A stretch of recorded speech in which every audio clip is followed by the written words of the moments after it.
Okay. And Mr. Floyd has decided what exactly? Did he?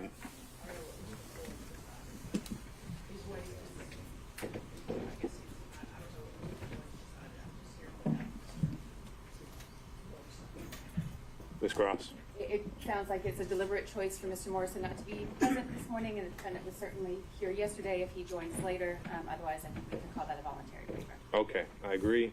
And I haven't heard anything else from Mr. Morrison or any other counsel. Is there anything we need to take up before resuming testimony here? Let me start with the state. I'm sorry, thank you, Your Honor. Yesterday, the state had asked that Ms. Yurdi be, her subpoena be held in case we needed to recall. I let her attorney know last night after speaking.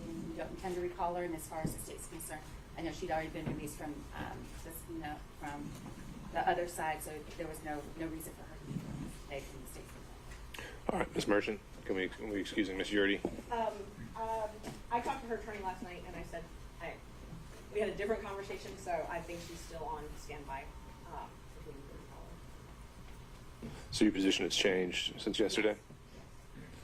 Well, based on the state's representation that they may have rebuttal evidence, but they didn't give us that, so I don't know what that is. So in rebuttal, if they present something in rebuttal that I need to call her to talk about, then I will do that. All right, we'll address it as it comes up. What else? Anything else, Ms. Cross? Not from the state, Your Honor. Okay, Ms. Merchant? I know that we are still in the middle of Ms. Willis, but we need to address some of the things that were said yesterday in court in regards to Mr. Bradley's privilege, things like that. Do you want to do that now, or would you rather do that before Mr. Bradley? When you say address them, what do you mean? Well, there's a couple different issues, but we've got the privilege issue is one of them. But I also, what I did was I drafted all my questions, and I thought I could give those to you in the court, opposing counsel, everyone could review them, so we didn't have to worry about the privilege stuff. There were some allegations made. I had a transcript made of the proceeding yesterday. Some specific allegations that I think I should have an opportunity to refute.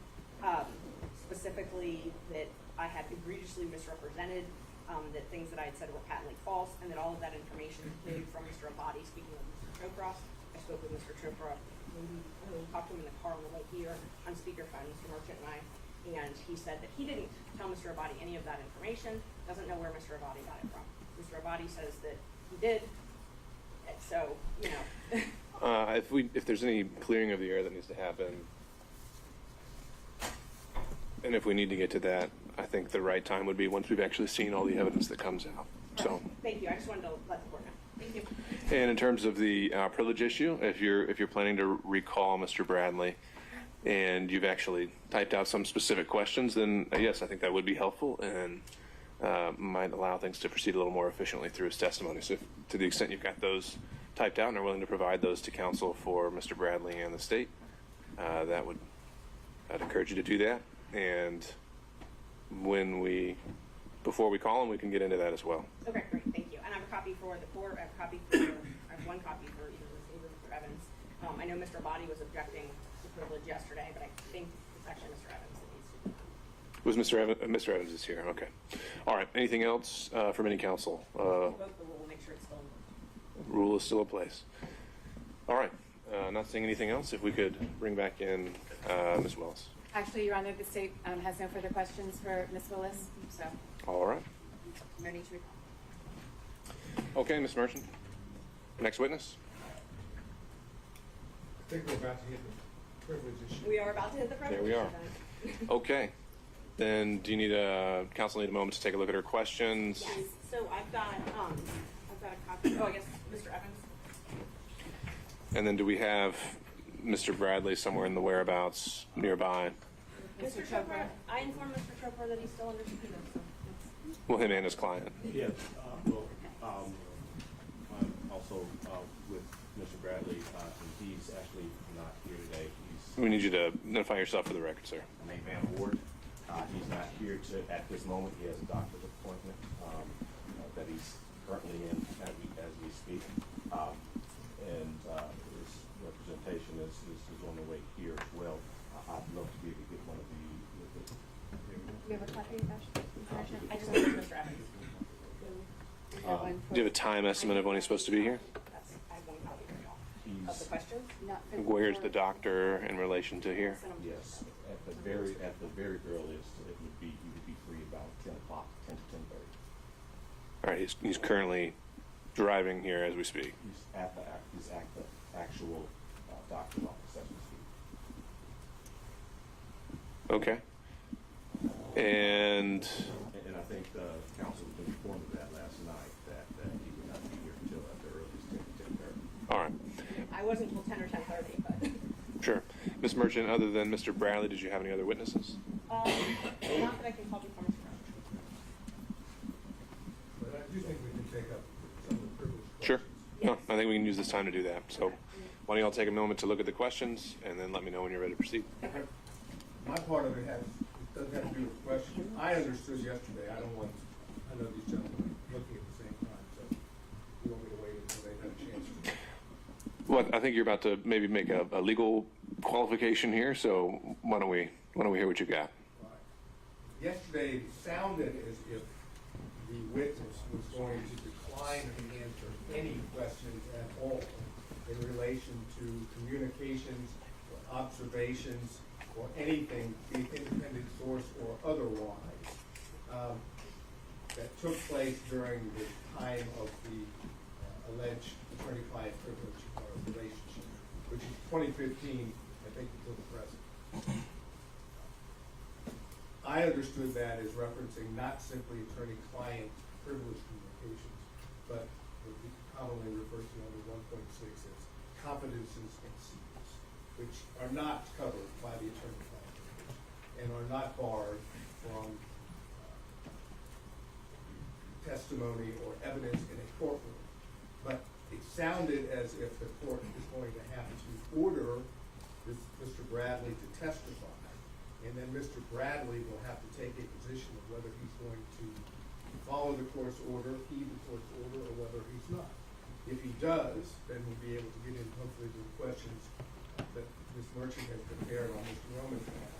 If he says, I'm not going to comply, then theoretically we're in a position in which the court will have to hold him in contempt. And then, at that point, my guess would be that somebody would say, I would like him to have the contempt stayed while I take it up on appeal. So I'm just trying to play through where we're Sure. going to be. Because if we're going to do that, we might as well know this before we start putting him on the stand. I think that's a good thing to flag now, and I agree that yesterday during the hearing there was some intermingling of 1.6 and attorney-client privilege, and now having had the time to kind of parse through that, and it does seem that there is a distinction between the two. One is not covered by the evidentiary privilege, and pulling the case of Tenet Healthcare Corp., 273 Georgia 206. Supreme Court doesn't make that distinction. So to that end, Mr. Evans, as we work through these issues, I would say that when Mr. Bradley takes the stand, I would be directing him to respond and be responsive to any questioning that may be covered by Rule 1.6. That would be the order of this court. But that still reserves the issue of attorney-client privilege. So as you're reviewing those questions, we'll keep that in mind, and I'll be interested to hear your response. Anything else you think we should clarify before we take a break to look at the questions? Do you have a copy for me? Yes, I do. A copy of the questions, Judge, and I also have copies of the, there's the exhibit that I would be filing, reported it. Would you like that as well? I just took those. So I have objection to filing. You say you want to file it? No, that I'm going to use in Mr. Bradley's testimony. I think it will help, but we can wait and I can use it after it's strict question that I gave Ms. Bradley.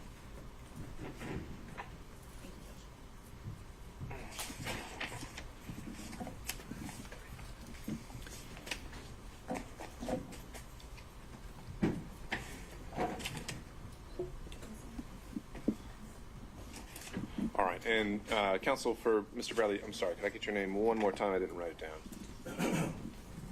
Maybe I would. Mr. Ward? Yes. Okay. All right, Mr. Ward, if we could get some regular updates of where he is and how he is progressing towards the courtroom. And then when everyone has had a chance to read these questions in the interim, let me know and we can take this up. Mr. McDougall. I have a text message from one of Mr. Floyd's lawyers that he's logged in on the Zoom conference, Your Honor. Okay. Is someone joining us by? Thank you. Is someone joining us by Zoom that wants to appear for the record? Yes, Your Honor. Chris Kucherov for Mr. Floyd. All right. Thank you, Mr. Kucherov. And I think we had a legal assistant here announcing on Mr. Floyd's behalf, but I think it would be better to have counsel of record any announcement in terms of Mr. Floyd's presence this afternoon, or excuse me, today.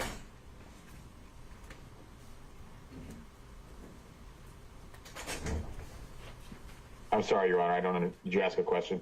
Yes, sir. So Mr. Floyd joined us yesterday, but I do not see him here today. Do you have an announcement about his presence for today's hearing? No, he will not be present, Your Honor. All right. We would waive his presence. Okay. Thank you, Mr. Coturo. All right. We'll be in recess until I hear from the parties. Thank you.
is still not with us in person. However, there's a proposal to potentially move on to other witnesses. Why don't we start with the state? Ms. Cross. Thank you, Your Honor. Yes, in order to be efficient with the court's time, we have a witness here I'm prepared to take out of order, and it sounds as though there's no objection from the defense, so we can do that at the court's convenience. We don't have any problem taking him out of order, but it's our understanding it's Governor Barnes that is here to establish that he was the first choice of Ms. Willis, and she testified to that, so I think it's cumulative.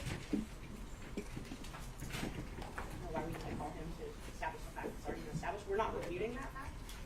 We're impeach her on that fact. Ms. Cross, I think did she say it was her first choice? Did she not say who was her first choice? I think I don't believe that the governor's name was mentioned. I think there are some facts and circumstances surrounding the search for someone to take over the lead of this investigation at that time. Now prosecution is something that, given the allegations in the case, is certainly relevant. All right, and it doesn't sound like it would be all that long a witness I don't think anyhow. so. All right, so in that case, we can transition over, and Ms. Cross, would you like to call your witness? Thank you. The state would call Governor Roy Barnes. And Judge, just so I'm clear, so you had told us not to ask questions about qualifications, so we did not ask any of our witnesses about qualifications. So if the state's now going to bring in evidence of that, we would just ask permission to now be able to go into that. Sounds to me, well, Ms. Cross? If you want to ask Governor Barnes about his qualifications, I mean, that's certainly something he'd have knowledge of. I don't know what his basis of knowledge for anyone else's qualifications might be, but I also don't think that opens the door to anything other than what my understanding of what the testimony will be. As I hear it, the issue of qualifications versus who was her first choice is going to be relevant to her intent, maybe, and perhaps that issue of the case in whole. I don't think that necessarily opens the door. We'll see how it goes. I believe he's being brought up, Your Honor. All right.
Ms. Cross, assuming this may be a 10 to 15 minute witness, does the state have other witnesses on deck that they'd like to go forward with as well? Yes, we've called to gather everyone we could, so we can go forward with another witness, I believe, after this one. All right, appreciate it.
I do. Please state and spell your full name for the court. Roy Eugene Barnes. Royeugene. Barnes, Barnes. Say, good morning, Mr. Morning. Barnes. Can you tell the court a little bit about your background as it relates to your service in public service? I was first elected to the state senate in 1974 from Cobb County, and I served 16 years there. And then in 1990, I ran for governor and was defeated. And 2 years later, I went back to the House of Representatives. I was elected to the House of Representatives and served 6 years until I was elected governor in 1998, and I served in that position until January of 2003. And after serving in the position of governor, can you tell the court a little bit about what you transitioned into after your public service? I did exactly what I was doing before I was elected. I went back to practicing law in Marietta, Georgia, with my daughter, who's now judge of the state court, and my son-in-law. And now we have, I think, 6 or 7 lawyers. Charlie Bailey back there was one of them at one time. Okay. And Governor Barnes, would you consider yourself to be a trial lawyer? Yes. That's, Okay. We don't write contracts or we don't write wills. All we do is try cases. And I want to direct your attention back to 2021, where you approached by the district attorney of Fulton County, Fani Willis, about being a special prosecutor. I was. I don't recall the exact date, but I know it was sometime in 2021. And she asked me to come down, and I met with her and Nathan Wade, and there were several other in the meeting. She asked me, said they were beginning this investigation, and she asked me if I'd be interested in being special prosecutor, to which I replied that I had mouths to feed at a law office, and that I would not do that. And also, I just had a bad, well, I won't say bad because it happens from time to time, but I just had the FBI to report a fella, a militia trainer, to me that said they were concerned that he was making threats against me. And because I thought it was because of the flag, but I asked him and he said, no, it was because I was too close to the Jews, quote unquote. And I told D.A. Willis I'd lived with bodyguards for 4 years, and I didn't like it. And I wasn't going to live with bodyguards for the rest of my life. So ultimately, you turned down. Yes. Yeah, I told her. I said, I'm not interested. Nothing further from the state. Ms. Merchant. Ms. Morning, Merchant. Governor Barnes. How are Morning. you? Just fine. How are you? Good to see you. Good to see you. You said it was sometime in 2021. Do you remember I think if it it was early? was. I don't remember the dates. They all go. I could look it up on my calendar at the office, but I don't have that. Well, I want to ask you about some statements that Ms. Willis made March 28th, 2021. She was talking about assembling a team for this case. Are you familiar with her work assembling a team for this case? Well, I assume that's what she was talking to me about. But besides that, I don't know. And I know you had said you had a meeting with some folks, and Mr. Wade was at that meeting? Correct. Okay. So he was with the district attorney interviewing you about taking this case? Well, of course, I know Nathan very well, as you do. Yes. And I exchanged pleasantries with him, but the conversation was with Ms. Willis. Okay, with Ms. Willis. Were you aware at the time that her team consisted of Brian Watkins, Megan Vargas, Sonia Allen, Shannon Trotty, Sal Chan, and John Floyd? She had reported that was her team on this case. I know John Floyd was involved, and she probably told me the others, but Listen, I barely remember what case I tried last year, much less every word that was said in the conversation. I understand, fair enough. But she said she was looking to hire more lawyers and investigators to work on this case. She told me, it was to me, she said, would you be interested in being special prosecutor in this case? And I gave the reply that I've already known. I mean, about hiring other lawyers or whatever, I don't know. All I can testify to is what she told me. Did she tell you at all why she wanted to hire special counsel and not use someone who was an ADA, not have an actual employee? No, she did not. I mean, we did not discuss that, and but I would assume it was because in a case as big as this that you'd have to have some decision help. I know John Floyd has been in some cases over the years out in Cobb County, for example, and others. Would you agree that an employee of her office, someone who was paid a state salary or a county salary as an ADA, could handle a case like this? I couldn't tell you that unless I knew the person, knew their experience, and really had been with them in a courtroom. All right. Has an opinion on that. Thank you. Yes, ma'am. Say no. Hello, Mr. Sadow. It's been a while. It has been a while. I hope you're well. I'm doing fine, just getting older, but that beats all time. That's true, but that applies to all of us, I believe. I think you indicated that if you had your calendar, you'd be able to pinpoint a date for us. I would. Is there a way for you, for example, at a break, before you actually leave, to contact your folks to see if you can get a date? I guess I could. I don't know how far back we archived those, but I assume I could. Would you be willing to give that a shot for us? I mean, I'll do whatever the court instructs. So if I ask the court and the court says, go ahead and you could do it, that's all right? I'll do whatever the court instructs. I hear you. And you should too. I try to live by those words. I'm not always successful, but I try. If I pinpoint a date, for example, I think the record is clear that Mr. Wade was hired for the position on November 1 of 2021. Does that help you at all? No, it does not. Okay. Then let's go to the meeting. It sounds like it was just one meeting. Yes. And could you tell us where that meeting took place, if you It remember? was in the conference room adjacent to the district attorney's office. So was it in this, or the adjoining building? It was in the Lewis Slayton building. And District Attorney Willis was there, obviously, right? Yes. Yes. And Mr. Wade was there? The best I recall, now I could be mistaken about that, is like anything that far away, but that's my recollection. Do you have a recollection of anyone else being present? Yeah, there were some other folks, but I don't remember. Do you remember, were you introduced to Mr. Wade by anything other than you already knew him? Was he given No, a title I or wouldn't have anything? known. So at least as you're there, if I heard you correctly, Miss Willis did all the talking, Mr. Wade did not. I mean, we exchanged pleasantries, but as far as the basis of the conversation, the reason I was there, Ms. Willis did the talk. And would you be able to give us an estimate of how long this meeting lasted? Just Probably. rough. Probably an hour. And during the meeting, you made it clear, but it was the thanks for the offer, but no thank you. Oh, yes, I did. As I said,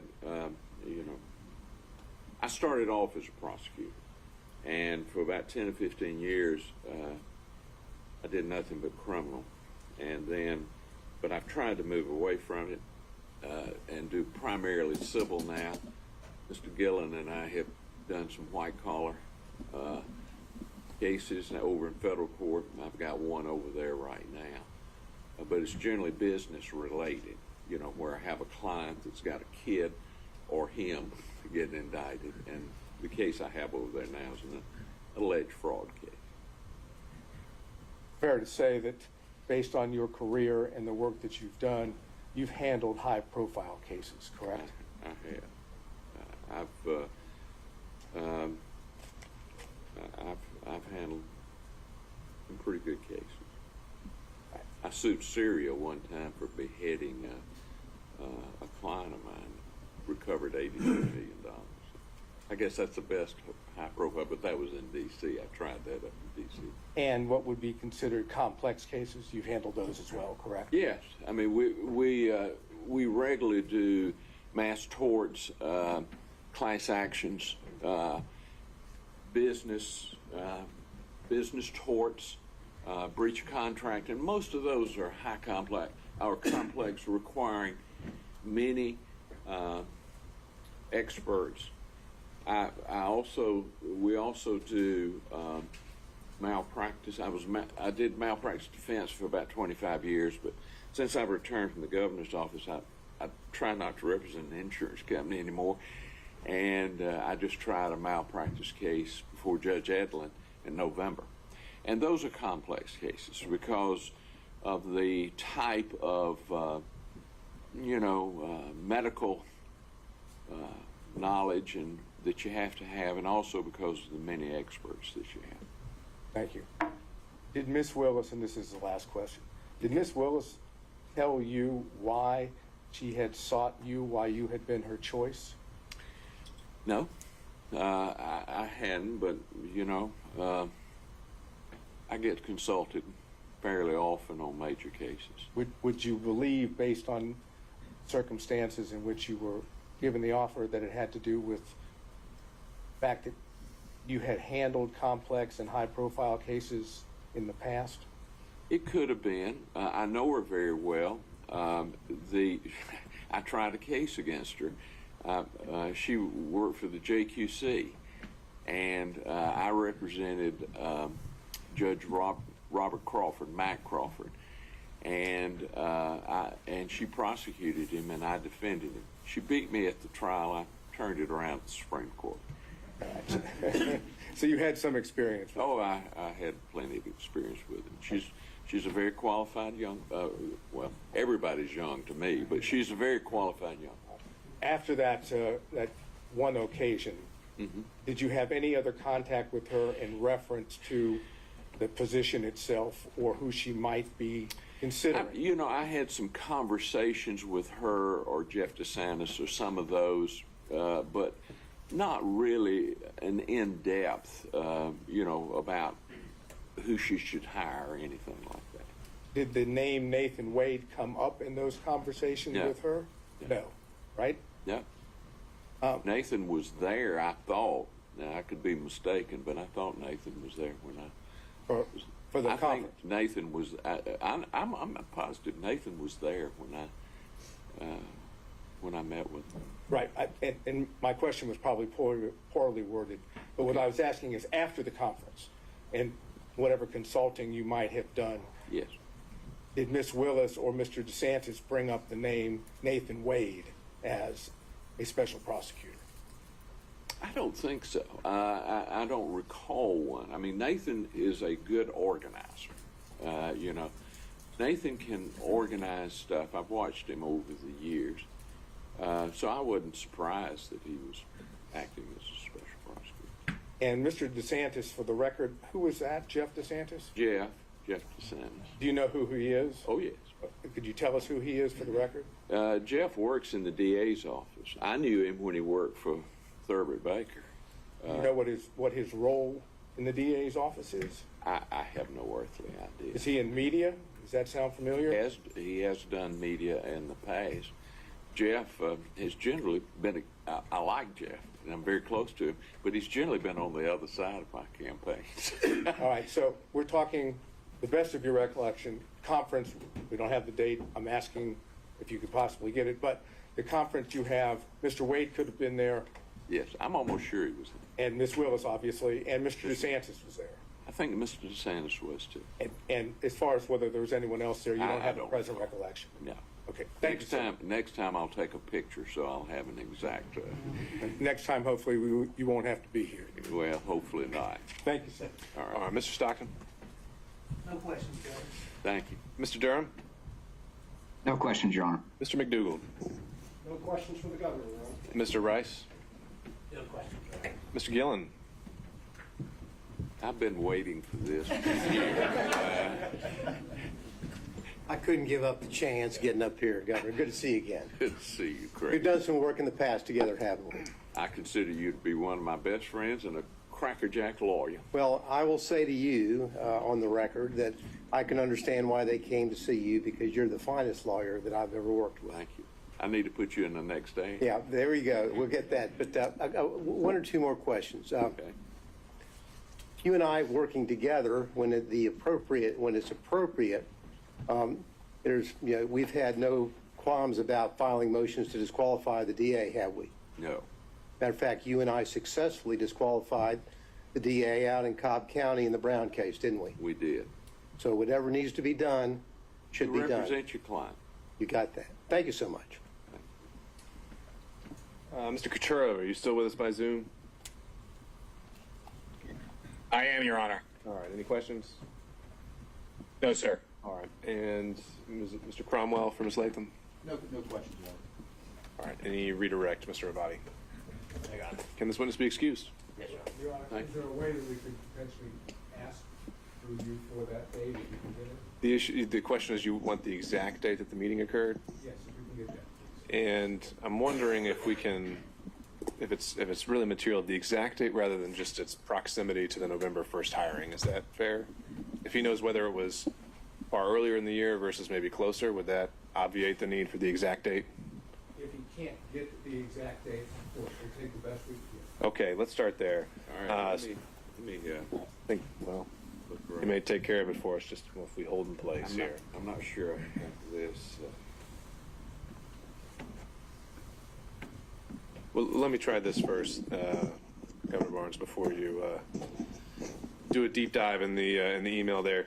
Do you recall what time of year it was when this meeting occurred? I'm afraid not. Okay. I mean, you know how this is. The cases and the days move together. I had a fellow a few years ago that said I represented him in 1978, and I told him I'd take his word for it. Now, you wouldn't, I gotta ask, you wouldn't do that if it was a question of him saying he just paid you. No, I would not. I will tell you, I believe lawyers should be well paid, Mr. Senator. All right, so sir, is that something I'll have to look. It didn't come up right. Okay. I'll have to- All right, we'll ask this witness to step down subject to recall. And that might be something the state can present with stipulation as well. All right, thank you, sir.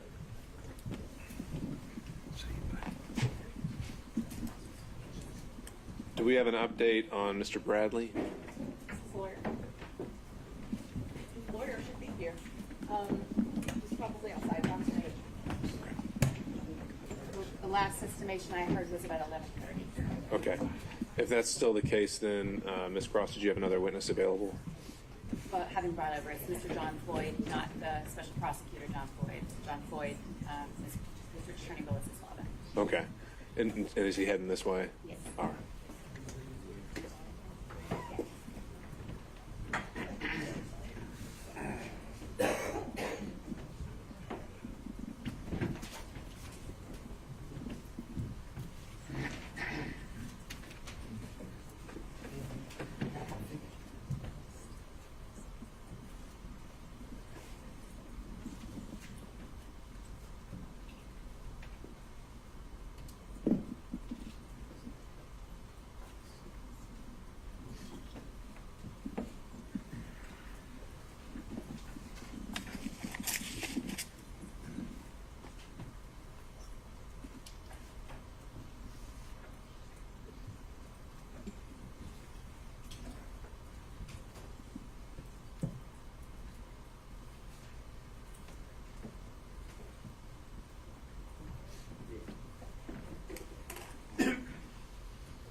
Mr. Ward, we're just holding in place for taking witnesses out of order. Do you have any updates on Mr. Bradley? Yes, so he is still in this appointment. He may last a few more hours. However, he's going to make himself available for Zoom if that's possible. This is the easiest way to provide his testimony. All right. Ms. Merchant? I was outside looking for them. Sure. We found it. I'm sorry? So he is asked whether the defendants would accept his testimony by Zoom. As long as I can show him documents, if he needs his memory refreshed, then that's fine. It is not with us. It is With all not. due respect. The state would have an objection to this witness not appearing in person. Understood. All right. Mr. Ward, I think we're going to need continual updates from you and also some kind of expectation of what this afternoon is going to look like. I was never informed of a medical appointment, and I think the notice in this hearing indicated it would last at least 2 days. So right now, I think he's in violation of his subpoena. Well, again, Your Honor, I believe that the counsel's giving notice of his doctor's appointment. He missed one yesterday. He took a stand yesterday and he was hoping to be with his testimony yesterday. I stayed here all day. This appointment started at 9, and it's out of his control with regards to, again, the issues involved with it, as well as I'm just trying to get more. I mean, we initially been told maybe it was going to be 9:30 and 10. Do we have any better idea to get a realistic expectation of when we think we can have him here? If it's Your Honor's will wish, just tell him to come on in and we have to go back to his Is he, without getting too much into the particulars, has he already been seen by the doctor and he's waiting for results, or is he still waiting to be seen by a doctor? I'm just, both. He's been consulting with the doctor and they're waiting for it. and after he gets those results, he was supposed to have another meeting with them today as well. But potentially that meeting could occur later. After they're able to figure out the purpose of the actual appointment. Okay. If you can get any kind of an update on how much time they think that those results are going to take. If it's more than an hour or two, I think we would want to start bringing him here, and he can have that follow-up consultation later. All right. Thank you, sir. Did you all want to take up the 1.6 motion? At this point, I think we've got something else that can occupy our time, and I think we need to move forward with that. Understood. All right. Of course. Yeah, absolutely. And I didn't learn about the equipment. Right. Okay. Understood. Ms. Cross. Yes, Your Honor. Mr. Abate will, Mr. John Floyd. Mr. Floyd, if you could have a seat, sir.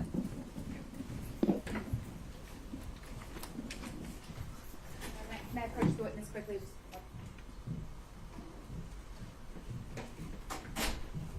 Thank you.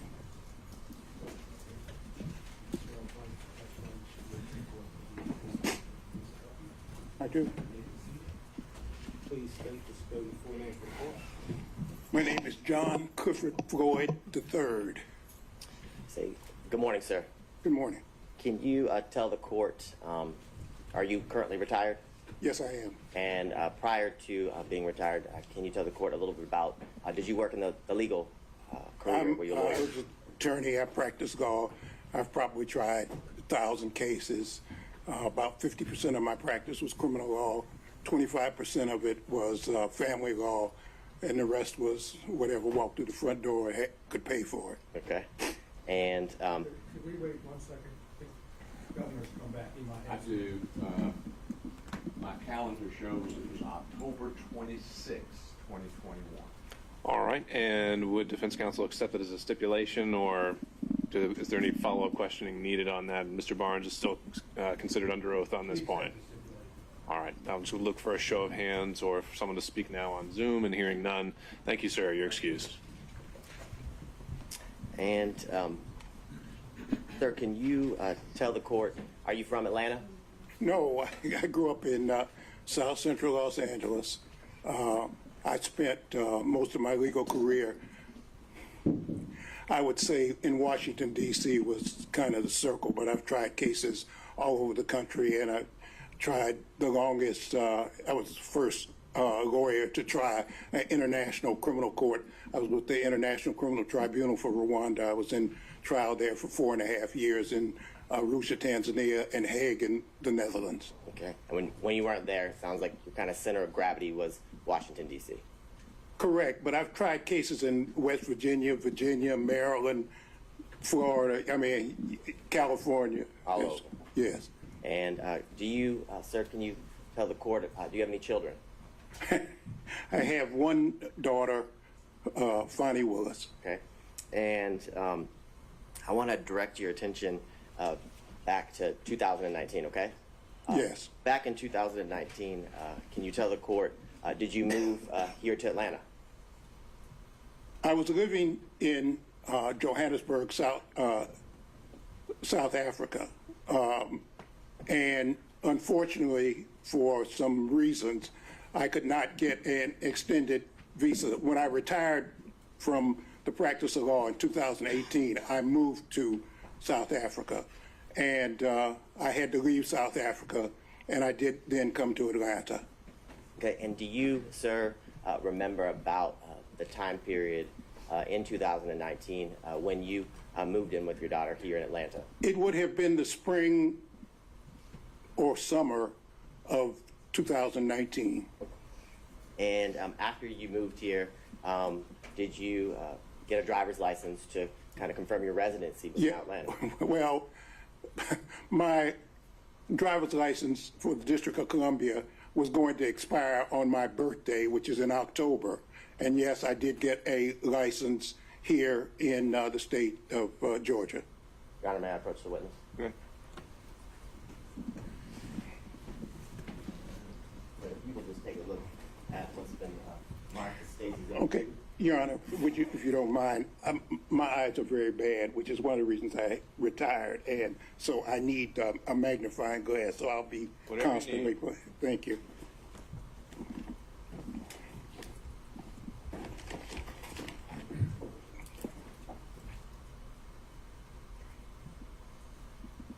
Yes, I see it was issued on 9/28/2019. Okay, so before we get there, do you recognize State's Exhibit 2?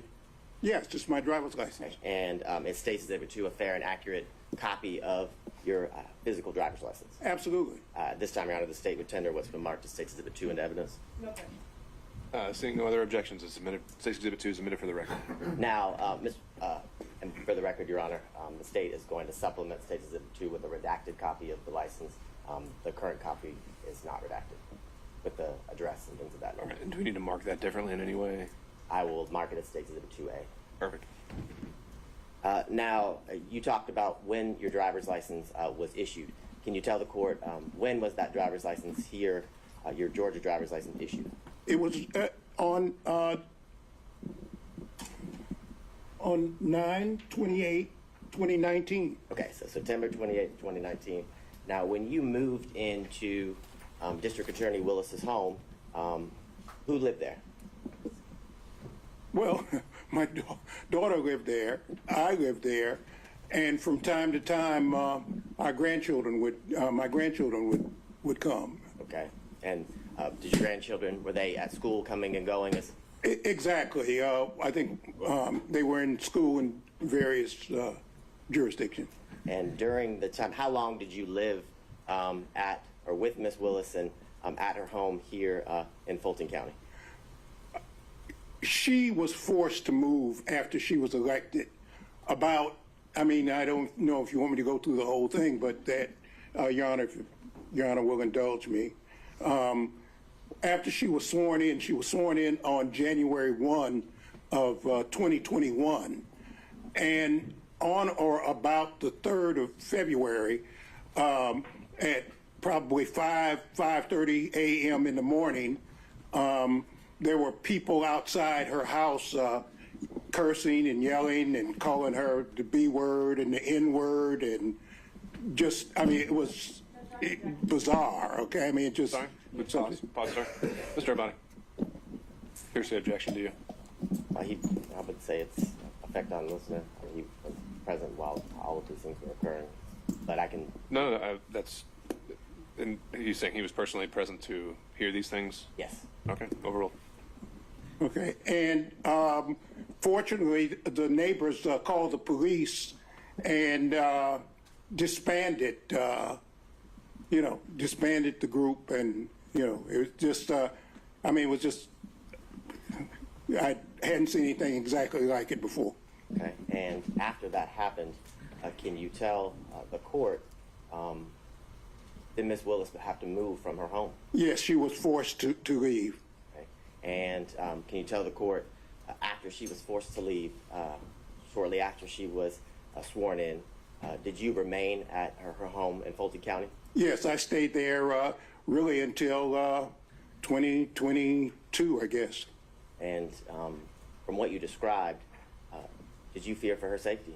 Absolutely. I mean, not only did I do that, I mean, the South Fulton police, they brought somebody, a man with a dog, because there have been so many death threats. And they said they were going to blow up the house. They were going to kill her. They were going to kill me. They were going to kill my grandchildren. I mean, on and on and on. It just, it became, and I was concerned for her safety. And after those concerns came to your attention, and after what you heard and saw that day, you remained at the house? Yes. And can you tell the court, with what you just described, why did you remain living at the district attorney's home here in Fulton County? I'm sorry, I don't see how this is relevant. Mr. Bell? I believe it's relevant based on a lot of the questions that were asked yesterday of Ms. Willis as to about the security threat and the fact that it was implied that those threats were not necessarily real in the sense that Mr. Floyd remained in the home. There were many questions about the fact that he remained and her children could still come and go to the house. I think it's relevant based to the testimony that was elicited from defense counsels yesterday. Overruled.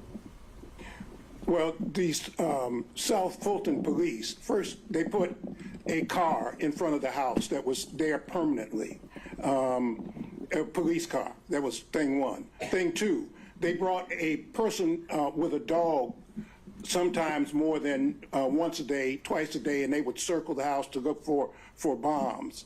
I knew that was a house that my daughter had worked for. It was a brand new house. She's the only one who would ever live there. It's a 4-bedroom, brand new house, and somebody needed to protect the house, and I stayed there to basically take care of the house, to take care of the yard, to take care of that. Also, somebody sprayed, again, the B word and the N word on the house, and I don't think my daughter even knew that. I cleaned it off and called the police, and South Fulton police, they have, I'm sure, all the records of all the things that happened. And all of the neighbors, I notified all the neighbors to look out and to watch out. And it was so crazy. I mean, it was just so crazy. We'd have people would show up and park car. There was a guy parked for probably 8 hours out in front of the house. It was just, and we'd call the police and, Now, at the time that you lived there with Ms. Willis, and I guess even when you remained, so during the time period of 2019 to the end of 2020, are you aware if Ms. Willis was dating someone? Yeah, she did. She had a boyfriend when I first got there. Okay. And did you meet her boyfriend? Yeah, I met him often. Okay. And did you know him by any specific nickname? Yeah, Deuce. Okay. And can you tell the court while you were living there, how often would you see him? Sometimes every day, sometimes, every other day. He was a disc jockey or something, and he had all this paraphernalia that I'd have to move out. There was a thing with the keyboard, things that play music and so forth. So. Now, when you moved in 2019, and then throughout the years in year 2020, 2021, had you ever met someone named Nathan Wade? I did not meet Nathan Wade until 2023, about a year ago, when a reporter by the name of Issakoff interviewed me. I met him. That was the first time I had met him. You said that was in 2023? 2023, right?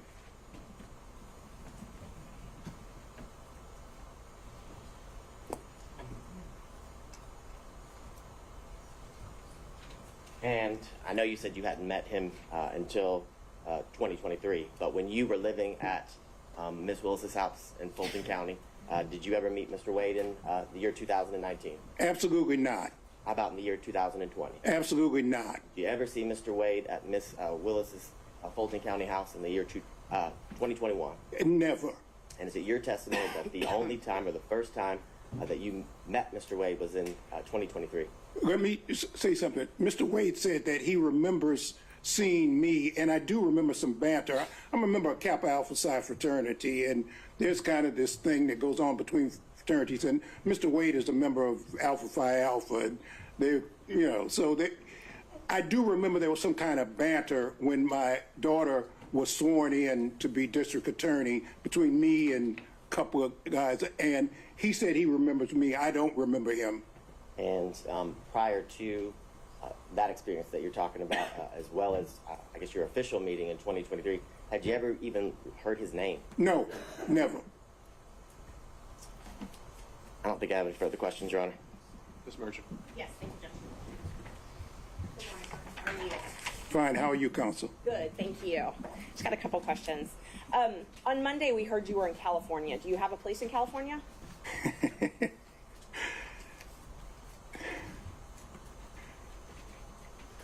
People always ask me about where do I live. I guess I live right here, sitting in this seat right now. But yes, the answer is I have a place in Los Angeles. Okay, you do.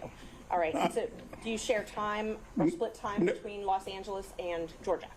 Actually, I'm working on a documentary film, and I'm supposed to be being filmed not for this trial, but I'm supposed to be being filmed right now. It was planned, and we had to stop it because they asked me to come here. But the answer is I'm working on a documentary, and I'll be in California until I finish the documentary if we don't have another actor strike and we don't have another writer strike. So do you own property in California? No, I don't. I live with a friend of mine. You live with a friend of yours. Okay. Yeah. And when did you first move? Let me qualify with the dates. Did you spend any time in 2019 in California? No, and the reason I didn't is that when I first came here, the answer is no, I did not. What happened was COVID. Once COVID hit, I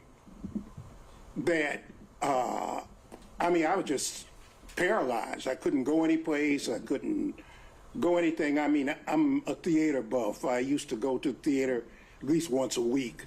But when COVID hit, I just couldn't. I couldn't go to the dentist, which I need to do. Or, it was just a thing. So I was just stuck. I was just stuck there. I may be wrong, but I believe COVID hit in 2020. So I was asking about 2019. In 2019, did you spend any time in California? Before COVID was even here in the United States, remember I lived in South Africa and I've traveled the world. I knew COVID was coming before. I knew COVID was around before. They may have announced it in 20, but in fact, I knew about it and I knew what was happening in 19. Okay, so let's walk through 2019 then. You said you moved here in September. So no, I didn't say that. I moved here probably prior to September. In September is when I got the driver's license. I probably moved in the springtime. I'm sorry, you did. You said spring, summer. I see that in my notes. So spring, summer 2019 is when you moved here. So up until spring, summer 2019, where did you live? I lived in Johannesburg. Well, I lived in Washington, D.C., 2018.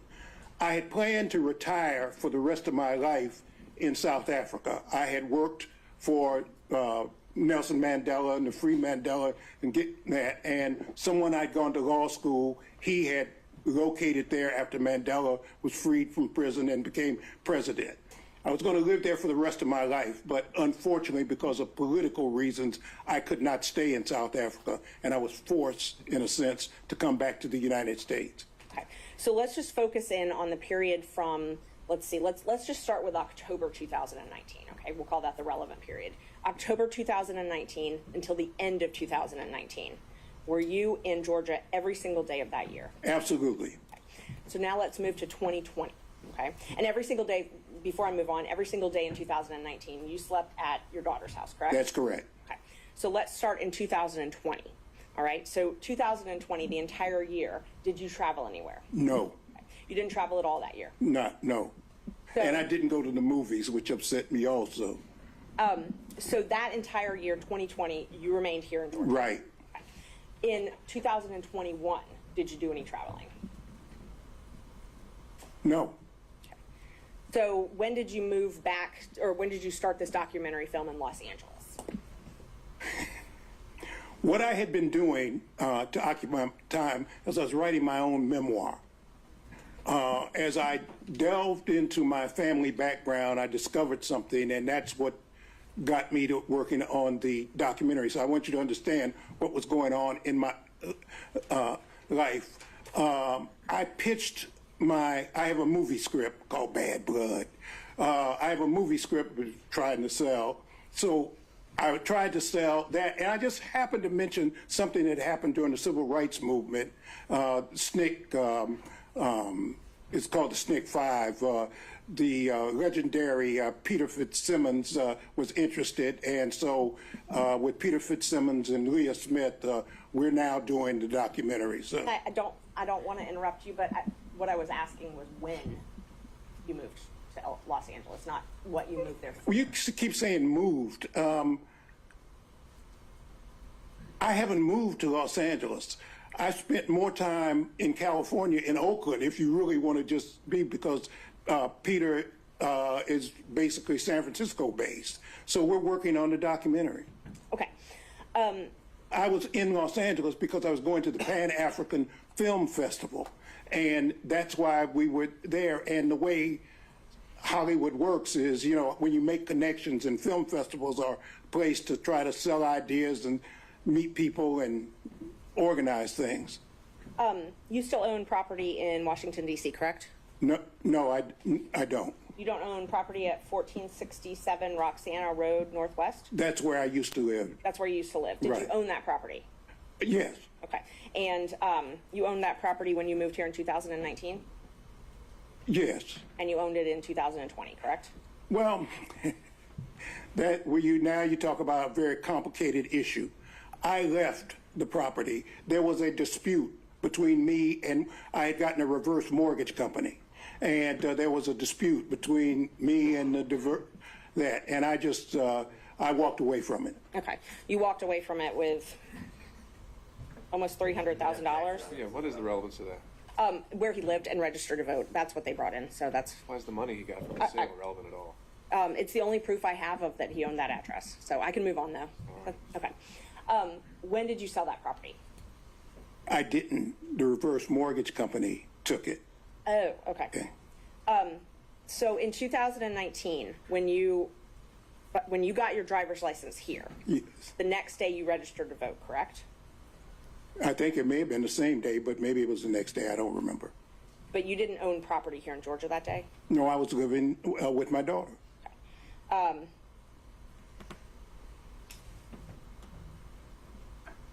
You said that you met Mr. Wade, that you remember you met in 2023, right? That was the first time you Correct. remember? Okay.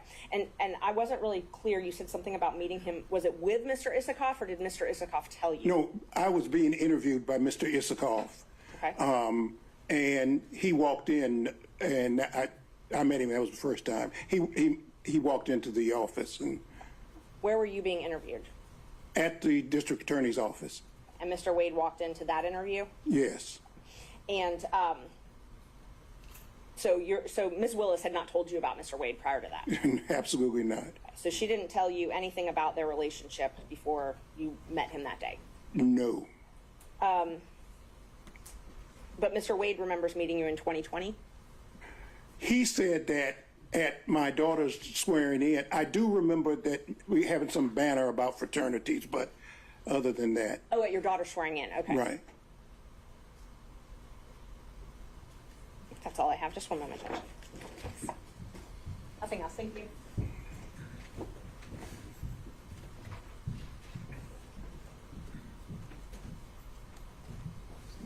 Morning, sir. Good morning. How are you, counsel? I'm fine. I'll try to ask you some specific questions if we could, okay? And I'll give specific answers if I can. Perfect. Okay. The driver's license address, I'm not going to publish. That is State's Exhibit number 2. But is the address on that driver's license the home that you're referring to as your daughter's in South Fulton? Absolutely. Okay. It was unclear to me, maybe no one else, but it's unclear to me, when did you stop living at what I would call your daughter's home in South Fulton? Things got so bad and threats got so many, even against me, that the house became basically uninhabitable. You know, I got tired of sleeping in one room one day and no one that. I would say December of 2022, something like that. December of 2022. Right, that's about right, yeah. Now, let me change and go back for another date. You had indicated, and I didn't hear it, when was your daughter, Miss Willis, when was she sworn in as district attorney? On January 1, 2021. Okay. And did you indicate that there was an incident, and I know you've described it, was that incident on February the 3rd, 2021? That's my best recollection. Okay.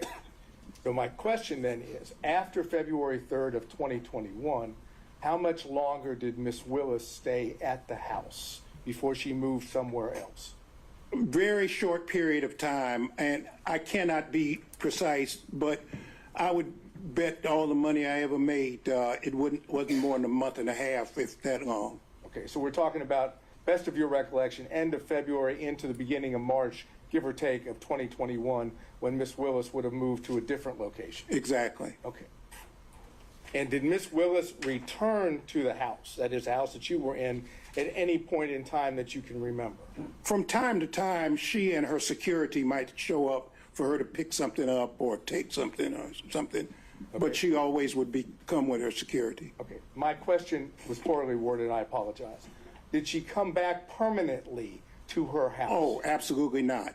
Okay, absolutely not. So as far as you're aware, that once Miss Willis left the house, her house, South Fulton House, so the record's clear, in either late February or into March of 2021, best of your recollection, she's not returned to that home to live? No, it became uninhabitable. I mean, it just, That's okay. I would have to walk around that house looking out of every window. I made a habit of having to walk around the whole house. I got lights so that if somebody would come at night in the back, so that those kinds of reflecting lights, I had those put up. I don't mean to, again, to cut you off. Okay. All I was interested in is whether she had ever returned. No, the answer is no. Okay. Now, when Miss Willis, when your daughter left the home, time period, end of February, beginning of March, give or take, 2021, do you know where she moved to? No, and I didn't want to know. I intentionally did not want to know, because I was not, if somebody stuck a gun to my head and I could tell them, I wasn't going to tell them anyway, or I'd have made up something, but I didn't want to know. Okay, so would it be fair to say that if you didn't want to know, you never visited her at the place that she moved to? Oh, I never did. Never did? Never did. Okay. Do you know how long she stayed at the first place that she went to after she left her house before she moved to a second place? What I know, and this is hearsay, counsel, is that my daughter has had to move something like 4 times. But do you know any potential? No, I don't know any place. I was taken one time for Christmas Day.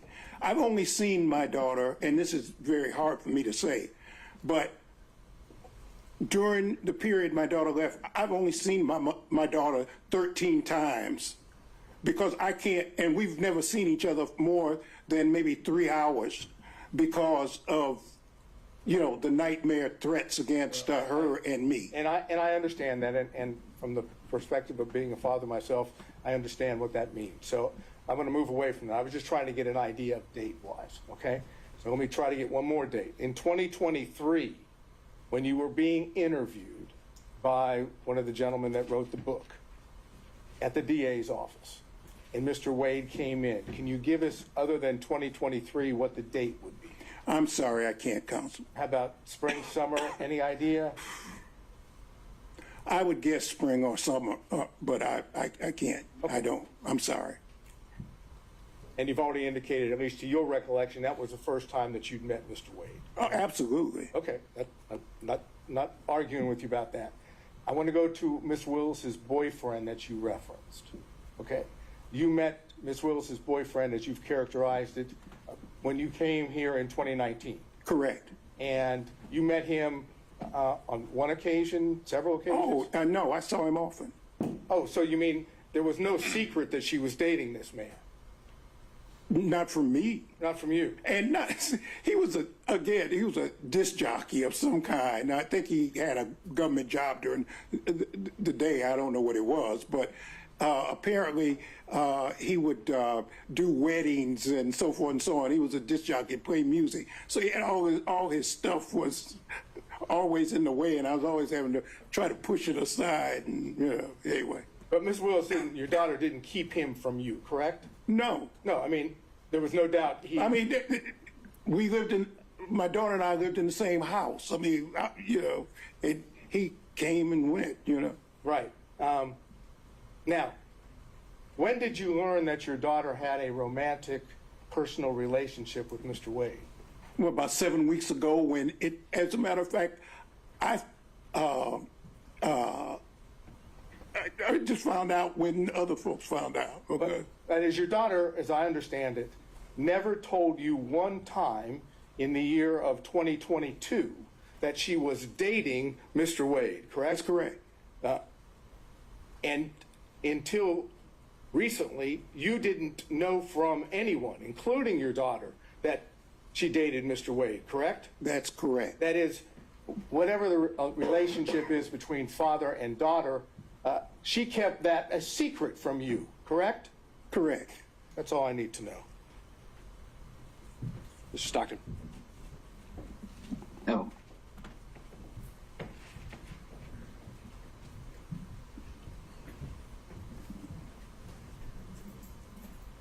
Good morning, Mr. Good morning. Correct. Good morning, Counsel.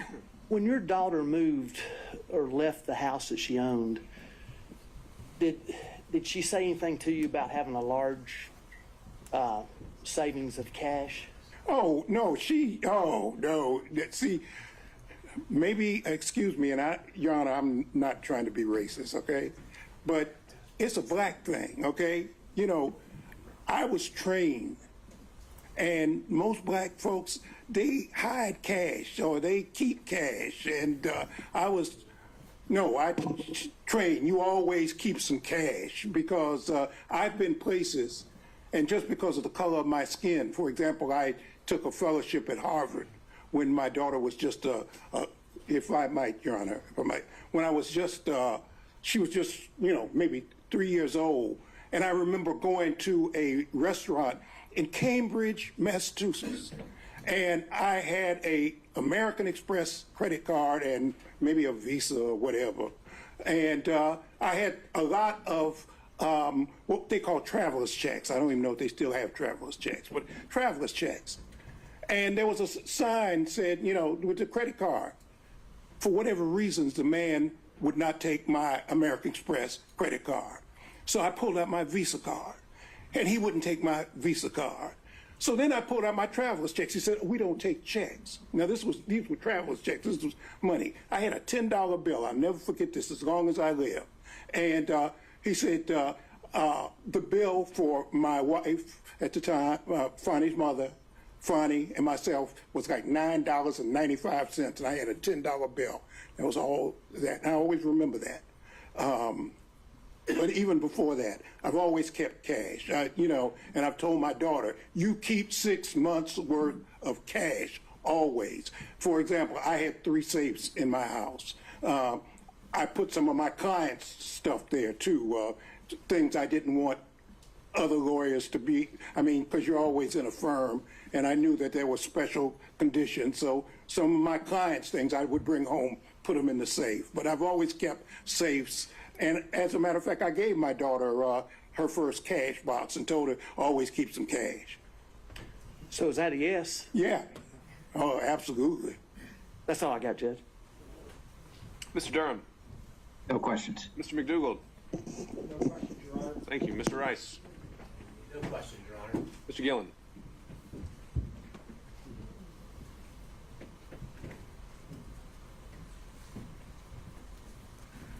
It's still morning. Good morning, sir. Good morning, counsel. How are you? Just fine. Just a few questions following up. When you were talking about when you learned about Mr. Wade and your daughter, correct? Correct. Now, did your daughter tell you in around October of 2022 that she had gone on a Caribbean cruise with Mr. Wade to the Bahamas? The answer is I knew that my daughter had gone, but I did not know who she went with or what the circumstances were. So I knew that she had gone out of town, but I didn't know with whom. I see. And did she tell you in November of 2022 that she had gone to Aruba and stayed at the Hyatt Regency Resort there in Aruba for 3 days with Mr. Wade? Did she tell you that? The answer was, again, I knew she went out of town. I didn't even know where she went. I knew she was going out of town. She told me she was going out of town. I think she might have said she was going out of the country or something. She'd be gone. But other than that, that was all. Okay. And did she tell you in March of 2023 that she was going to Belize for several days with Mr. Wade? Same answer, that I knew she would tell me she was going out of town, and she may or may not have told me where she was going, but she'd be gone for a couple of days. Okay. Now, in 2023, you were in many days you would be out in California, correct? Some days I'd be in California, correct. Okay. Well, did she tell you in May of 2023 that she was traveling to Napa Valley with Mr. Wade, so maybe y'all could see each other when she visited California with Mr. Wade? The answer is no. And so the first time that you ever met Mr. Wade or learned about Mr. Wade, to your recollection, was in 2023? That's correct. That's all I have, Your Honor. Thank you. Mr. Kucherov. On Zoom. Yes, Ron, just a couple quick questions. Good morning, sir. I know I can't see you. I can't see you either, but we can take a moment. Good morning, counsel. We can take a moment. Let's just pause, see if we can change the screens to show Mr. Kucherov. Sorry. Your Honor, I'm on a phone, so it's kind of difficult. Can you turn your screen on though? I'm trying to.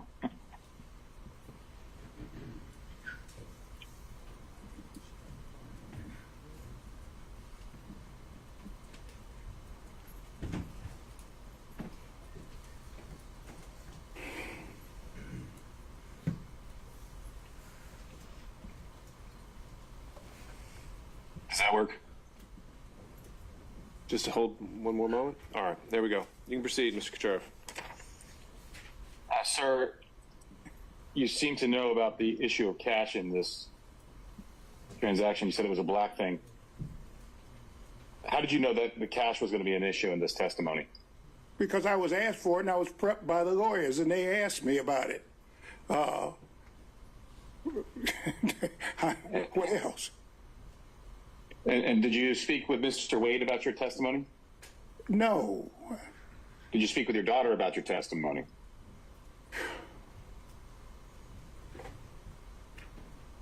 She may have been present when the lawyers were. I really don't remember. If Mr. Wade and your daughter were dating, you wouldn't have known that unless your daughter told you. What do you? Maybe I'm not understanding your question, counsel. So maybe you want to restate. What is it that you're asking me? Yeah, if it wasn't clear, I can re-ask the question. I'll rephrase it. Yeah, right. Yeah. Mr. Wade, if Mr. Wade and your daughter were dating, you wouldn't have known that unless your daughter told you. I did not know that they were dating. And when were you talking about the cash? I didn't know that. I don't know what you're asking me. What I told my child from the time she was a child is always have some money. Always have some money. If you go on a date so that people don't try to stick you and you want to leave whoever, always keep some cash, okay? Mr. Floyd, you answered the question that the attorneys prepped you for that, so that's all I wanted to know. Anything else, Mr. Sheriff? That's it, Your Honor. All right, Mr. Cromwell. No questions, Your Honor. Mr. Abadi? Your Honor.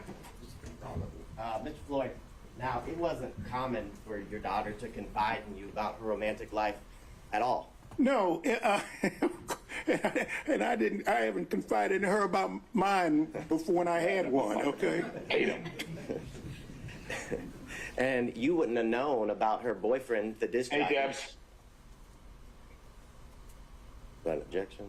I think that might have just been still off mute. Okay. Let's keep going. Now, you wouldn't have known about her boyfriend, the disc jockey, had you not been living with her, correct? That's correct.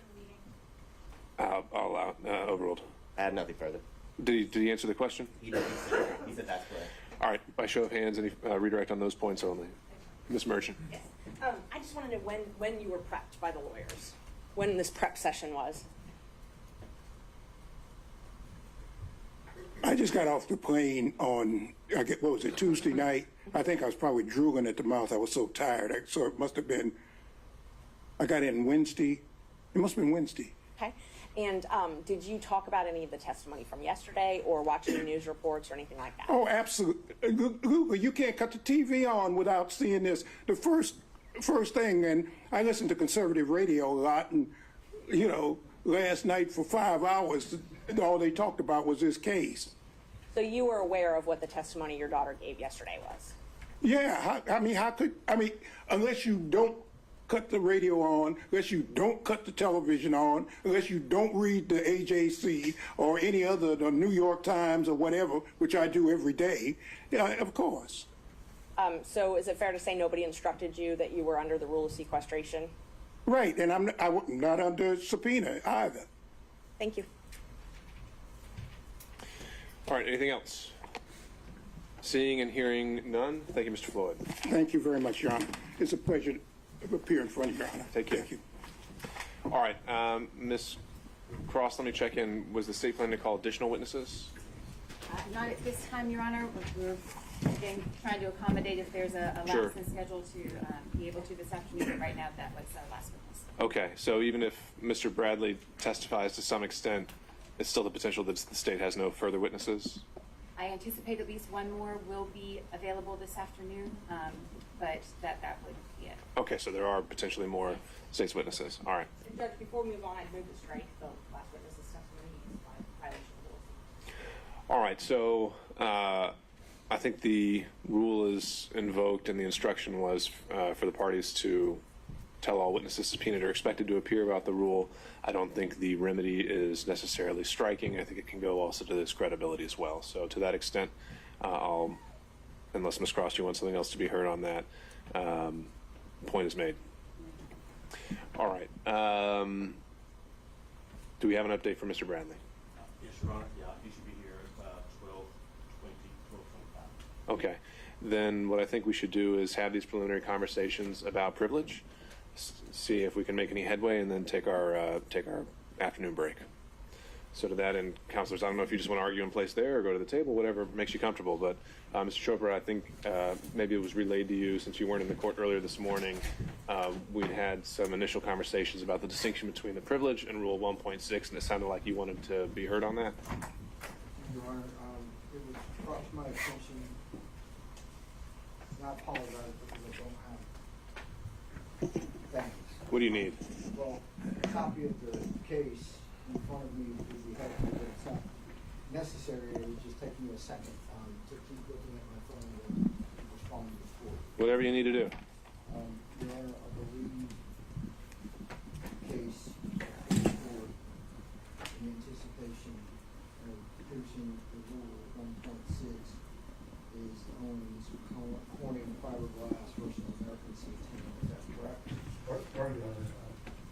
difficult hearing counsel. Could you? Yeah. There's a microphone there at the jury box. You can try to Hear what he's saying. Thank you. either try to lift that microphone up and speak in the jury box, or make your way over to the podium or table. Sorry. Is that any better? All right, and no, that was authority provided by Mr. Sadow over our morning recess, and I think that was indicated to go more towards a potential crime fraud argument. I don't think we've really gotten there yet. It's not crime fraud per se. It's the same notion. It's fraud on the court, different proposition. Okay. But yes, as to attorney-client privilege waiver, Right. 1.6 confidential and secret. The case that I had cited to this morning, showing the distinction between the two, was tenant health care. So that's where we were on the threshold issue. Did you have something that you wanted to address on that? I have not been able to review that, Your Honor. I was unfortunately unaware. All right, Mr. Ward, you're co-counsel with Mr. Bradley? I'm not here in that capacity. Remind me why you are here. I'm here as just assisting. You're just assisting. Bradley, counsel. Okay, so you are co-counsel on this. Well, this morning when you were asking where he was, I had to make sure everybody knew that there was no one here. That's what I was doing this morning. Okay. Oh, this is, the judge is saying it's tenant. Right, and the citation for that is 273 Georgia 206. Judge, And I'll give you time to review that. In the meantime, what other things did you want me to know? And perhaps at this point we just take our break now, unless you also want to talk about the questionings that were provided by Ms. Merchant, seeing if there's anything we can achieve. So that I can be clear, it is apparent that at this point we're going to go into whether or not 1.6 provides privilege for Mr. Wade, even though he has specifically stated that he does not waive that privilege. Therefore, it would be incumbent upon the court to issue an order to demand that Mr. Bradley, over and above the privilege afforded in 1.6, is required to testify. Is that correct? That's right. That's what we covered this morning. And so I would ask the court, is the court then going to travel under the fraud exception? We haven't quite gotten there. We haven't decided whether attorney-client privilege applies. I think there are some other things that we would have to do to, I think we got held up yesterday on 1.6. As I understood it, I was waiting to hear from you whether we are now beyond that. And then if we're in the land of attorney-client privilege and only attorney-client privilege, so Rule 505, then I think Mr. Sadow has some arguments on crime fraud, and I think there's also just the general arguments of, does it exist? Were certain statements in furtherance? Does Mr. Bradley have any knowledge independent of those? Certainly, Right. and in order to keep the court abreast, yes, we are still traveling under, there should be a privilege afforded to Mr. Wade under 1.6, and we are aware of how they will try to convince the court that that should be overcome. So hopefully I can read this Sure. case in less Okay. than 5 minutes. All right, that's fine. Anything, I guess, as he reads that, let's do this. Assuming we do get beyond 1.6, if you can work with me here, anything we want to add to that? I'm afraid I would have to hear what the arguments were that got us past 1.6. Okay. Judge, I'm not here to insinuate to the court that we would do something else. I don't Okay, know. but there was a line of questioning that Ms. Merchant decided to write out and share with the parties. Were there any initial thoughts, comments, reactions to that? Again, just trying to make sure we make the best use of Mr. Bradley's time once he arrives. Your Honor, I just want to say that just to reiterate that my client is not waived the attorney-client privilege.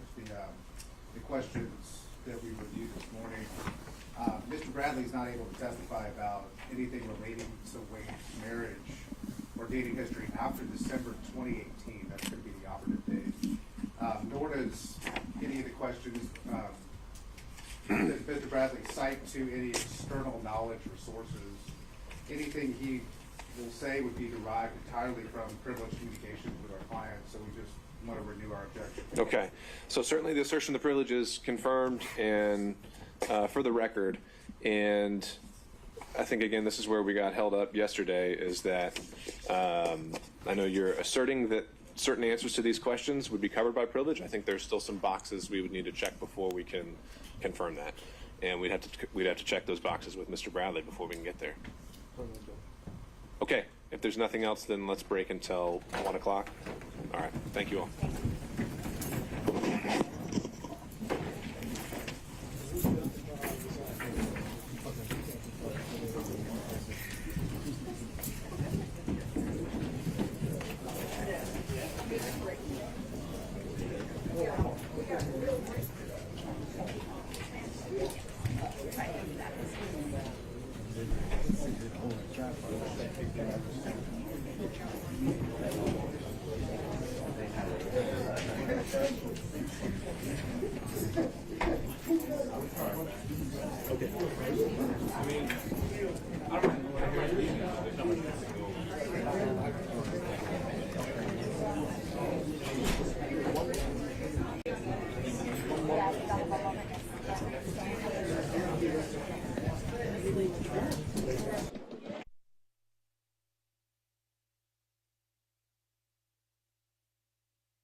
I will say that I do remember at some point it was myself, you, BC, and Bert there, but people were coming in and out of the courtroom, so I cannot sit here and accurately say that somebody else wasn't there at the time.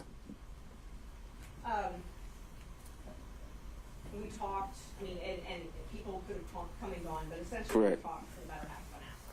No, it wasn't an hour. And that's the only time we spoke in person about anything related to this matter, correct? Correct. And based on that phone conversation, I told you I had been submitting open records requests and I was going to continue to submit open records requests, correct? Based off what phone conversation? Based upon our conversation in court. Oh, okay. Correct. You said that you were doing some open records requests, correct? And then based on our conversation, I told you I was going to do some additional open records requests. Which open records request are you talking about? Just any. I'm just asking if we talked about that I was going to be doing some follow-up with Fulton County. That's why Okay. Because I recall open records requests being made for other things, and so I don't know which one that you're referring to. At that time we talked about getting, I guess it's called a county card and getting access cards and things like that for coming in and out of Fulton County for you, Mr. Wade. Okay. And all of the access that you all have. Yes. And you asked me, did I have an access card? And you are the one that told me that you and Mr. Wade, or that Mr. Wade at least had an access card. I told you that the three of us had an access card because we had a contract with the DA's office or the county. I told you what those contracts were and that we had an access card that will allow us to pick up the documents, go into a specific office, and leave out. Right. Okay. And so we talked about that badge access card and asking for that I was going to ask for that, right? Correct. And then a couple days later, I sent you a text. And then when I say a couple days, so that was on September 12th when we had that conversation. Do you mind if I pull out my phone? Not at all. Okay. On September 14th at 6:38 p.m.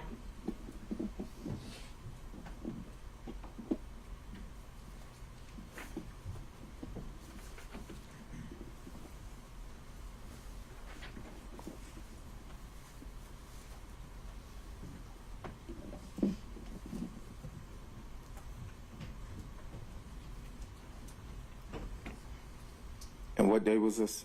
It was September 14th. September 14th, correct. And I sent you a screenshot of a Fulton County opening records request I did. Yes, and I said, wow. And then we continued to text. Wait. Okay, sorry. And then you sent another text about a badge, and I did not respond. You sent another text about an entrance card. I did not respond. You sent another text about some other badges and with a circle around it, and I did not respond. Object, Your Honor. Okay. I'm sorry, thank you. All right. Mr. Bradley, if you could just respond to the question asked and only the question asked. That was Thank you, sir. actually, I have an additional Okay. Thing I want to raise. Ms. Merchant provided some text messages that she let us know that she was going to refer to. The text messages are inconsistent with Mr. Bradley's exchange as he apparently is reading it off of his phone.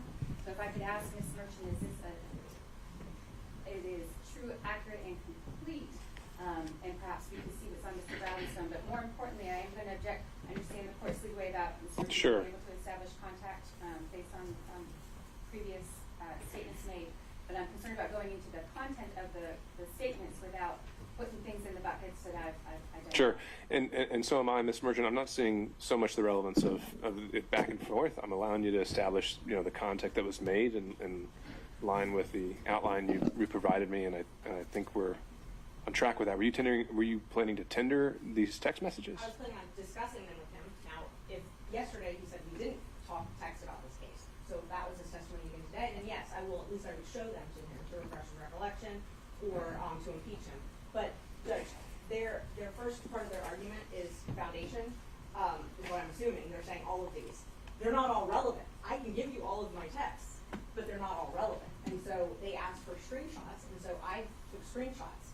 If there's a way to submit my entire text history with Mr. Bradley, then that's fine. If they want us to read every single text, that's fine. I just don't want to be in a position where people are saying that I'm not. Well, I also want to avoid the situation where you as counsel of record are having to lay the foundation and do that sort of thing yourself. So I don't know how much further we can go with this before we get into that. So. Well, I'm not sure what their objection is. So I asked him about one question, and he read Sure. out several. Why don't we just go with your next question, and we'll see where we go from there. All right, let's see. But so and, Bradley, when you wait for her to ask a question. and I understand that, Judge, and I'm not Well, trying apparently to. you don't, sir. Wait for her to ask a question, and you'll have a chance. So I think the last thing I asked you was about September 14th. So those texts that you're talking about, those refer to the issue that we're here today about them. Some text did, yes. Yes, okay. And then you called me again on September 15th, 2023, and you spoke on the phone. I do not recall that. Well, I texted you and said I needed to call you back, and then I later called you back. I'm not sure. I do not recall. You don't recall that? Okay. And do you recall the following Monday? Your Honor, I appreciate the question as it is on the form, and if the question is what she's going to read, I object to it even being asked out loud without knowing, number one, the relevance of it. If the witness is going to answer the source of information, and I feel like it is so inflammatory as to say out loud without knowing where Mr. Bradley falls on that, then I do have an objection to the question. Okay. All right. With all due respect, if I might just for a moment, why is it that we're not allowed to ask a question, and then when the question is asked, there's an objection made either by the state or the lawyers for this particular witness? It appears that what the state would like to do is force us to tell you in advance every question we're going to ask before there's an objection raised. And I don't understand why they get to do that when we are obviously in the same position to say to them, tell us every question you're going to ask first. I realize it's a privilege, but that can be the questions asked, state objects, chauffeur objects, in the court rules, but not being able to put it on the record because it's inflammatory or it's somehow prejudicial, I don't think that, I'm just suggesting. Sure. So, Mr. State, I'd agree with you in the general sense of things, but in this situation, Ms. Merchant offered to provide essentially her list of questions in advance, giving us a preview of what she's going to say, and that puts us in kind of a different posture in that respect, where we can actually have some sense of what's going to come out. But Ms. Merchant, I think knowing what your next question may be, since usually we don't have that opportunity, does it presuppose some knowledge on his part that we have yet to establish is inside or outside of privilege? Well, the first thing, Judge, is I gave these questions so that you wouldn't be in a situation Sure. where we were objecting and having 4 different lawyers talk about privilege, confidentiality, every single question. So I was hoping that we would ferret that out ahead of time. So this is the first that I've heard that objection to question 18, and we give the state copies of it as well, trying to be completely transparent. I also, I have to establish that his information, there have been statements in this court that I lied, multiple statements yesterday. I can't even tell you how many times that was said under oath yesterday, and that I did not get this information, and so I have a right to Which I've already said we can do and we can go over, but and we've already started doing that. But the next question, as you plan to ask it, may presuppose again some information that he has that we need to determine whether it's inside or outside of privilege. Is that right? No. Well, I don't believe so, no. I mean, if we're going to talk about the privilege, I wanted to talk about it beforehand, which is why I gave all of these. I didn't know the state had objections on these questions to privilege. If we're going to talk about the privilege, I'm happy to ask him the substance of the question, but that is what I'm getting objections for. So I'm trying very carefully to craft something to avoid that. But I'm happy to just ask outright the question. Right. I don't see a way around that, Ms. Cross. I understand, Your Honor. I'm going to do what I'm trying to do. The problem in the context that Ms. Merchant is posing the question is, this was our communication, this is what I asked you, this is what you told me, and here are these texts that are supporting it. I I understand the court's ruling that based on how things have gone, if Ms. Merchant feels like she needs to establish there was contact and communication, then I don't have an objection to that. However, number one, the text message that exchange that Ms. Merchant gave me is apparently not complete. And so I don't know, without making her a witness, how the state can, we're entitled to, if you can refer to text messages, we're entitled to an accurate representation of what those are. Mr. Bradley's looking at his phone, and that's what he's got. He is under no obligation. Ms. Merchant provided this to us, and I appreciate it. But I can't tell as I'm sitting here to object to an incomplete or an inaccurate recitation if what she gave me isn't complete. So a couple things come to mind. One would be that anything the witness is referring to on the stand, counsel at any point has the right to inspect. And so if that's what you're asking for, Ms. Cross, then I think you have a right to do that if he decided to do that. The other is as I've seen it so far, I don't think these texts are coming in as substantive evidence, but more for impeachment, in which case extrinsic evidence would never be coming in to prove them up, and he either takes her answer or he doesn't. And that's how it works. So I don't see the foundation issue or the completeness issue really playing into it as it comes to impeachment. And Judge, they asked me for the relevant screenshots. I took them. He doesn't have an iPhone. I can't download the entire text message history. I told him they could go through my phone. Like, I'm hiding something. All right, Ms. Merchant. I think at this point, again, I don't see anything extravagant about the next question on his face. I think we need to deal with it as it goes, so you can proceed. I asked you where I could get an affidavit from about the affair, and you responded no, because you didn't think anybody would freely burn that bridge. Isn't that true? If you say so. I mean, I don't. You have your text if you need to refresh your memory.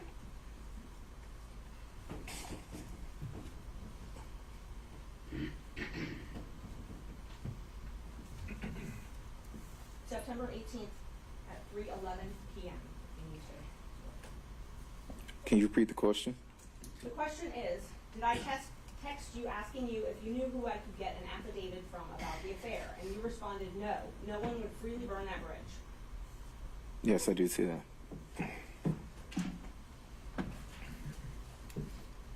Then I asked you if Chris Campbell knew, correct?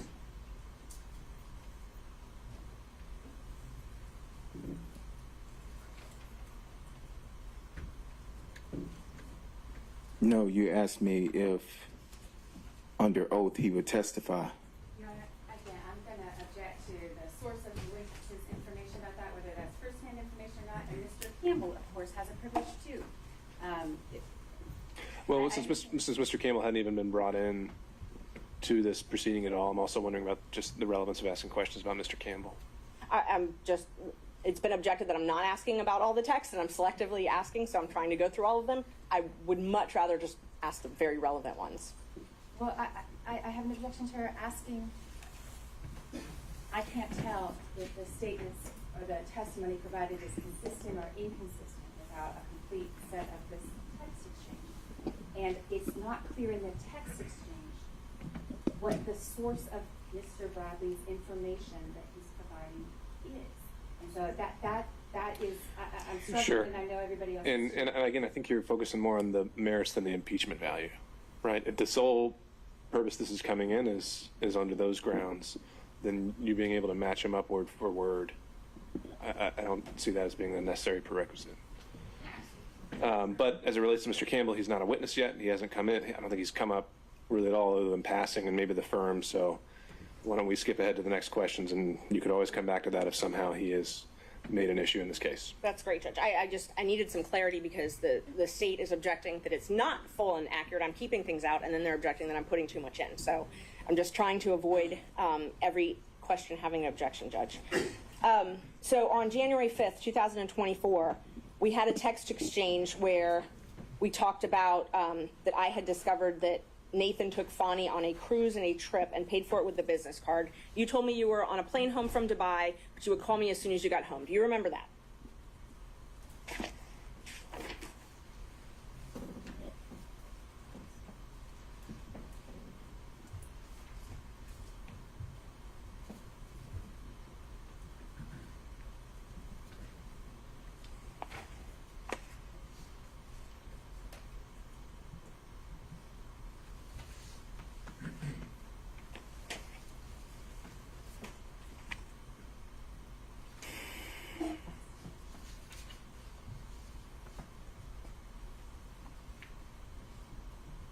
So what I have is a text message from you saying, "Oh my God, Nathan took Fani on a trip to Napa and paid for it with his firm." Okay, continue reading. And you said, "Is he that dumb?" And I said, "Wow, I'm on a plane from Dubai, land at 3. We'll call you as soon as I land." So that is accurate. That's what you told me. That I will call you as soon as I land, and wow? Yes. Yes, that is accurate. And then you told me that you weren't surprised because they took many trips to Florida, Texas, and California.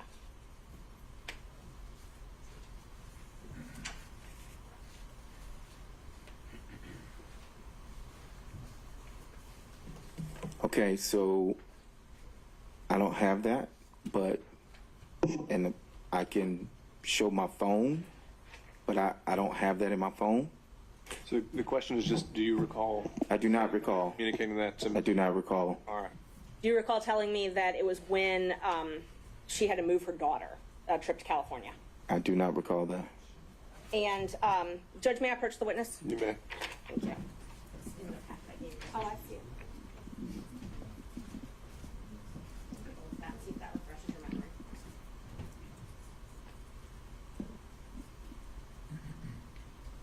Yes, I see this. Okay. Does that look like, does it refresh your memory? It does not. I mean, I see what's on the text chain, but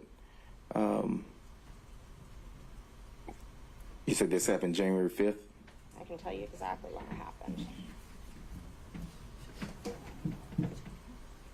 Because there's no date and time stamp on that. Let's see.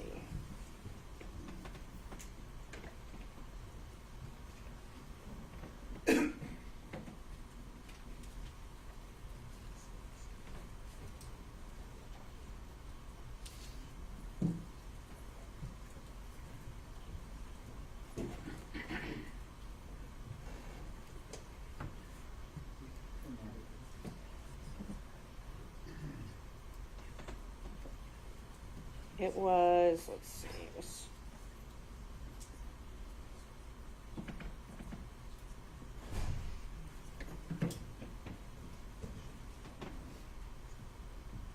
I believe it was January 5th, but just give me one Judge, second. I just want to, on behalf of Mr. Wayne, just to review the objection again. We still don't. To which question? To the current question, we still don't know the source of this information, whether it was privileged or how he obtained it. I'm wondering now if there's a timeliness issue on your objection, since he already, well, he said he doesn't recall. Right. So there's, He just gave the date. He didn't. sure. Start answering. Well, his question, or his answer was he doesn't recall, and his memory has not been refreshed. So I think it's time for the next question. May I approach the witness, Judge? Okay? Can I see what you're approaching the witness with? So is this the complete text chain? That is the complete text. While they're looking at that, can I just ask you, did you delete any text messages? I have several messages in the phone with you. I've never deleted. I mean, there are messages about family and my health and things like that. You asked me to be on some panel. Yes. And so I think it's complete, but Well, no, my question was, did you delete any no, text? I haven't deleted anything. No, Okay. I have not. And I offered them to look through my phone earlier if they are welcome to. You never provided it to us. I said you The physical had it. phone, you never provided it to us. It's the only phone I have, Judge. Yeah. I understand, and I don't want to keep popping up, but my concern, of course, is that these exchanges are just two lawyers gossiping about information. And I'm concerned about it coming into the record in this way. I understand impeachment is a thing, but if we could do it in a way that the substance of this gossip is not, that part is not impeaching, the contact is impeaching. So I don't think we've gotten to that point quite yet, Ms. Cross, but you can renew your objection if you think we have. So right now, the sole thing that Ms. Merchant is trying to do is hand him an object to refresh his recollection again. So we'll see where we get with that. And I don't have any way to download it. It doesn't May I? Mr. Zeta. The court is a trier of fact. You're going to be able to determine whether something that has come in, if you choose to, is hearsay, whether it's admissible, whether it's relevant, whether it's impeachment. You're in a position that if it all comes in, but you reserve the right, or all parties reserve the right to object, we can deal with it. This is not a jury. We don't have to worry about the jury hearing something that it will no longer consider. All we're doing now, with all due respect, and I understand there's a process, the state doesn't want something to be heard. I object to that. They've repeatedly attempted to stop questioning. Your Honor can hear it all and then decide what is and is not relevant or admissible. We don't have to go through every single one of these. The only time you have to go through this is if it is in fact a communication, and it's a privileged communication, and an argument has to be made at that point as to whether or not it should be elicited or it is subject to being stated in open court. Otherwise, all of this could come to the court, and the court can then decide how it wants to treat it. That's all right. I appreciate that, Mr. Sadon. I think it's certainly accurate that we could have an approach where if it's a close toss-up on an evidentiary question, we can have it all come in and sort it out later on the record. I don't think we've quite reached the point where I need to do that. I think we still have time to get into these, and it'd be my preference to keep the record as clean as possible and without questionable evidentiary issues. But we may get to that point. So the question from Ms. Merchant was to approach the witness and with an object to see if that would refresh his recollection to the last question asked. Yes. Now, I'm sorry, the state scrolled through it, so not right there again.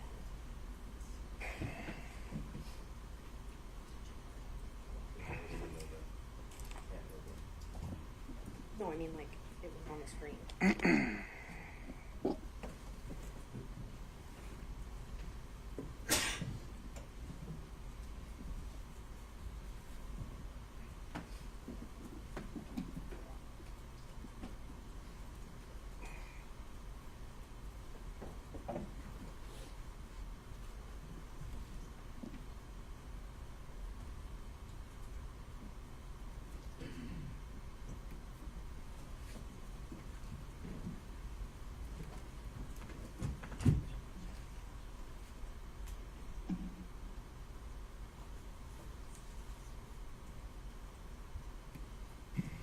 Now I can't find it. So I'm going to move on to the next question that I actually can find, and then I'll find that and come back to it.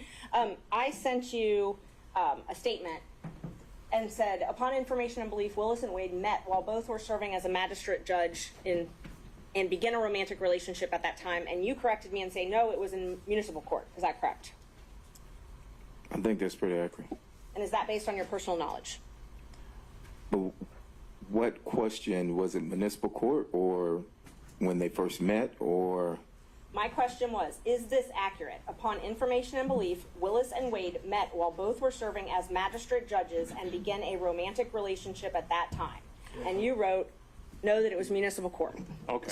So I answer. Mr. Bradley, just a second. Mr. Chopra has risen. Sorry. Your Honor, I do have one purpose here, and that purpose has now been met. Any information that Mr. Bradley may possess would in fact have come from his representation of Mr. Wade. This falls within the purview of his divorce proceedings, which, as we testified earlier, commenced in December of 2018. There's no pierce or shield associated with it, and so we would say that under Rule 1.6 we should not be compelled to give any further information.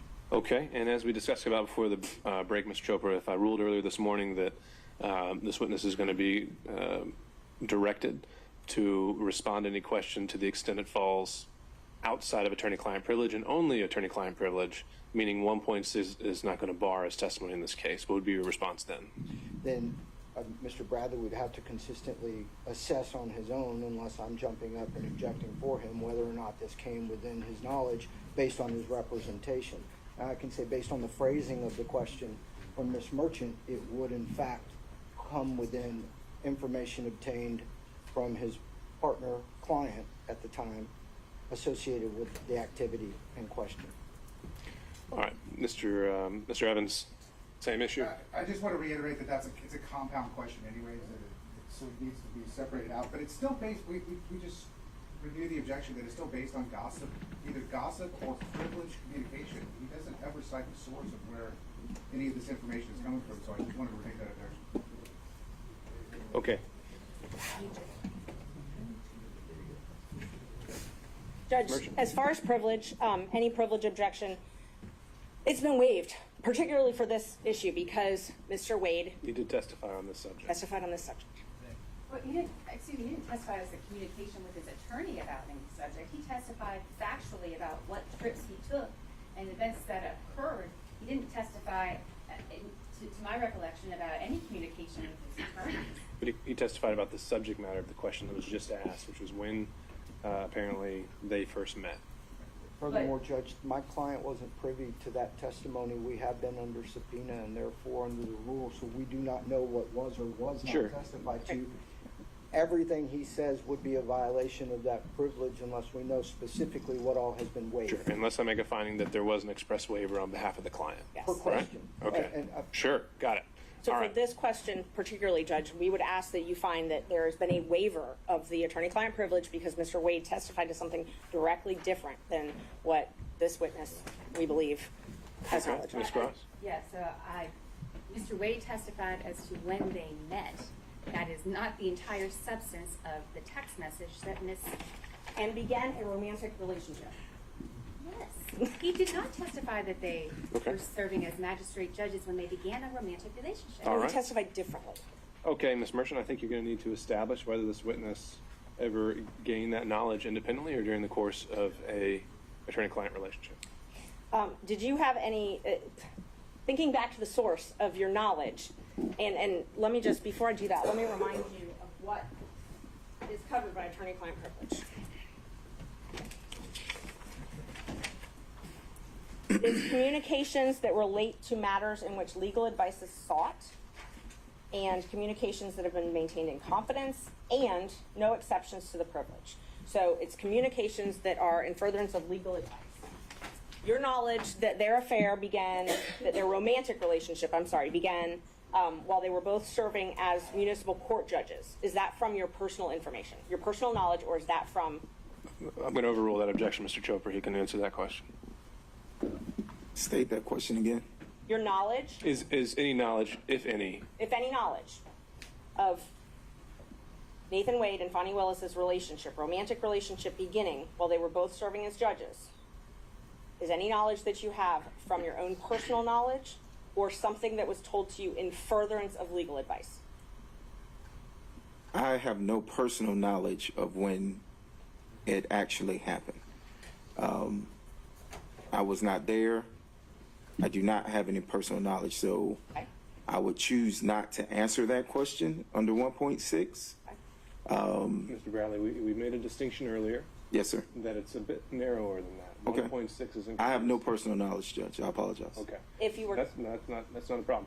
The issue is attorney-client privilege, and so whether what you learned, if anything, was during communications with a client. It was. Okay, Ms. Merchant. and was it that any knowledge that you had as to the truth of that statement, was it told to you in furtherance of legal advice?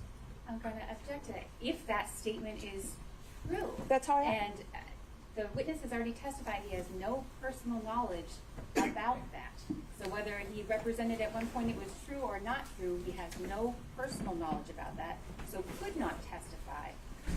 Prior inconsistent statement, Judge. Do it all the time. That is what the state It's does not a regularly. statement. They bring in, if it's a prior inconsistent statement of another witness, Judge. Mr. Wade Which testified. other witness? I'm Okay. sorry. Okay, Mr. Wade testified. That their relationship did not start. But you can't impeach him with a prior inconsistent statement that's privileged. And No, so but we haven't gotten over the privilege hurdle. The You said- privilege hurdle we've gotten over with fraud on this instance. Well, that's the first time you used that word. So if you want to make the argument of why that applies, you can do that now. Yes, Judge, the crime fraud exception, it applies because of the crime fraud exception. Which crime and or fraud was committed here? So there's a couple different things, and I want to just address them both because he's raised 1.6 and also raised attorney-client privilege. For the crime fraud exception says the privilege doesn't apply if it's if the existence of it essentially if he has to keep something secret to allow a fraud upon the court to continue. So we've got that. We've also got No, it has to, the legal communications have to have done in furtherance of a crime or fraud. How has that been established? And what crime or fraud are we talking about? We're talking about perjury, lying to the court. In the affidavit filed last month. Yes. And so what have you done to link the communications that he made maybe, I don't know, years ago to the affidavit filed last month? The communications he made years ago, it's proof of the affidavit being incorrect, being false. He's given a prior inconsistent statement. But the legal communication has to be in furtherance of a crime or fraud. Right. Right, but he also can't protect. So, and I think it's more under. But if he had no idea, an affidavit wasn't even going to need to be filed until a month ago. Right. And these communications and everything happened well before that.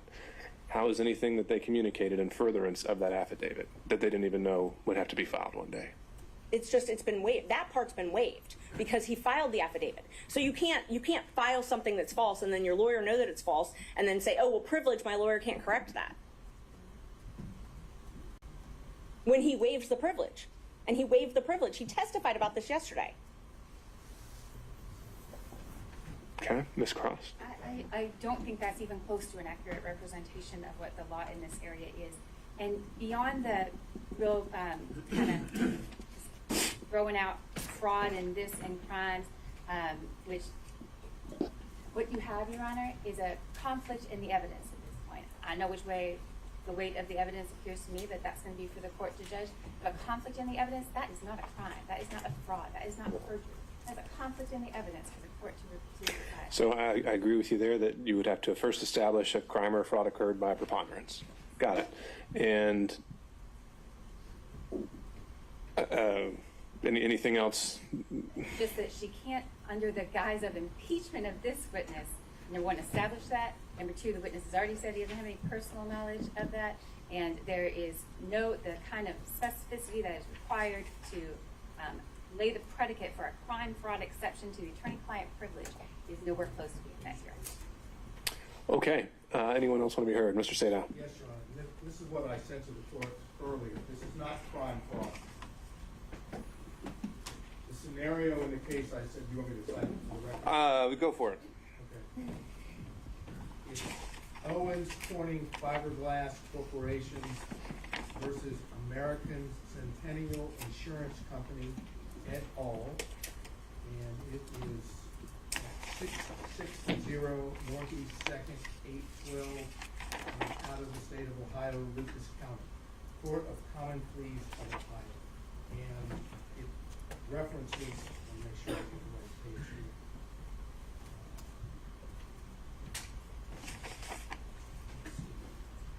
I think it's page 256. The point in the case, or the holding in the case, is if the party or witness chooses to testify falsely, and our position is that Mr. Wade testified falsely when he claimed the relationship did not begin until 2022, that if there are attorney-client communications in which the same individual witness has told his attorney something contrary to that, inconsistent with that, here that the relationship, the personal romantic relationship between Mr. Wade and Ms. Willis began prior to November 1st of 2021, which would be the day that he was hired, that if that communication took place, that is the attorney communication, that the fraud upon the court is Mr. Wade lying under oath about the starting date, and the attorney-client privilege under those circumstances, where that material fact is pierced, and the attorney may be forced to testify to the contrary or inconsistent statement so that the fraud on the court no longer holds. In our situation, that is precisely what we are trying to do. If this witness's testimony, again, and the court may have to hear some of this ex parte in camera to determine, but if this witness is able to testify that Mr. Wade told him under whatever the circumstances may be, that the relationship with Fani Willis began before November 1st of 2021, then we know from what the witnesses testified to, Mr. Wade, that he lied under oath to the court, and that's a fraud upon the court, and the attorney-client communication to that specific matter is pierced and needs to go into the record. Now, how best to do that? The only way to do that, if it's not in writing, and apparently it's not, is for the court to hear in camera, ex parte, what the communications were that are sought to be kept privileged. If the court deems that it is not inconsistent or contrary to what's testified, then you wouldn't pierce the privilege.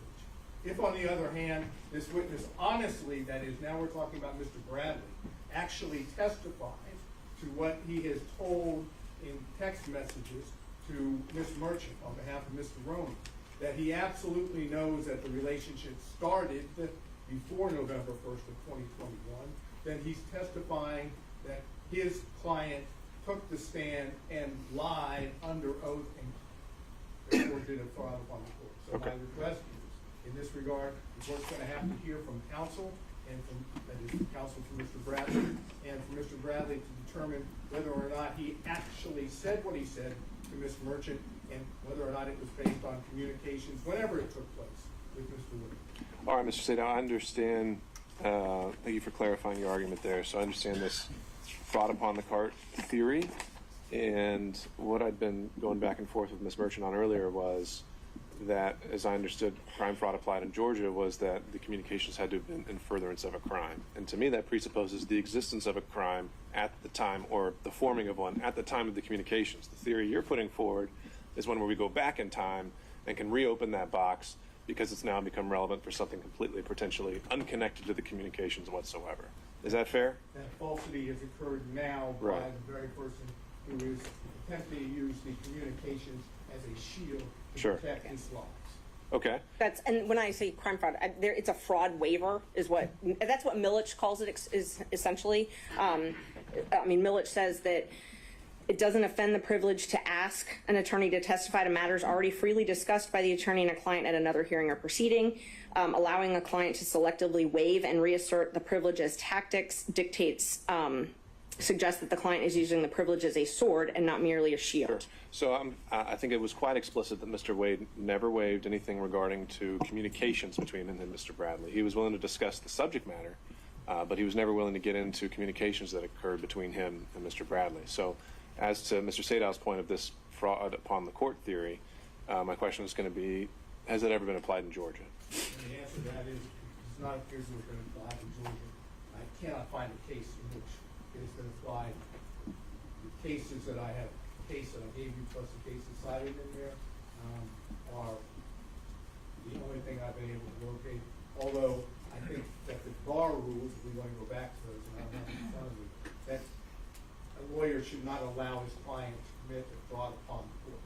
Okay. And I think that, along with this, gives the court the discretion to do that. And the only way to make the record, even if the court suggests that this is the law that the court should apply, but even if the court disagrees, there's no way for there to be a record about it unless Your Honor does it ex parte in camera to determine the nature of the privilege, which of course Your Honor knows, earlier days, is how judges can do it with the Fifth Amendment privilege. They can do it with any privilege as long as it's ex parte in camera. So what I'm asking the court to do, because when I get up, I'm going to ask you directly.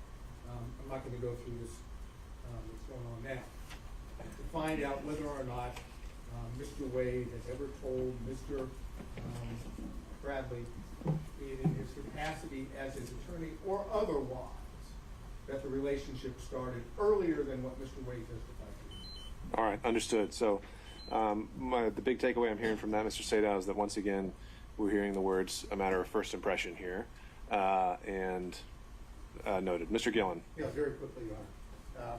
Number one, he apparently, now he's claiming a privilege, which he certainly did not assert when he was communicating a text with Ms. Merchant. Sure, but do we have any indication Mr. Wade waived it and allowed him to communicate by that text? We know what he did. We know what he did. So how's that an implied waiver? And I would assume that as the attorney, that he would know whether or not he should protect a communication. That's a pretty big assumption, right? Not all communications are protected, number one. number two, let's not forget how we started on this journey with the state getting up and making very serious allegations against Ms. Merchant, asking for sanctions, saying all of her representations were inaccurate. And now they are doing whatever they can to block access to that information, which shows exactly what she said was exactly the truth. What they're trying to do is they're trying to say to the court, the 100% accuracy of Mr. Wade's declaration and of his testimony. And by the way, please, Judge, don't let Mr. Bradley tell you what he knows. Because what he knows is that this relationship, based upon what we see from the text and what we've seen in the context, we show that the relationship started before November 2021. So I think we have a waiver issue, and parenthetically on the issue of crime fraud, Your Honor, the issue about crime fraud is whether or not in any context the communication would be not in furtherance of a crime at that time, but it could be for any particular crime committed by the client in the future as well. It doesn't have to be something that's being committed at the time. I will also note that when you look at the attorney-client privilege, the law basically says, look, this is a privilege which blocks evidence from coming in. And so in order to have that, they have the crime fraud exception, which is a very low standard once a prima facie showing has been made, which I believe has been done by Ms. Merchant. All right, let me clarify one thing, Mr. Bradley. When you testify to personal knowledge, does that include anything you may have seen, heard, outside of communications with a client? When you say you lack personal knowledge, does that include anything you may have seen or heard outside of communications with a client? And you can tell me if that question was horribly phrased. Try again. You try to rephrase it for me, Judge? I'm sorry. Okay. When you say you lack any personal knowledge, Yes, sir. does that also mean that, and include anything you may have seen or heard outside of communications? Outside of communications with my client. That's correct. Okay. And communications that were made, if any, that relate to the subject that you were asked to, were there any other third parties present that may have resulted in a waiver of privilege? Including texts. Am I answering your question or her question? Okay. Are there any other third parties ever present with you and a client that would have resulted in a waiver of these privileges?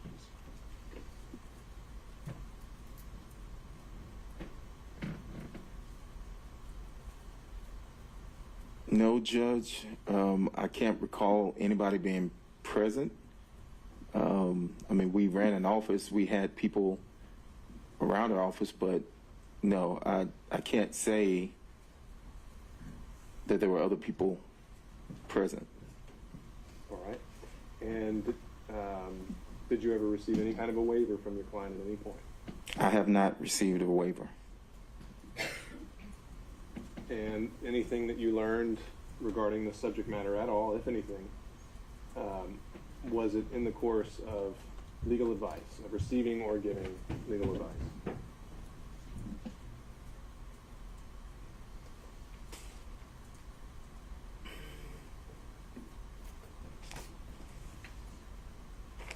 That's a broad question, Judge, to answer, because the advice was given, and then you have interaction. I mean, it wasn't, hey, this is for, to say specifically, this was for that, or, you know, I can't sit here and say that. So I don't know how to answer that question, Judge. Okay. All right. So I was given a case that may reflect the same proposition I was arguing from George. It's an old case.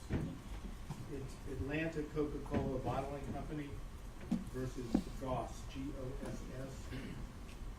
50 Georgia Appeals 637. Appears to be a 1935 decision. I've not had the benefit of jeopardizing it. So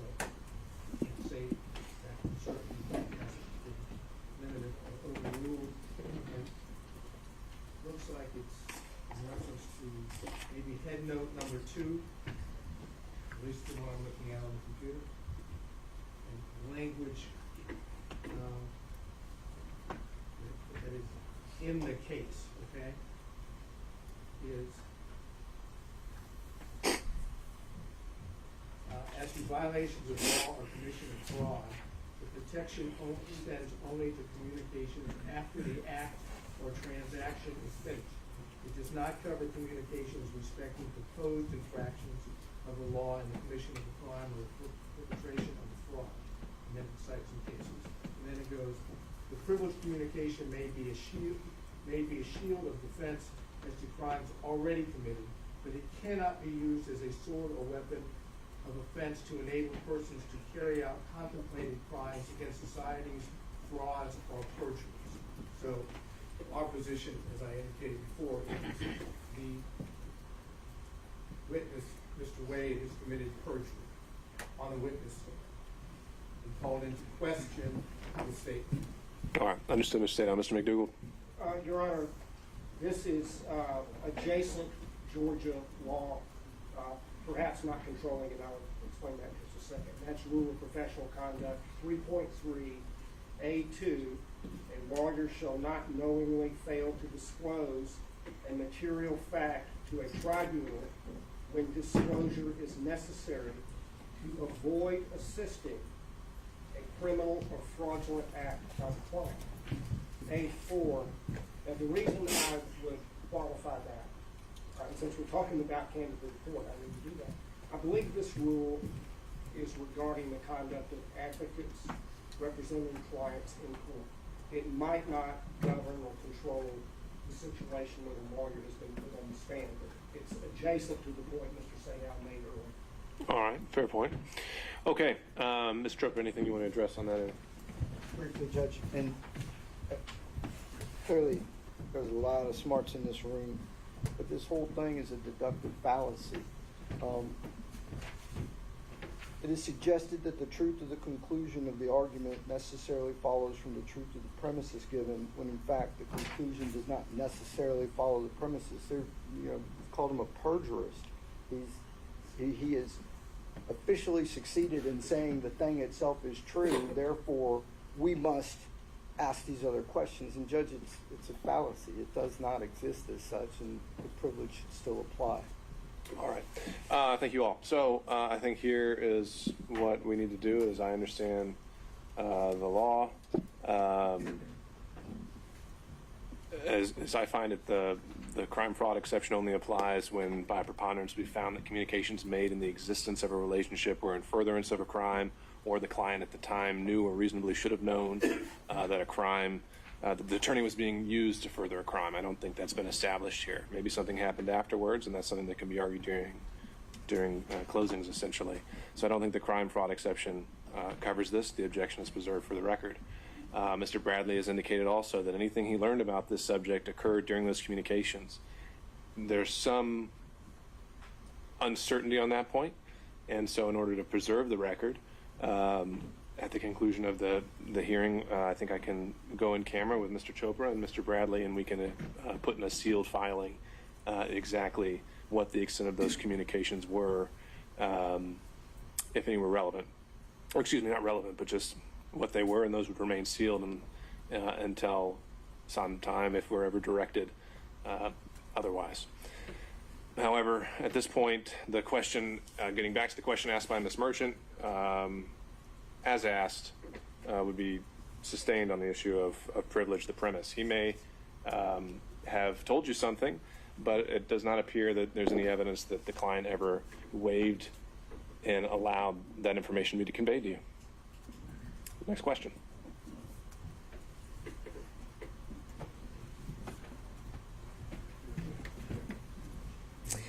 Thank you, Judge. All right, let's see. So we talked about Ms. Willis and Mr. Wade coming to and from your office and security details following them. Do you recall that? Do I need to look at my phone? No. Just asking if you recall. Oh, do I recall? Yeah. I think I did, yes. Do you recall security taking Ms. Willis to your office? I'm going to object to that. Does he recall Actually, I Ms. take that Willis back. No, taking? I don't. You can answer the question, sir. I do recall security detail bringing Ms. Willis to my office. Okay. Do you recall approximately when that was? I do not. And was that on more than one occasion?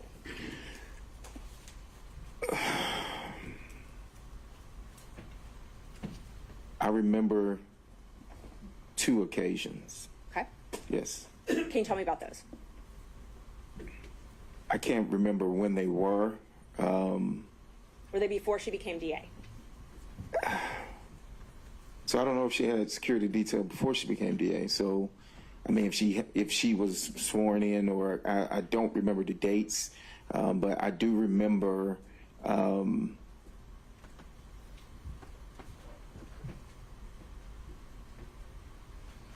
I think she was DA. Maybe during her transition team period? Was that? No, it wasn't. Trying to remember.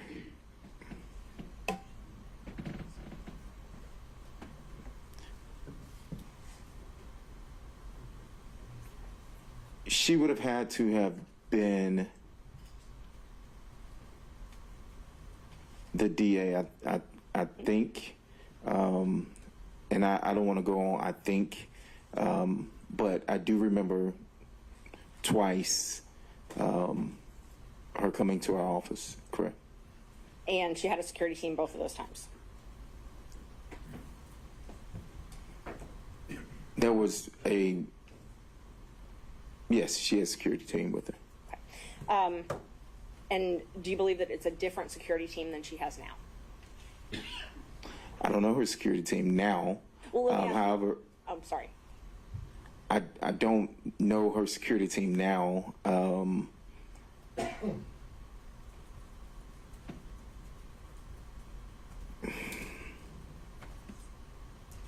I don't know her security team now.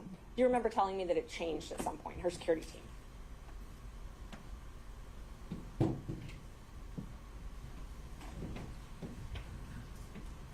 Yes, I think I recall saying that, yes. And that the most likely people that could testify or had seen things about them having a romantic relationship early on would be the original security team? I don't recall saying that, no, but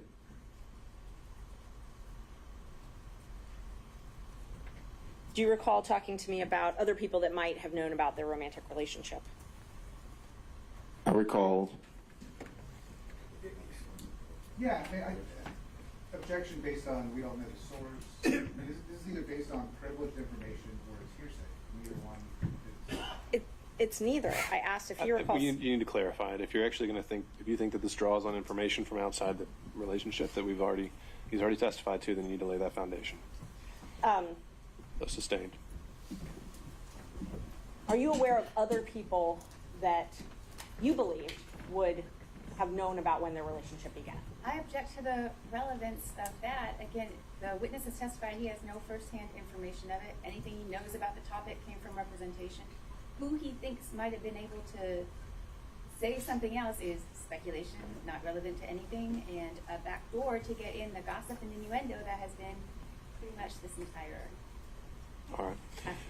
Okay, Ms. Merchant, I think we're getting to the point where, you know, the reason I thought this line of questioning was appropriate was to rebut certain inferences about why we were here in the first place. Right. But to go into it at the granular level, I'm not as wild about. So if maybe you can ask more overarching questions, and if you have anything else you think that's relevant, then you can get to those as well. Isn't it true that I gave you a copy of the motion to disqualify in this case? I emailed it to you, and you read it, reviewed it, and emailed me back that everything in it was accurate, to your knowledge.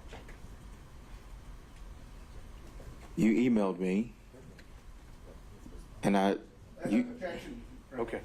All right. So there are things contained within that, Ms. Merchant, in which he has now said fell within the privilege, and that he did not have the ability to waive. Okay. So I think that's where we have to leave it there. And I believe I still have to ask the questions, and then if he wants to assert the privilege. Well, I think he's pretty much already established the privilege, and the objection has been made, and I think it's a valid one at this point based on the record. So the answer was he did acknowledge that you sent him the motion, and I think we leave it at that. Let's see.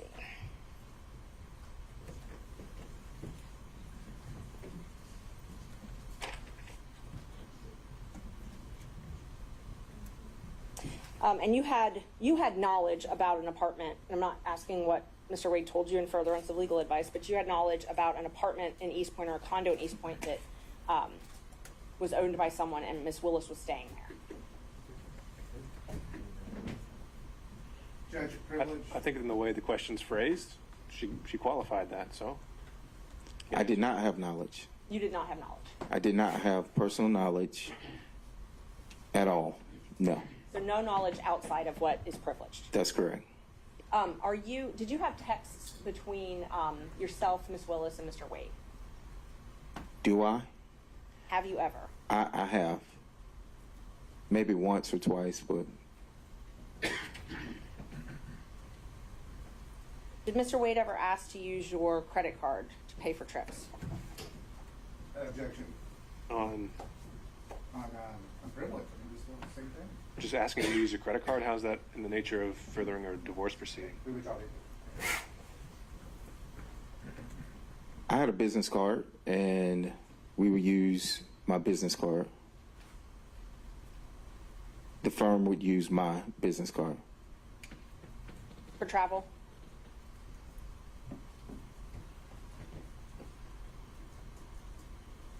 Are you asking if I use my business card for travel? Would Mr. Wade use your business card for travel?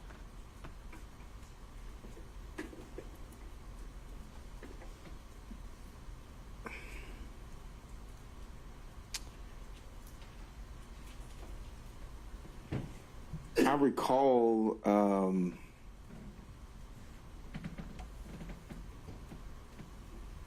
I recall a trip, but I don't know if that trip has anything to do with this case.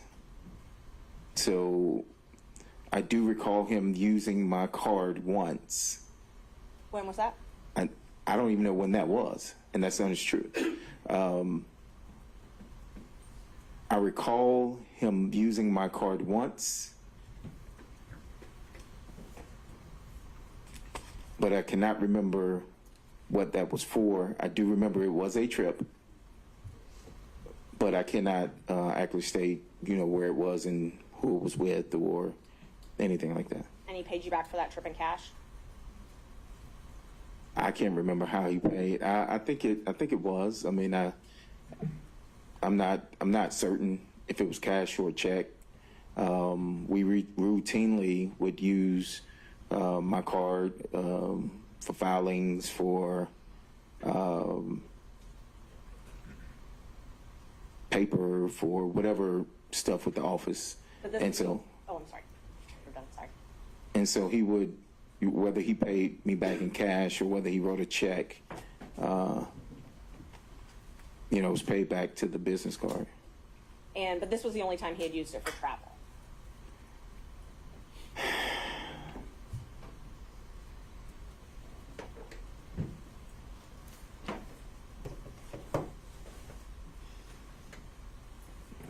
I cannot recall. I don't even have that business card anymore.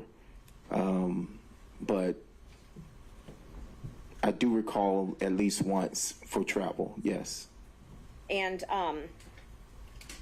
that was when you were still law partners with him, though, correct? That is correct. Do you recall approximately when that was? I do not.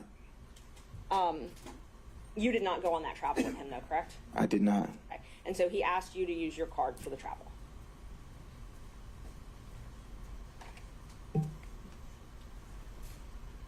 Yes, I mean, I'm assuming.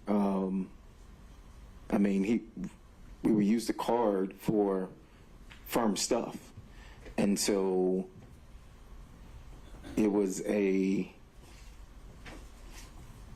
business card. Your business card, though. It was my business card, yes. Right. The law office of Terrence A. Bradley, correct. Okay. So it showed up on your accounts. That is correct. Okay. Wouldn't show up on his accounts, though, correct?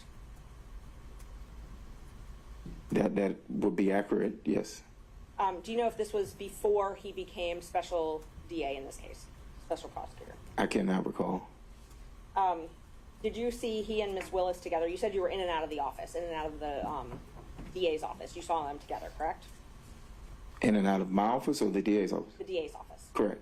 You saw them together in and out of the DA's office. Did I see them in and out? Yes. Well, if you preface it like that, no.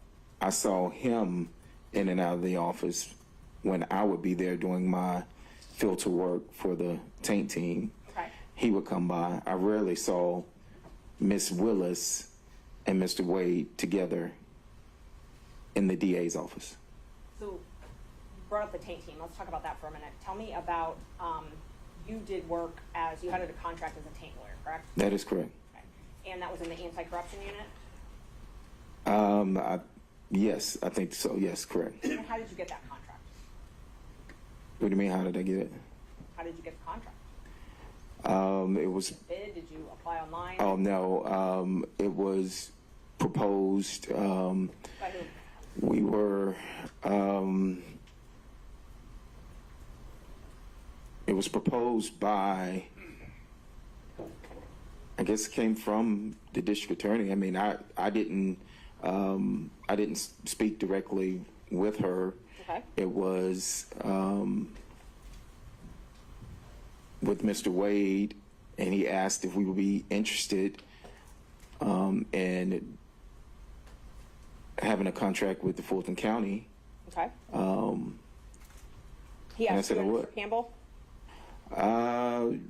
I think so. I mean, I can't recall if he asked us both together or not. Rarely.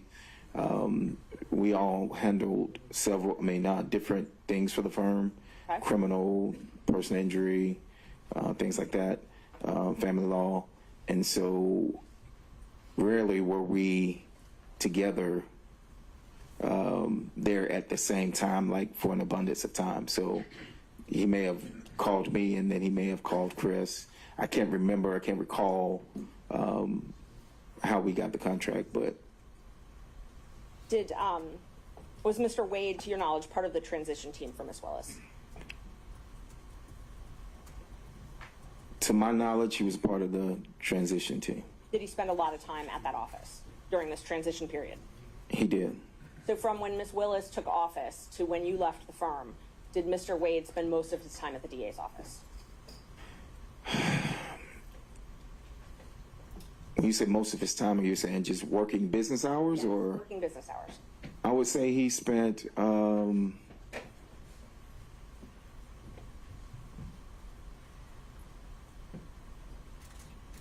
I would probably say he spent majority of time. If you say over 51%, I would say yes, he spent over 51% of his time. Okay. And that was the entire time from when she took office to when you left the firm? I can't say that that was the entire time, but yes, it was majority of, it was a, I mean, I can't pinpoint specifically when the time that he would spend. I think, if my memory serves correctly, getting to the majority of the time, it would have been whenever he started with this, maybe. With That the was as a special prosecutor? when you say majority of the time. Right. Okay, so let's talk about the time before he became special prosecutor. Did he spend a lot of time at the DA's office then? He spent time. I mean, it depends on what you say is a lot. He spent time at the DA's office, correct? And so, just so we're clear, you were hired first on January 25th. Both you and Mr. Campbell were law partners, and you were both hired by the DA January 25th, 2021. Is that correct? Repeat the question, I'm sorry. You and Mr. Campbell Yes. both were hired on a contract basis by DA Willis January 25th, 2021, correct? Which contract are you talking about? The first one, the taint contract. Not the first appearance contract, the taint Okay. contract. Well, you said the first one, and the tank contract wasn't the first contract, and so, Okay, so what was the first contract? to my knowledge, the first contract was the first appearance. Okay, so let me just mark these. Let's see what number are we on. 23, 24, 25. For his contract.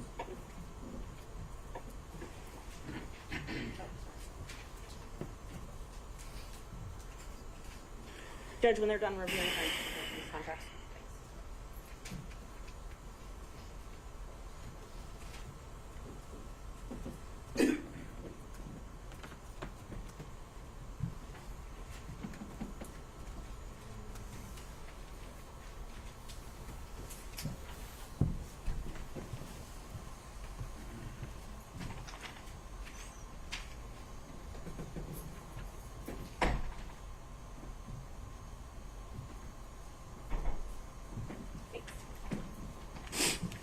Bradley, showing you what's been marked. Defense exhibit 23, 24, and 25. If you could just take a look at those.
Okay, I see.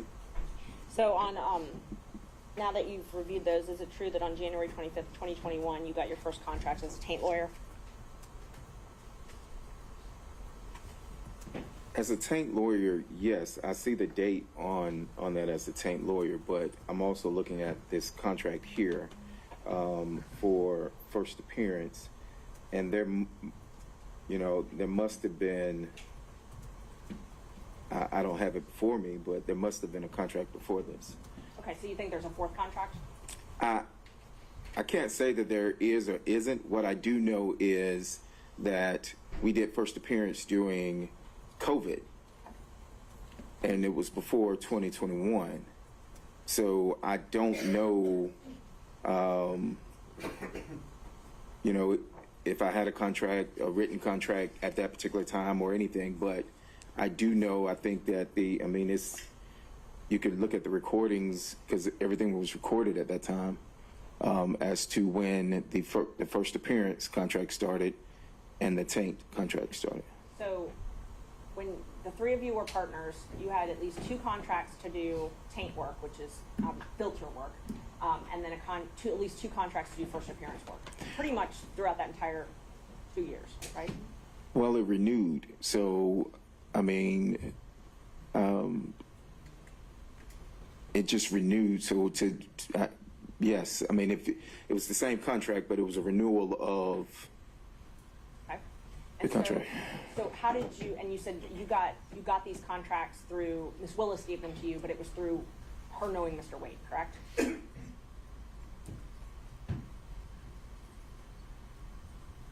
Yes. I didn't have a meeting with Ms. Willis or anything. It was brought to the attention that a contract was going to be needed or awarded, and if I was interested, because this was off of mine, and I said yes, and so Mr. Wade brought that to your attention? He asked if I was interested in doing the contract, correct, and then after that is when Ms. Willis, would come in, or I think we actually came down here or something, and signed the contract. Okay. And so that is how you were paid from Fulton County, these contracts? From Fulton County government? Yes, ma'am. And you shared, your partnership, you shared 1/3 of all your profits with Mr. Wade? At that time, yes. And so his contracts, he got a contract that same year, 2021, and he shared 1/3 of all his profits with you, correct? Yes, that should be fairly accurate. Okay. So during 2021, 2022, you all had 2 filter taint contracts. You had 2 first appearance contracts, and you had Mr. Wade's special counsel contracts, correct? My firm had what I have here, correct? But Mr. Campbell and Mr. Wade were part of your firm, correct? So I don't think at this time we had established WBC. Okay. At this time, I think I had mine, Chris had his, Nathan had his, and we operated in the same building. But if you ask me, did we fee share or, without everything that came in, yes, that is correct. So you weren't actually partners, you just fee shared. At this time, well, yes, at this time, we were not. We were, at this time, I had Law Officer Terrence Bradley, Chris Campbell, PC, and whatever Nathan's was, if I'm not mistaken. And all these, the taint contracts and the Nathan's special counsel contracts, all of those were under the anti-corruption unit, correct?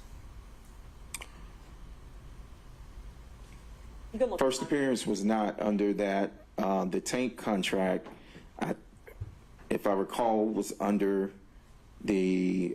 I don't think they called it. What are you calling it? You can take a look at your contract if you need. Okay. And I'm not asking about the first appearance. I'm asking about the taint contracts and then Mr. Wade's contract, which has already been admitted in evidence. If you need to look at that.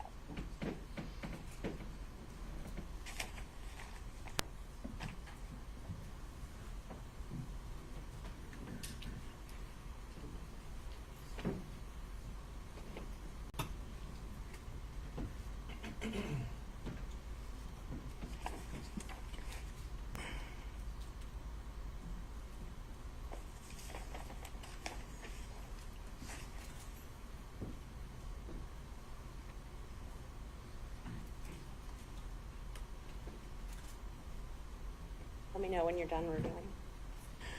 Well, I see on the first page where it says taint attorney, and I'm trying to go through and I see where it continues says taint attorney, but it always says Fulton County District Attorney's Office. Your question was specific as to the anti-corruption unit, and I'm looking for the verbiage of anti-corruption unit, so I apologize. No, take your time.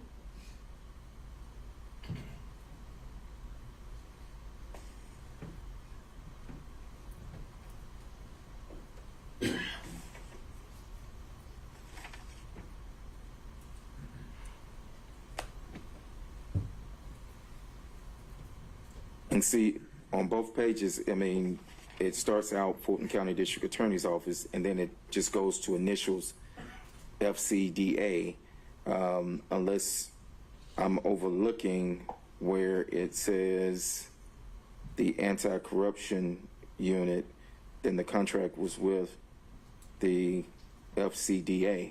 I mean, unless you want to show me something. I'm just asking you, and I didn't know if that would refresh your memory. Those contracts were for the anti-corruption unit, right? Well, they were for the district. I worked for the DA. Okay. I worked for the DA. Okay, so just in general, the DA. Correct. I worked for Fulton County District Attorney's Office in as a contract person, as it says here. And when you did the taint work, you had to report to Sonia Allen? I did not. You did not. Who did you report to then? I can't remember his name. His first name was Brian. Okay. And let's see. So I know you said you met with Ms. Willis when you signed those contracts, right? Yes, I know I met at least one time to sign these contracts, or to sign when I signed the contracts, yes. Did you meet with her any other times?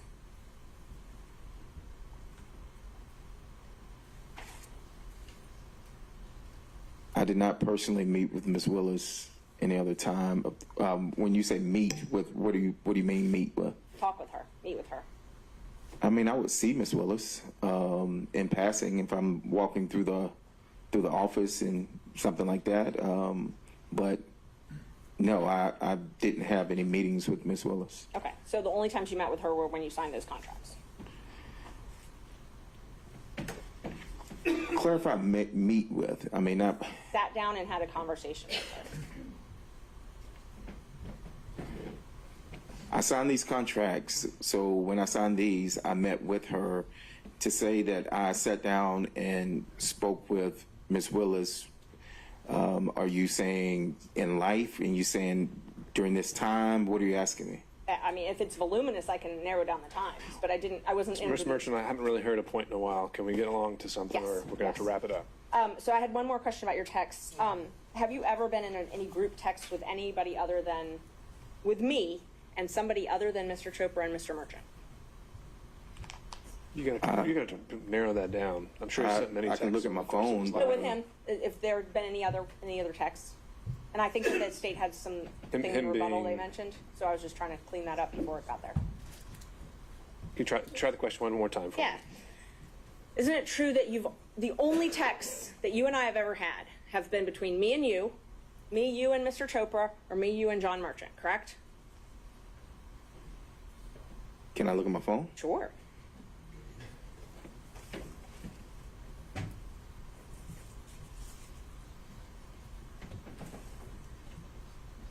And what's the relevance of that, Ms. Merchant? They've said multiple times that there's this third party that we've talked to, and I'm trying to establish there's no third party. And I don't know why it was relevant, but the state's argued it, so. Well, if Ms. Merchant doesn't know why it's relevant, then maybe it might become relevant later, but right now. Ms. Merchant, I think you've been able to show okay. what maybe launched this and answer the state's initial claims, and so let's get back to the core of what we were here for this hearing. Do you have anything else relevant to ask this witness? Yes, just a few more questions. After it became known that you were placed under subpoena, did you get a call from Gabe Banks? I did. And was he trying to determine if you were going to be giving information in this case? I don't know what he was trying to determine. He stated that it was an odd. I had not spoken to Gabe in a while. We are colleagues. We are friends. We are in the same fraternity, Gabe and I.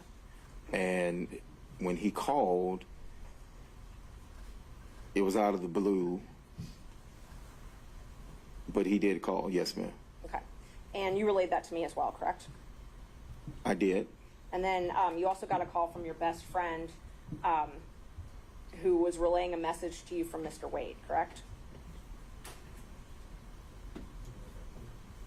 No, I got a call saying that he got a call, not that a message that was supposed to be relayed to me.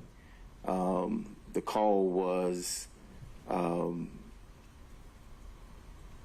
going to check if there's a hearsay, the responsible call for hearsay. Thus far it hasn't, but Sure. So hearsay objection as to the contents of the call, Ms. Merchant. I believe the contents of the call were to remember your privilege. I took that as a threat. I think Mr. Bradley took it as a threat, and I think he would testify to that.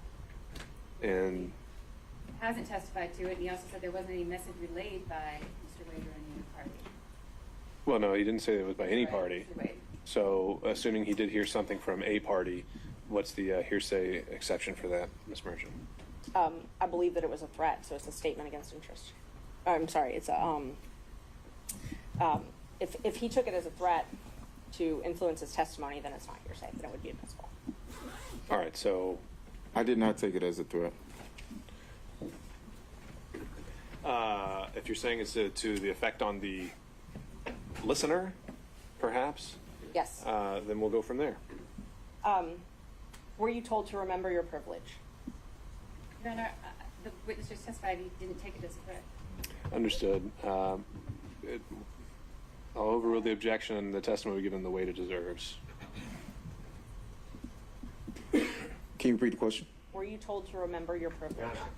I was not. A witness, there may be a potential witness now in the courtroom because the person that Ms. Merchant is referring to is sitting in the courtroom. Well, if that witness hasn't been told to testify, then I don't see any sequestration issues. I don't know who it is. I don't know his name. Okay, and so were you told anything to that effect, Mr. Bradley? Repeat the question one more time, but so I was not told, remember my privilege. Something about privilege, remembering that. I do recall privilege being mentioned, but it wasn't remember your privilege or, you know, a threat of any sort. But you immediately called me after. No, I called someone else after. You called me quickly thereafter then. I talked to you that day, yes, ma'am. Okay. Thank you. Mr. Sadell. Your Honor, because this is a defense witness, is it the state's first cross? I think that's how we had been doing it yesterday. No, actually, we're doing it just this way. Yeah, I've been. Okay. This is the first time he's gone, and then we go through all the defense, and then you'll have your chance.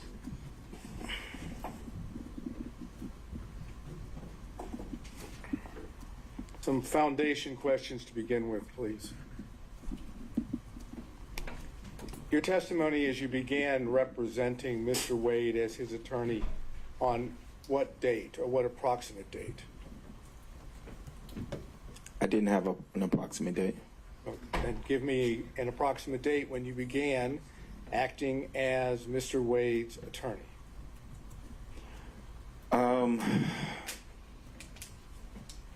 I would say it was, you know, if I'm speculating. I really don't want you to speculate. I mean, you're the one that was the attorney, and Mr. Wade was the client. Correct. So give us the ballpark figure of when it was that you began acting as his attorney. Maybe 2017, 2018, I think, maybe. And the purpose for which you were retained? His divorce. So, according to you, from that time period, your communications with Mr. Wade with regard to the divorce or any matters related to the divorce, it's your position are confidential, are privileged, correct? Yes. Yes. Okay, good. Now, did you ever meet with Ms. Willis and Mr. Wade prior to, and everything I'm asking you is prior to November of 2021, okay? Okay. Keep that in mind. That's. Why are you yelling? I don't think he's yelling, Mr. Bradley. He's just speaking up. All right, Mr. Sadell, let's go. Okay, thank you.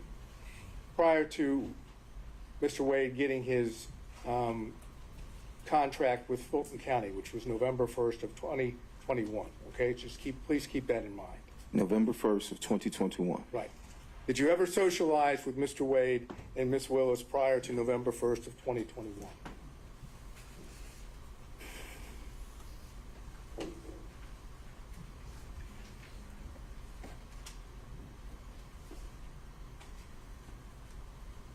I've never socialized with Mr. Wade or Ms. Willis in any setting. If you're asking, have I ever met with them, then I would say yes. But when you say socialize, what do you mean socialize? Have you ever gone out to eat with both of them? Before 2021, I do not think. November 1st of 2021. Out to eat with both of them before.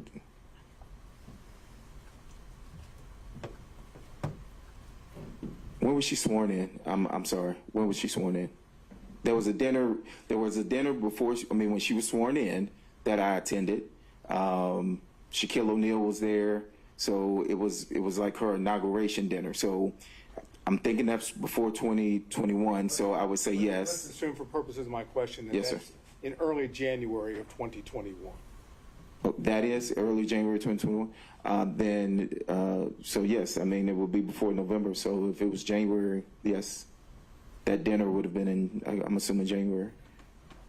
Okay. And any other time that you socialized, went out to eat, went to anyone's home, you know what socialized is. Exactly. So no, I did not socialize with Mr. Willis.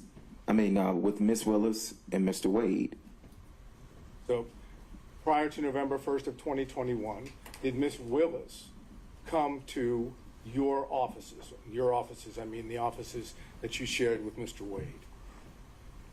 I think she came once or twice to our office, correct. And the purpose for which she came? I don't know. We had separate offices. I do recall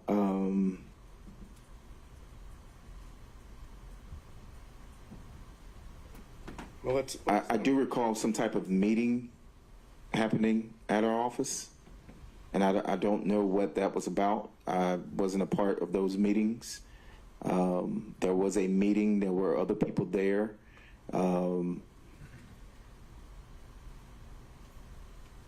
were other people from the, I want to say DA's office there, maybe. Okay, let's go back to the basics. Ms. Willis came to your offices, together offices, on a couple different occasions. I recall Ms. Willis coming to my office at least twice.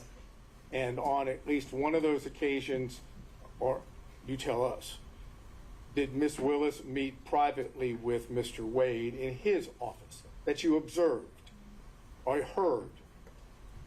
I can't recall. You can't recall? No. Did she ever meet with you in your office?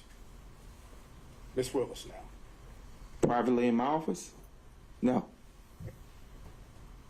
I've never met privately in any office with her outside of signing this contract. Did Mr. Wade, prior to November 1st of 2021, ever talk to you about socializing with Ms. Willis?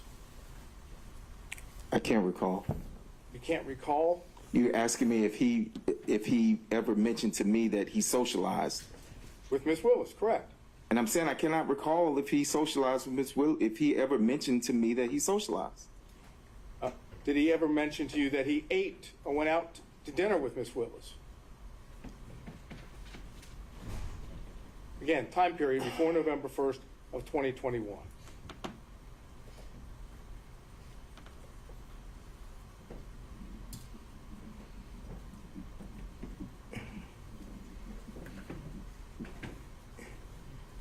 Did he, repeat your question? Mr. Wade ever tell you prior to November 1st of 2021 that he had socialized, gone out to eat, visited Ms.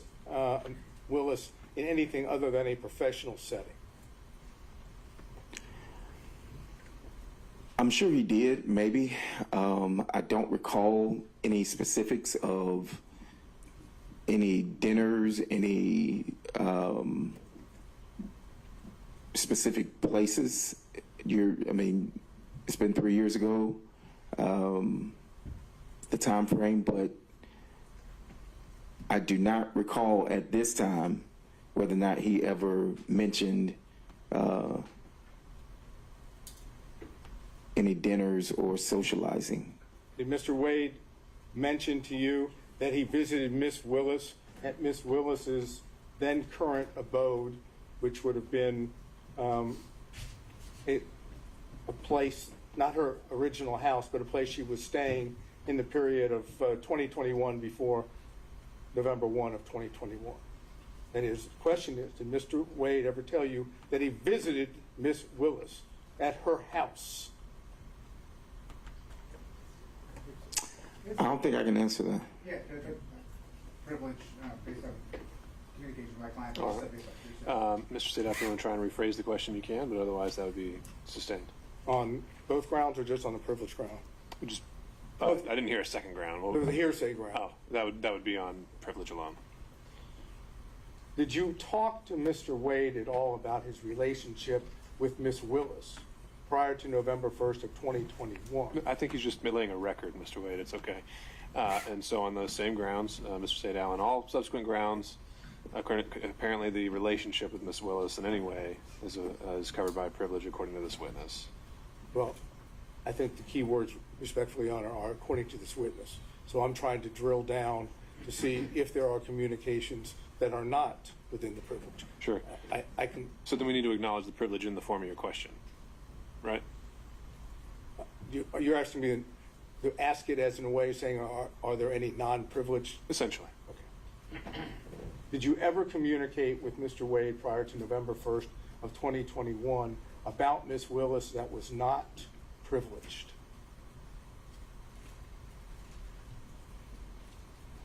I mean, we discussed this contract, but This contract doesn't help. You have to give me a exhibit number, please. You said before November 2021? Yeah, November 1st of 2021.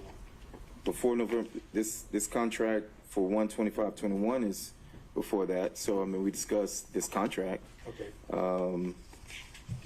And if I remember correctly, again, just give me that exhibit number so we can reference it. Exhibit 23. Okay, hold on 1 second. 1 second. On Exhibit 23, did I understand you to say that it was Mr. Wade that effect brought you and Ms. Willis together for the contract?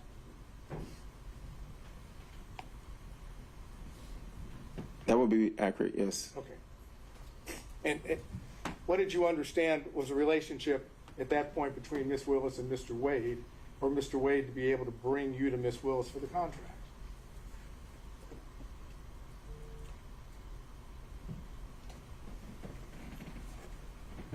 It's not a hard question. No, I'm just, state that again. Mr. Wade is the one that basically says to you, go see Ms. Willis about this contract, right? Mm-hmm. That's a yes, correct? Yeah, yes. So Mr. Wade had to have some knowledge, you would assume. Yes. Right? That you going to Ms. Willis might bring you the contract. I never went to Ms. Willis. So I stated I never went to Ms. Willis. No. I was told about that there was a potential contract, and that I was asked by Mr. Wade if I would be interested in doing that contract. Okay, my question to you is, what was the basis that you understood Mr. Wade being able to potentially offer you that contract on Ms. Willis's behalf? I'm going to object to that. That's a mischaracterization. Mr. Wade offered it to him. I think he said he expressed interest. And also, I don't see the relevance of this at all. So just in terms of relevance or phrasing, I'll overrule on those grounds. So the question is standing unobjected to, Mr. Bradley. Can you repeat the question? You've explained to us how the contract Yes. came to you, correct? Yes. And my question is, what was your understanding of the relationship of Mr. Wade and Ms. Willis for it to have been offered, or whatever word you want to use, for him to have said, expressed to you whether you had an interest in the contract? Privilege. Okay. All right. Mr. Evans has invoked privilege on my question, so Mr. Sadao, I think you need to clarify whether... Was it a privileged conversation that you had with Mr. Wade that let you know about the contract?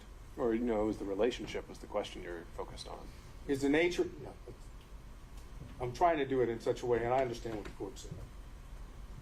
Was the relationship that I asked you about just now between Mr. Wade and Ms. Willis that gave rise to the contract?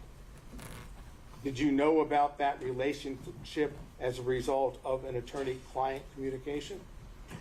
No, I knew of that through whatever work they did together as municipal court judges. That's. And how did you know that? Who told you about the work that they did together as municipal court judges? Mr. Wade told me that they did work at some conference. Okay, now this would have been something that Mr. Wade said, according to your time period, at the time that you were representing Mr. Wade, correct?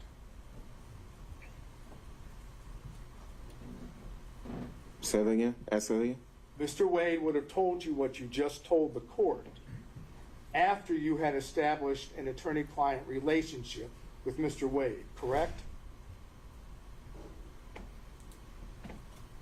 Yes, but when he told me of them being at a conference, I mean, I'm not understanding how relate. I'm trying to understand your question. Well, my question is basically, you had communications with Mr. Wade directly that Yes. were not attorney-client privilege, right? I've had conversations with Mr. Wade that were not attorney-client privilege, yes. That involved Ms. Willis, correct? I just stated that they were at a conference. I don't know whether or not that involved her or not. Well, if he's talking about her, that is, if Mr. Wade is telling you about Miss Willis and Mr. Wade having met at a conference, right? Then he's talking about Miss Willis, correct? Yes, but he also told me about other people that he met at the conference. But he told you about Miss Willis as well, correct? I think so, yes. So there were communications in which Miss Willis was at least a topic that was not covered by attorney-client privilege, correct? This particular instance, I was told about a conference, and when were you told this? I can't remember the dates of the conference, but it was after. It would have been after the conference. Okay, I'm trying to get just the time period here. After the conference, I want you to understand from the record, I believe we've shown that the conference was sometime in October of 2019. Okay. So could you give us an idea, that being a fact, when you would have had this communication about meeting with Miss Willis at the that is, Mr. Wade meeting Miss Willis at the conference? If that's the conference that they were at, yes, then I don't know how many municipal court conferences there are. I do know that at the time that I was in the firm, Mr. Wade was he had some position with the municipal court. Yeah, right now my only question is time-wise, assuming it's October of 2019, when do you tend to remember? What's your best recollection of when Mr. Wade told you about? I can't remember because I didn't even remember that it was October 2019 until you said that. Okay. So you don't have a present recollection? I do not remember that, no. Had to be before the contract, though, in January of 2021, correct? That they met? No, that you were told about Mr. Wade and Miss Willis meeting at the conference had to be before. Oh, yeah, yes, it would have been before that, yes. So what other communications did you have with Mr. Wade about Miss Willis that are not privileged? We know of one, about the meeting at the conference. Are you suggesting that that's the only one you ever had about Miss Willis that isn't? I cannot recall any. I cannot recall. You cannot recall whether there were any other communications that weren't privileged?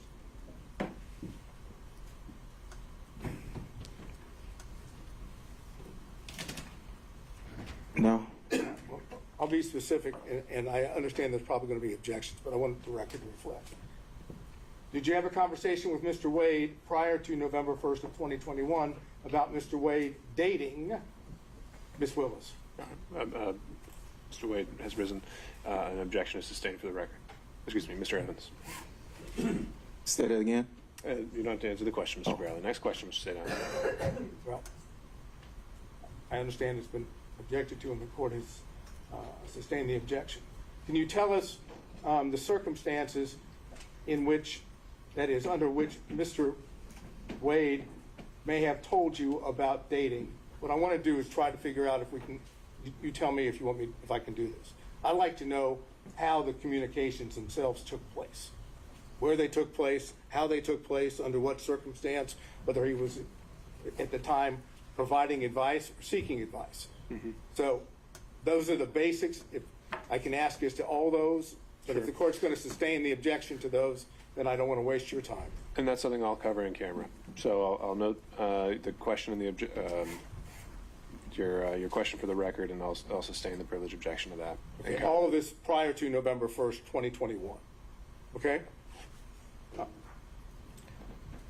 I'm going to show you two text messages. I don't have a hard copy. This is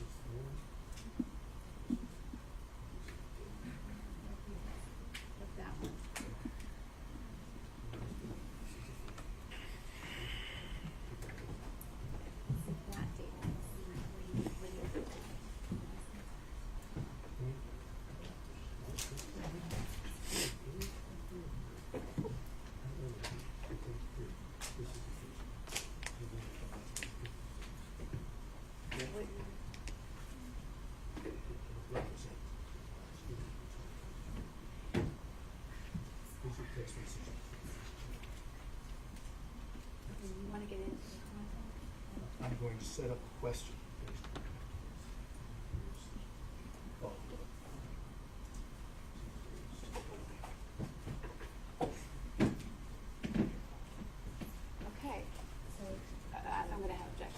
you're going to have objections. I realize that. I want to be able to show it to him, and then I'm going to frame the appropriate question, and then you're going to object. We'll see where we are. May I approach? You may, sir.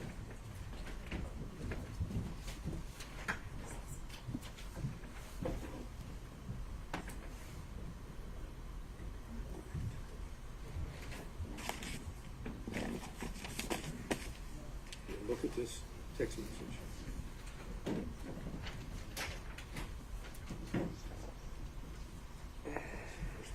Oh, wait, look, can I read it first? Of course, of course.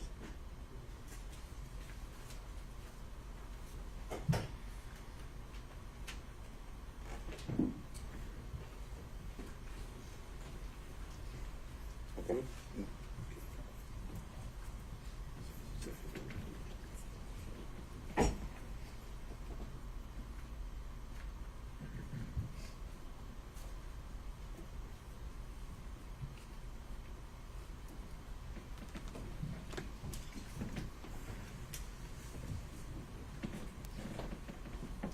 That's it. Okay. Kind of hard to reject that, and that's the question. I know it's coming. Okay. Then you must be a soothsayer. Mr. Bradley, I showed you two text messages, correct? Both of those text messages occurred on January the 5th of 2024 at approximately 11:56 a.m. Am I correct? I think so, yes. Okay. And the text messages would have been between you and Miss Merchant, correct? I didn't see it. Yes, it should be. Okay.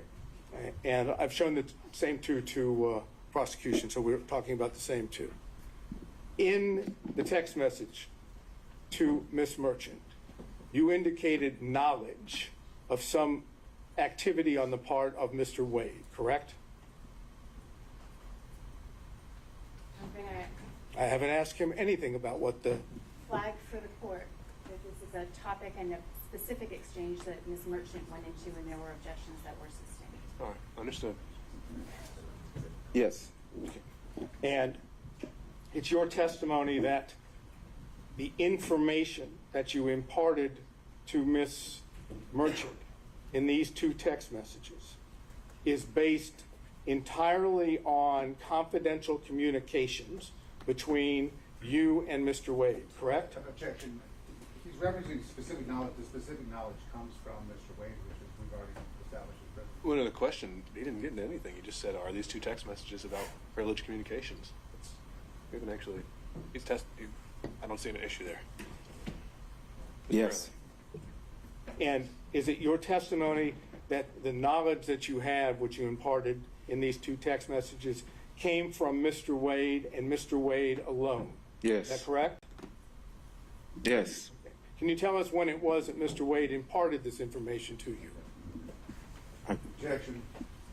All right, and I think that... That's what you're going to do. Sure, so I'll sustain that on privilege. And I'm going to introduce for the record, when we finish these two text messages, so that Your Honor has those back there, so that you can... Sure, what would they be marked as? What do you have? I have a whole set. Okay.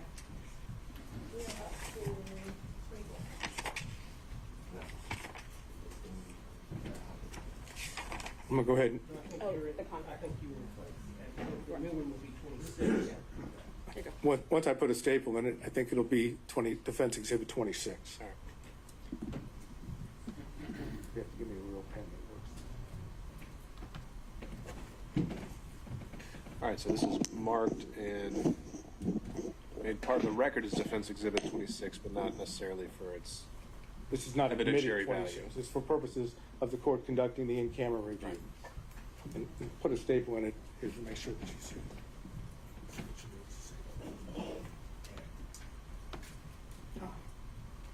No charge? Nope, it's free.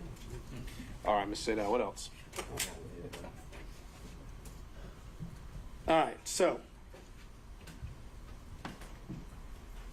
there was also reference, if I remember correctly, to some email correspondence in which Ms. Merchant sent you the motion that she was going to file to disqualify Ms. Willis and Mr. Wade for your review. Is that correct? That's correct. Okay. And that was sent to you in an email? That was correct. And did you respond to it in an email? I don't think I responded to her in an email. Ashley, do we know? You responded by text. I'm sorry, I mischaracterized it. You responded by text? If I can look at my text, I can, but I'm assuming I did, but. Okay, I'm going to get it for you because Okay. I don't want there to be any assumption. As soon as we have it. Let me show you. This is the email.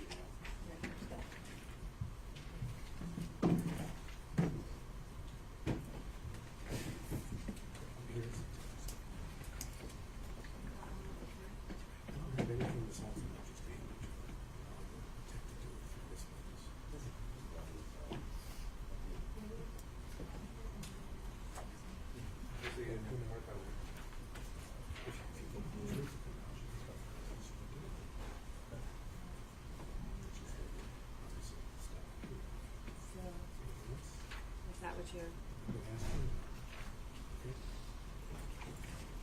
I'm going to show you if I might approach. I made reference to an email that Ms. Merchant would have sent you about the motion she was going to file. If you look at this, does this appear to be the email that you received? It's dated January the 6th, 2024 at 10:25 a.m. Yeah, I see it, the email, yes. That's the email that you received. Along with, obviously, the attachment, which is referenced. Yes. Okay. And then, did you respond to that email within the text message that I've just placed before you? Yes, I said looks good. So the answer is yes. Oh, yes, I did. Okay. And we'll mark this as another exhibit for Your Honor to look at.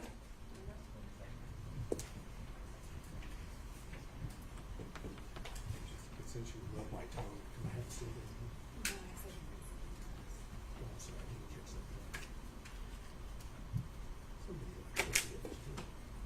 Okay, I'm going to have these marked as 27. Okay? All right, so is it your position that what is reflected, let me hand it to you. What's the court's rule to ask him not to answer? We'll take it case by case. I think he's doing all right, so we need to ask for this witness.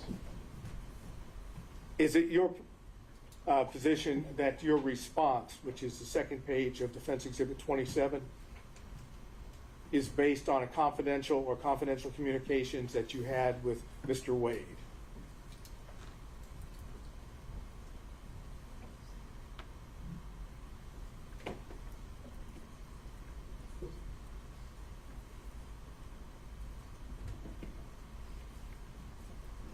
Do you want me to read the response? No, I'm only asking you whether or not the response, you actually already said what it said. I don't want you to read it again. Is that response, based on confidential communications that you had with Mr. Wade? Objection, this is privileged and cumulative. All right, so now we're talking about the email, essentially referencing the motion as a whole. He hasn't been asked to actually confirm or deny any specifics, just to say whether his response is privileged. So I think we're just laying the foundation, just like we did with the text message. So you can answer that question, sir. Was my response privileged? No. Was your response to the email of Ms. Merchant, which is on page 1, is your response, which is on page 2, is that based on knowledge that you received from Mr. Wade pursuant to confidential communications? Yes.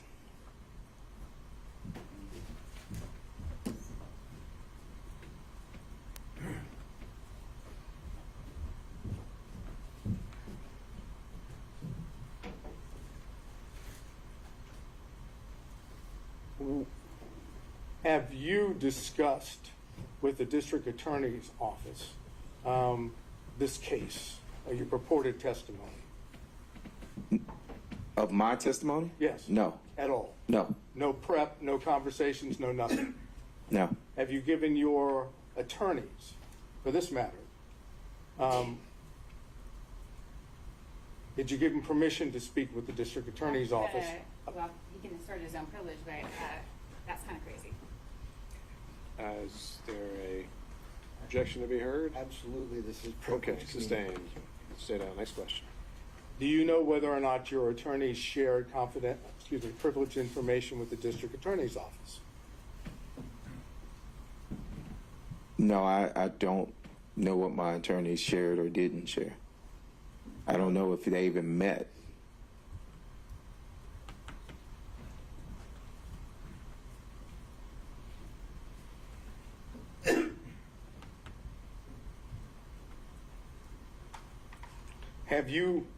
Last question.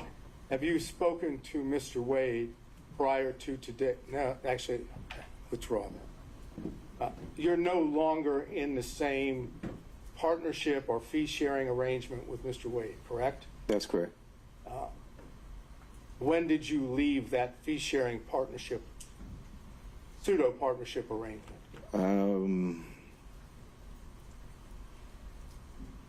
I don't remember the hard date, but maybe sometime like July, August of 2022, I think. Okay.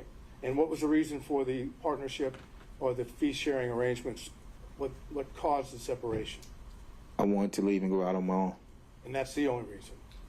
I wanted to leave and go out on my own, yes. I understand, but that was the only reason. There wasn't any suggestions or allegations of any form of misconduct on either part, either on your part or Mr. Wade's part, correct? Misconduct of what?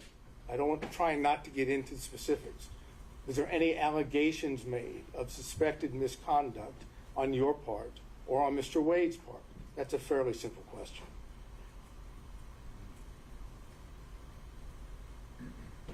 Did he accuse you of doing anything? Did you accuse him of doing anything?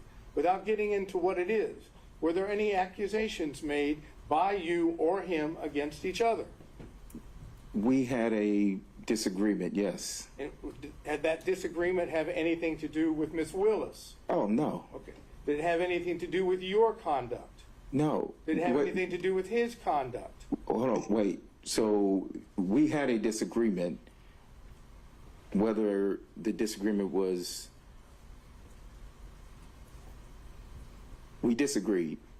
And so we dissolved, I left the firm. And was the disagreement having anything to do with alleged or supposed misconduct by either one of you? If you define misconduct, I'm telling you we had a disagreement and we... Just tell me what the disagreement was then.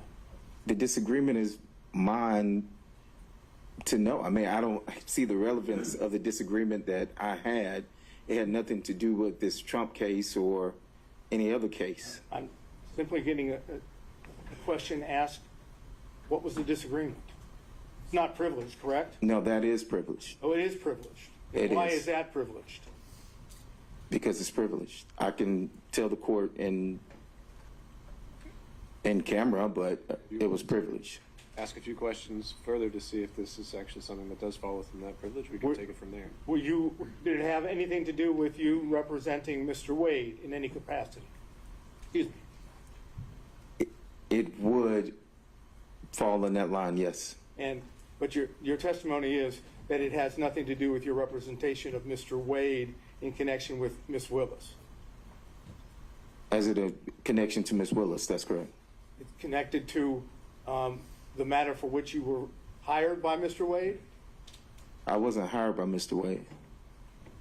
I thought you were the attorney representing him in the divorce. Oh, I apologize. I thought you were saying something else. Oh, yes. So will it apply as to whether I was hired during the divorce? Yes, that's correct. I'm not sure what this correct means under that. We kind of got lost on it. Re-ask the question. It did not relate to your representation. It did relate to my representation. In the marriage case. It does. And this was whose decision was it? At that point, did you stop representing Mr. Wade? It wasn't at that point, no. Was it before that? No, it was after that. Okay. And how much longer did you represent Mr. Wade in the divorce action? I'll have to see the divorce proceeding to see Mr. Wade. I represented Mr. Wade for a time after that. He represented me in a construction case for a time after that. And I will have to look at the filings. I ended up hiring new counsel for my construction case. He ended up, but it wasn't right at that moment. It wasn't in a matter of weeks. It was, I don't know. Continued representing him in connection with the divorce case after you had the separation that you've made reference to. And he continued to, yes, and he continued to represent me on a construction case. But the separation, at least in part, if I heard you correctly, and please tell me if I'm wrong, had something to do with your representation of him in the divorce case. That is correct. Okay. Now, Mr. Wade has testified that he did not have a relationship, a personal relationship, a romantic relationship with Ms. Willis until sometime early 2022. Okay? I'm leaving that as the premise for what I'm about to ask you. Do you possess information that counters that, that's inconsistent with that? Any information Mr. Bradley has would be privileged, Your Honor. Okay, Mr. Sada, I think we've... Would such information be privileged in your mind? I think this has already been asked during Ms. Merchant's direct, so we're covering the same ground. So I'll sustain that. So I can't get an answer to whether he possesses information which is inconsistent without getting into the information itself. I think the issue would be that we've already gotten an answer on that, and now we're asking the same question again. Ms. Merchant asked in variation of that, and he already answered. I think the variation, Your Honor, is referencing whether or not he had what would be personal information, independent source information. Mine is not so limited. Mine is, I'm asking him point blank whether or not he has information from whatever source, including Mr. Wade, that is inconsistent with Mr. Wade's testimony. Because if it includes Mr. Wade, it is privileged communication. So therefore, the answer is it's privileged. If it excluded Mr. Wade, that would be a different appropriate question. And I just want to say, the answer is either it came from privileged information or it's hearsay. That's it. He's already testified that he has no personal knowledge. Unless it's for impeachment at this point. But Mr. Sada, I think that might be too fine a distinction for me to see the need for the question. I think I'm failing to see the difference. Well, I'm not asking, respectfully, I'm not asking you to see the difference. I'm asking whether I can ask that question and elicit a response which doesn't elicit the actual communications, which is what I'm attempting to do. And if Your Honor says I can't, then I'm finished. And I think that this was another aspect of what came up before, which is, in my mind, even confirming the existence of the information goes into privileged communications, whether he does or does not possess information. If it came from that relationship, that's part of the privilege as well. So if I make that clear, then so you're sustaining what the objection would be. That's right. It'd be sustained on privilege. And of course, all the questions that we're talking about as far as the foundation about when things are said and what is said, you're going to go into, if I understood correctly, ex parte in camera with the two exhibits we talked about. That's right. My intent would be to make a record of the knowledge of when it was obtained and the extent of it in the different sources, and that'll be sealed. And what was actually said? That's right. So I guess my question to the court before I sit down is, if hypothetically you learn through this in-camera ex parte examination that the information that this gentleman has through the attorney-client privilege is in fact inconsistent with what Mr. Wade testified to under oath, then the court is going to then make a determination of whether it can be used here or whether it just remains in the record sealed. So my intent would be to make the distinction of, from the in-camera hearing, if I still determine that everything is covered by privilege, then anything else that is said cannot go into the factual determinations or credible determinations that need to be made. And so just the issue of whether the privilege did or did not exist is preserved. So again, just to follow through to make sure. So if the court knows that there's been a fraud upon the court through the lie of Mr. Wade, none of us are going to know that that in fact occurred, and the court's going to be in a position of making a determination on the motion, even though the court knows that it doesn't have all the information, truthful information. I'll take a closer look at the case law you provided to see if that is actually a variation of the crime fraud exception. And I'll apply the crime fraud exception as I see it. Right. And again, I'm not suggesting it is a variation. It is totally separate from crime fraud. It has nothing to do with using the legal advice of the attorney in order to commit a crime. It's you go ahead and commit fraud or lie to the court when you fully know that someone, your attorney, has information which is counter or inconsistent with what you've testified to. And to that end, Mr. Sadout, that is something that you can, I mean, I've got this case from Ohio, but if you can find something more on point in Georgia before we schedule Other this for than the one argument. I gave you, The Coca-Cola one? the 1935 case. The Atlanta Bottling Company? I don't think I went that far. I think it just kind of said the sword and shield language, and it didn't go so far as to say that there's this alternative theory about fraud upon the court. But we can flesh that out in our research. I appreciate it. Thank you. Okay. Mr. Stockton. No question, Judge. Mr. Durham. No question, John. Mr. McDougald. No question, Your Honor. Mr. Rice. And a few questions,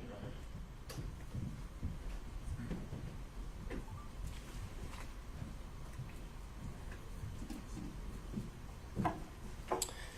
Mr. Bradley, you were counsel for Mr. Wade in the divorce case when the interrogatories were initially served on opposing counsel on or about December 27th of 2021, correct? That's correct. And you were also counsel on for him when the amended interrogatories were served on May 30th of 2023, correct?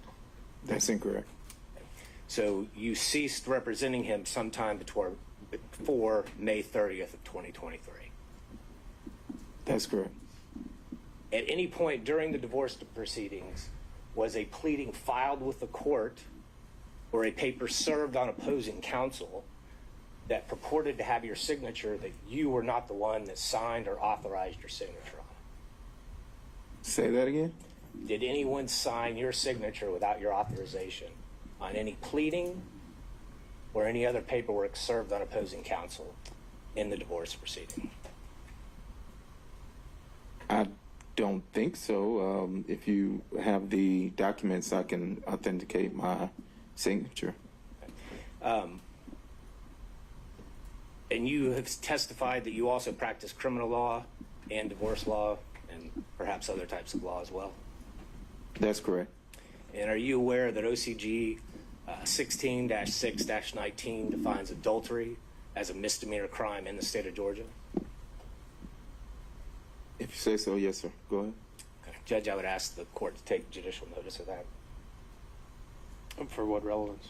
Judge, I think it does go directly to the crime fraud exception. Because if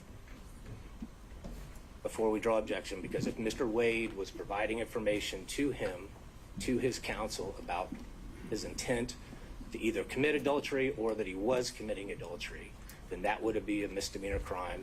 It would implicate the crime fraud exception. And additionally, as we know from yesterday's evidence, let me pause you there. Isn't adultery, as a statute, just on its face, been found unconstitutional? You can't actually charge anyone with adultery anymore. It is still current in the Then state. it can't be a crime. It is still a current charge. Let's move on to that next argument.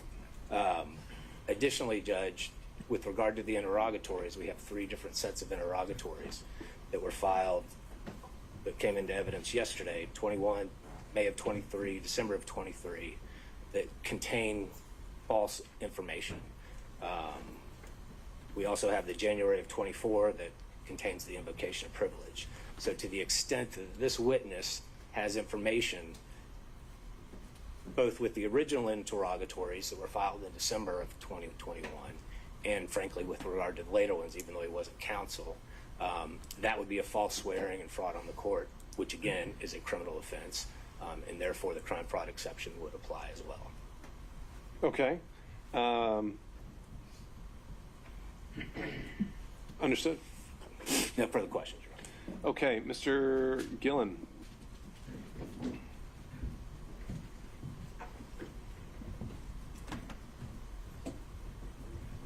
Good afternoon, Ms. Bradley. Good afternoon. Been a long day. When did you sign your engagement letter with Mr. Wade to represent him in divorce proceedings?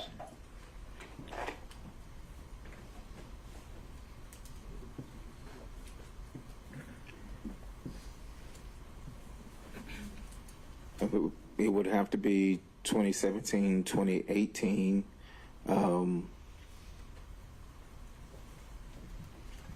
Same time frame, 2017, 2018. So did you sign or have signed an engagement letter to represent him, or are you just speculating? I can't recall. I mean, we were in a, we shared space. I can't recall if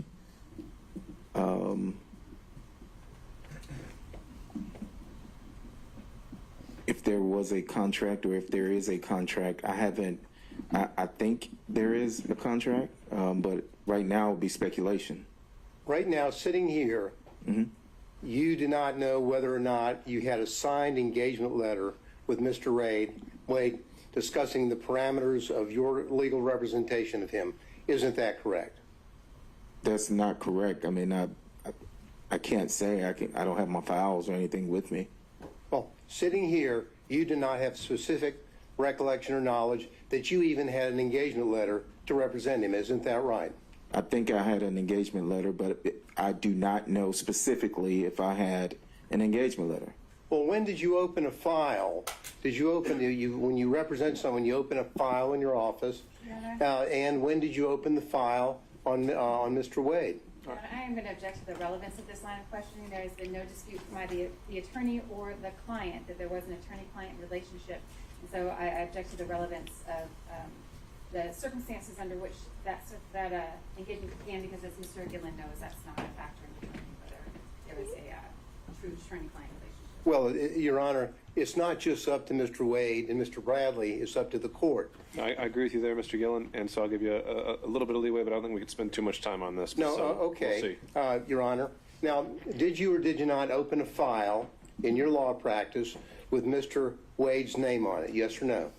Yes, I had a file with Mr. Wade's name on it. When did you open that file? I'm assuming 2017, 2018. I can't tell you the exact date. I've said that 3 or 4 times. Well, let's approach it from another angle. When is the first invoice that you sent to Mr. Wade for your legal representation? I didn't send him an invoice in that capacity. So what we have here is you're not knowing whether you even have an engagement letter. You don't know whether you actually even billed him, correct? I represented Mr. Wade. I signed the documents that we filed. I filed the documents.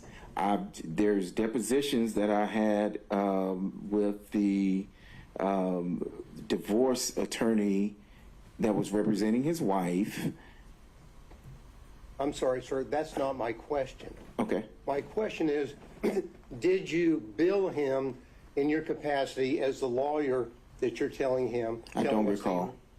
As a matter of fact, did you have any invoices where you billed him on an hourly basis? I don't recall. And the answer really is no, isn't it, sir? I don't recall. And the reason why it's no, isn't it, is because what happened is that you and Mr. Wade were in a law practice together, and it was a very small work environment, correct? It was a work environment, yes. A work environment where you and him would meet and talk literally every day, correct? Not every day, no. Well, almost every day. Not almost every day. I stated earlier that I ran one side of a practice. Mr. Wade did, and we rarely were there at the same time. I stated that earlier today. So just give us totally how much money you got for representing Mr. Wade in this since 2017 or whenever you told us, up until you dropped off the case in 2023. I don't recall. Would the answer be zero? I do not recall. Well, you would know whether he got paid or not, wouldn't you, sir? I do not recall.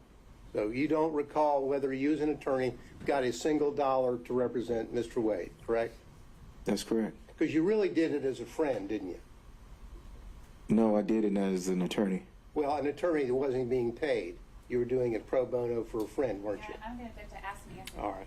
So I'm going to sustain that, Mr. Gillen. I think the law is clear that money doesn't even have to change hands for that relationship. And I'm making a finding based on the evidence that's already been presented, namely the fact that he signed pleadings, attended depositions on Mr. Wade's behalf, that attorney-client relationship did exist.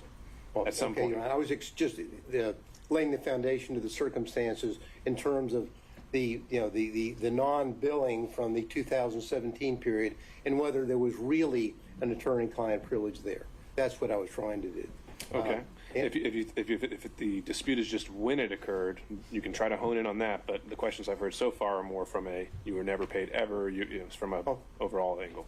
Well, from 2017 until November of 2021, you didn't receive a dollar from Mr. Wade for your supposed or your representation of him, correct?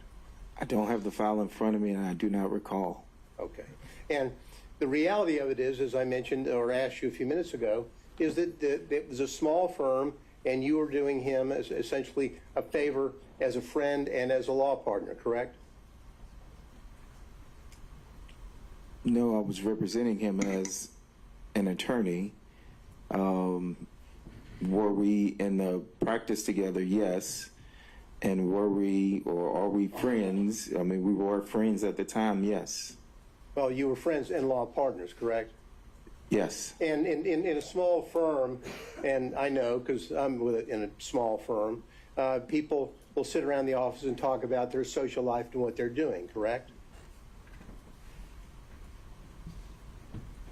Correct? If that happens in your small firm, yes, yes. Well, that doesn't happen, or did it happen in your small firm? The witness has been asked very specific questions about conversations about socialization and we've gone on through it, so I think this is asking answer. All right, I'll let him answer this one question. Overruled. Repeat the question. Well, did you in your small firm have occasion to where people would sit around and socialize and talk about what was going on in their lives as opposed to merely talking about the law? Yes. And you had those conversations with Mr. Wade as a friend on a social basis, didn't you? I assume we... Objection is going back into the privileged communication. Not yet, but it might. I assume, yes, we talked about sports. We talked about, sports a whole lot. You talked about life and about what was going on in your life and what was going on in his life, right? Right? Sometimes, very rarely, yes, sometimes. And that is what you do in a small work environment when you know people very well and you do favors for them, correct? You're going to object. Yeah. All right. Sustain. Next question, Mr. Gillen. Now, in that capacity, didn't you have discussions with Mr. Wade about what was going on in his social life that had nothing to do with him asking you legal advice? Objection, to be more specific.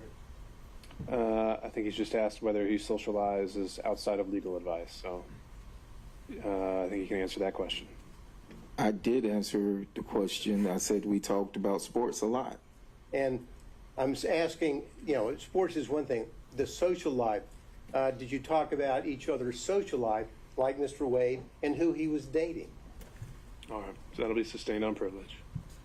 Your Honor, just for the record, I would state that my objection would be that the privilege only protects communications in furtherance of seeking out illegal advice, not talking about something that might be personal or confidential. And that's the distinction that I would draw. I think that's an accurate legal point. However, I think the witness has already been questioned and testified on this point. Thank so, you. Next question. Now, you got into the fact that you were the initial attorney on the divorce case, correct? That is correct.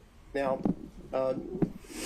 did you and Mr. Wade, without getting into discussions, did you and Mr. Wade together prepare his responses to the interrogatories which were filed initially in the divorce case?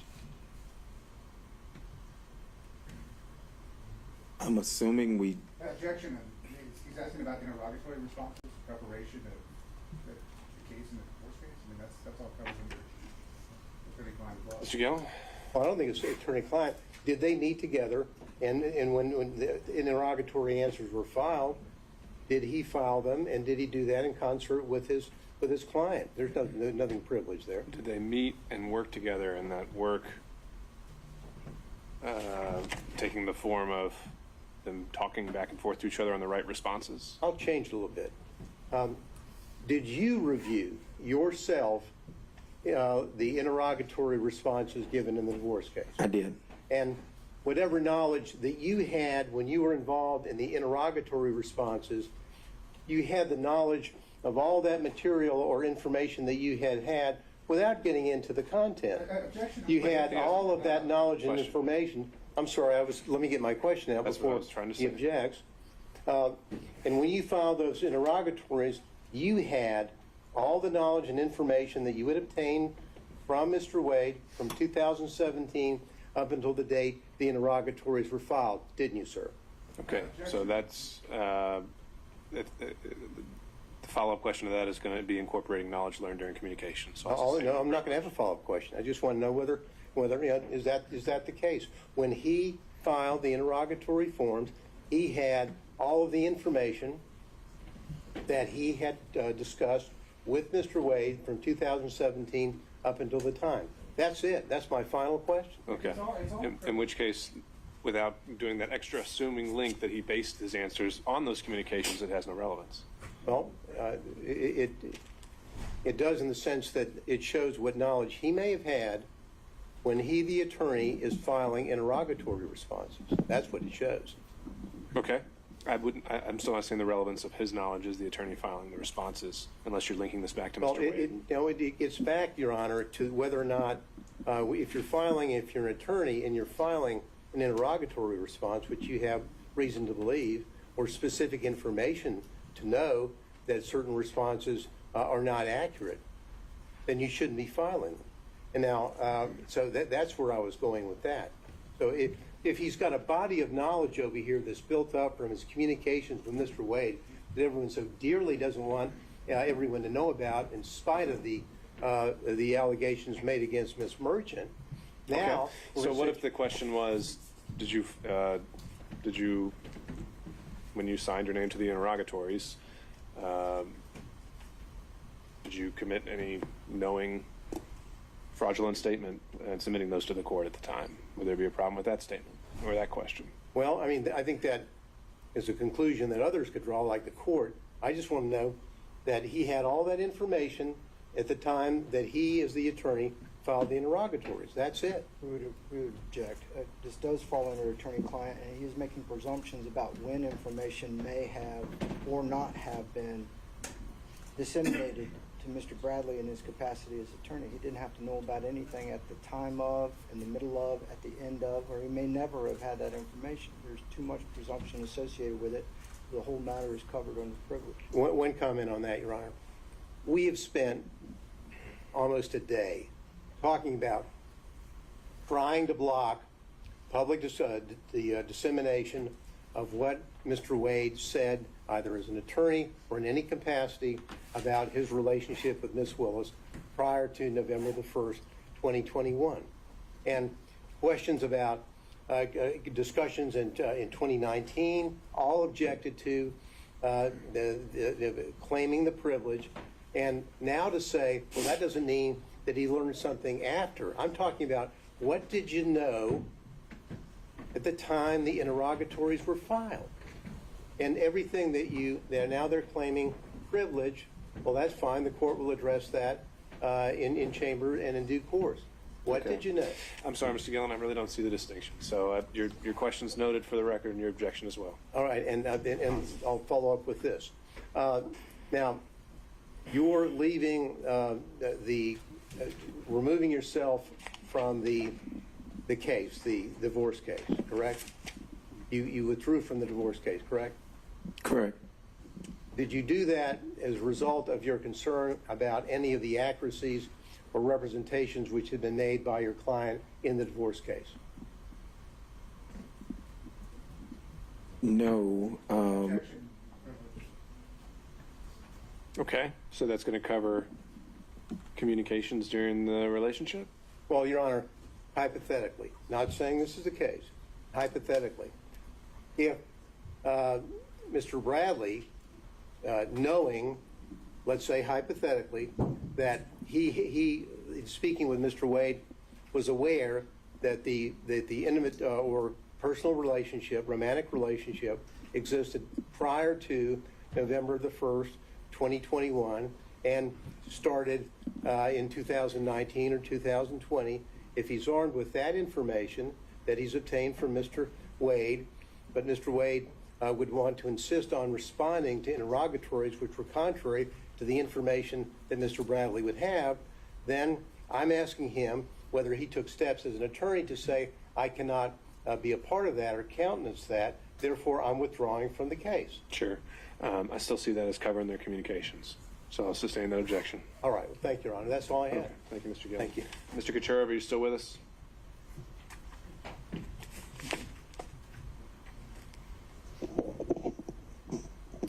Anyone on behalf of Mr. Floyd still joining us? All right, moving on. Mr. Cromwell. Two brief questions, Your Honor. I think everybody's exhausted with this line of question, right? We're going, Mr. Bradley. When did you withdraw from Mr. Wade's divorce case? I don't have it in front of me. I don't have the file. Was it sometime in 2023? No, it would have probably been, 2023. See, I left in 2022. It could have been anywhere between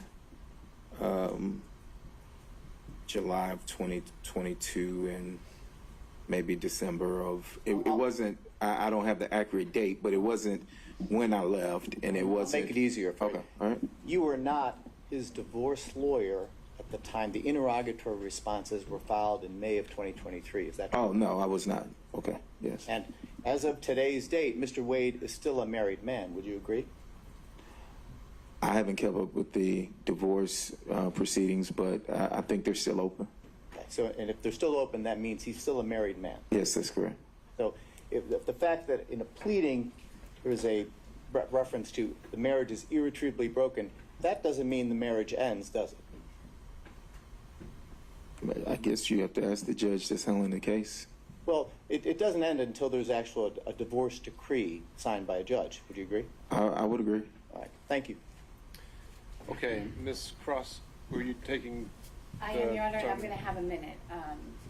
My cross-examination might be a long one. So we can go for about an hour and a half. Can I have just a 5-minute break? Sure. All right, we'll be back in 5.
Okay, we're back on the record, and maybe we're not.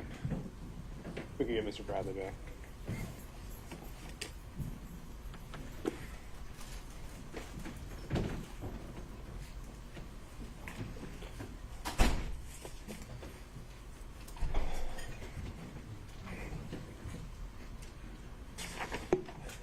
While he's coming out, Ms. Merchant, for planning purposes, based on how Mr. Bradley's testimony was presented, do you anticipate calling any further witnesses?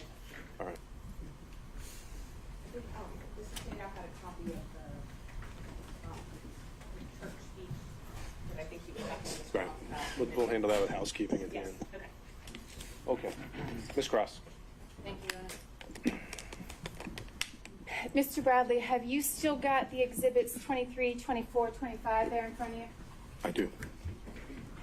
And 23, that's one of the contracts for, that was your personal LLC or PC, your personal legal entity, right? For the That is correct. attorney's office? Yes? Yes, that's correct. Okay. And I understood your testimony to be that any income that came into the partnership, when I say partnership, let me be more specific. You had an individual legal entity. Mr. Campbell had an individual legal entity. Mr. Wade had an individual legal entity. But y'all had a partnership agreement, right?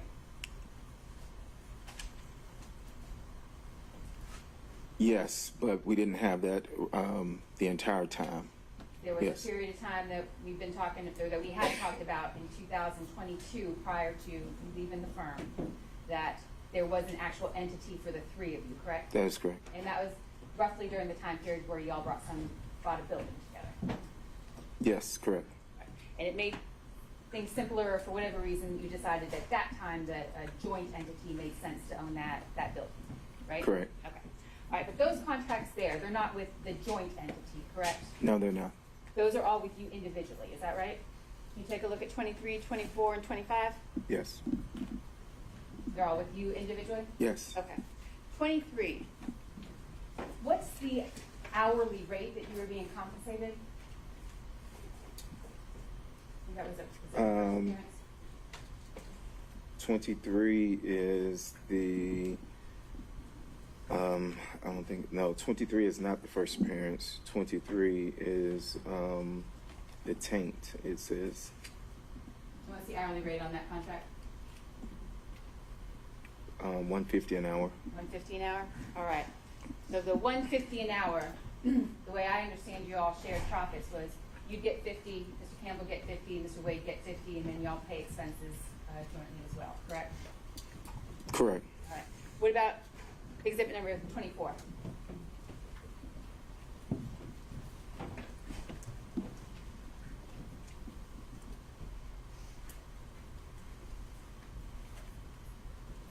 It seems to be the same.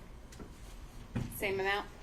I don't know if it's the same amount. I'm interested in the amount. Can you Oh, tell me no, the amount was $65 an hour. $65 an hour? Mhm. All right. That's not a particularly high rate for an attorney in the Atlanta metro area, correct? No, it's not. All right. Was that a government rate that you were willing to accept at that time? Yes, that is correct. All right. And so the $60 you're getting for that contract, again, that's split three ways, you, Mr. Wade, and Mr. Campbell, correct? That is correct. So when you were being Minus asked- expenses and stuff like that, but yes. Exactly. That was the income, and then expenses come from that, and then profits, whatever's at the end, correct? Correct. All right. So when you were being asked questions about Mr. Wade, I think the phrasing, and I object to, but I think you might recall the question, Mr. Wade brought you this contract, or Mr.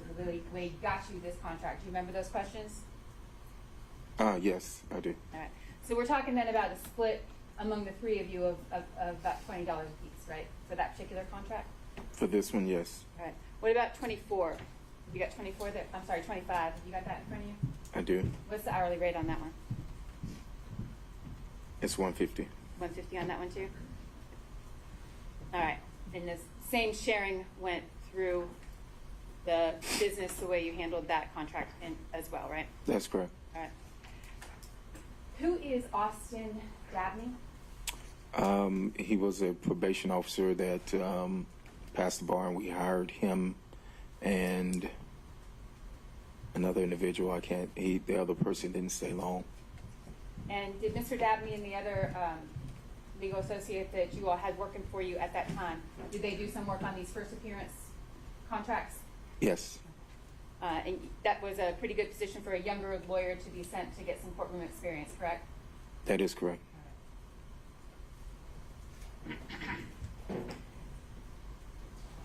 2020, you're aware that Mr. Wade had a serious illness during that time? I'm aware. And you and Mr. Wade, I think you described your relationship in a lot of details earlier about specific circumstances, but you were business partners in, let's say, up till the time you left in summer 2022, correct? That is correct. You were business partners up until that time? Yes, I said yes, that is correct. Okay. And while you didn't socialize together frequently, you considered yourself a friend of Mr. Wade at that time? Yes, we were friends at that time, yes. All right. You are no longer business partners. That is correct. You are no longer friends.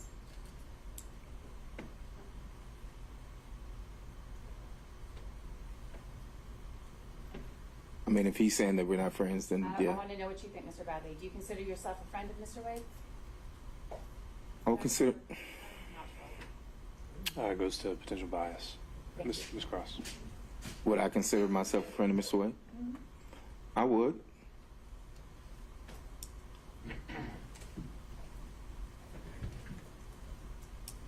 You were asked questions, Mr. Bradley, about the circumstances under which you left the firm. Do you recall those questions? I do. All right. And you left the firm. The firm remained the same as far as other employees, Mr. Wade, Mr. Campbell, as the named partners of the firm. You were the one who left, correct? That is correct. And you termed it as a disagreement. You recall answering questions as though you left due to a disagreement. Yes? Yes. And that disagreement was that there was an allegation of sexual assault by an employee made against you, correct? That is incorrect. There was not an allegation that you sexually assaulted one of the employees in the firm.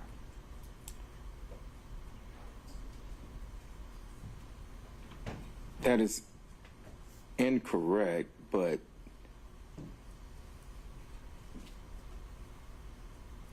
yes. Yes. Yes, there was an allegation that you sexually assaulted a member of the firm, correct? Yes, there was an allegation, yes. And as a result of that allegation, you left. I did. You were no longer business partners with Mr. Wade. That is correct. The firm remained intact, and in fact, the employee involved remained with the firm, correct? I'm not certain of that.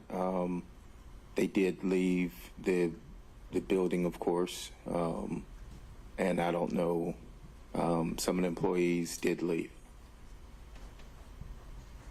Mr. Bradley, you in fact paid that employee $20,000, correct? That is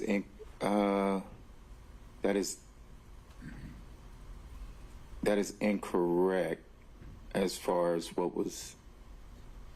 No. On or about the time that you left the firm, and on or about the time that the allegation of sexual assault was made against you, did you pay the person who had made the allegation of sexual assault any amount of money? There was money left in an escrow that belonged to me. I don't know what that amount was. And did that money that was left in the escrow that belonged to you, was that paid to the employee who said that you sexually assaulted her? I never signed any, I never gave any money. I left the money in the escrow account. What happened to that money? I can't, I don't know what happened to it. For what purpose did you leave the money in the escrow account when you left the firm? I left the money in the escrow account. For what purpose, sir? There was no purpose. You just left the money in the escrow account? Yes. If there's no connection to the money you left in the escrow account and the allegations of sexual assault that an employee of your firm made against you, why was it that you brought to my attention, or why did you respond the way you did about money in an escrow account when my question was, did you pay this employee any money?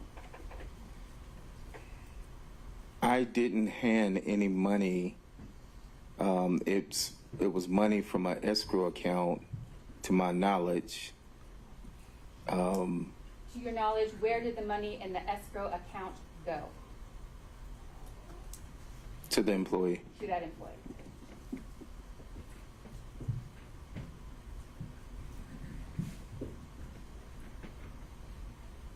Was there one allegation or one incident of sexual assault with this employee, Mr. Bradley, or was there more than one? It's one incident. There were not two.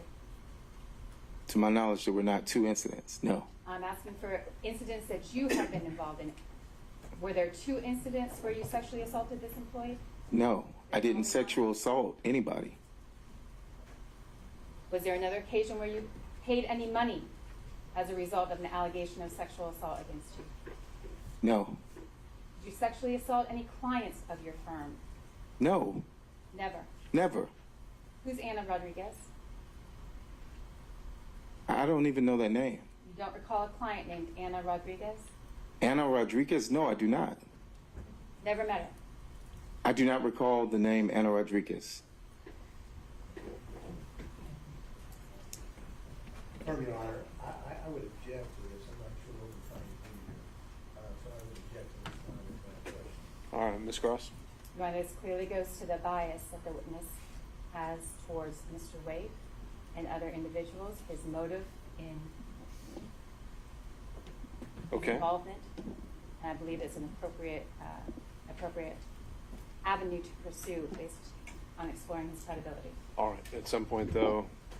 I'm not Well, going to go much further. Okay. Judge, if this is allowed to continue in this way, it does appear a little bit harassing, then is Mr. Bradley going to be excused from his privilege because this is not... That's what I was going to do. Don't do that yet. Mr. Chopra. Sit on it. I think she's already done that. Your Honor, I'm asking in all seriousness, that privilege, although... Based on the answer right now, I think now we've opened up a whole area. What he has just responded to, he previously said was privilege. That doesn't sound like privilege to me. We'll have to address that when we go back through the rundown. So, Ms. Cross. I'm finished. Okay. Mr. Sadow.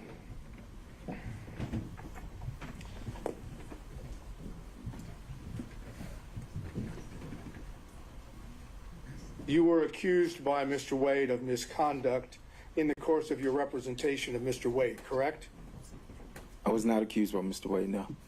Who accused you? Did Mr. Wade not, based on the questions were just asked, did Mr. Wade not bring to your attention these sexual assault allegations?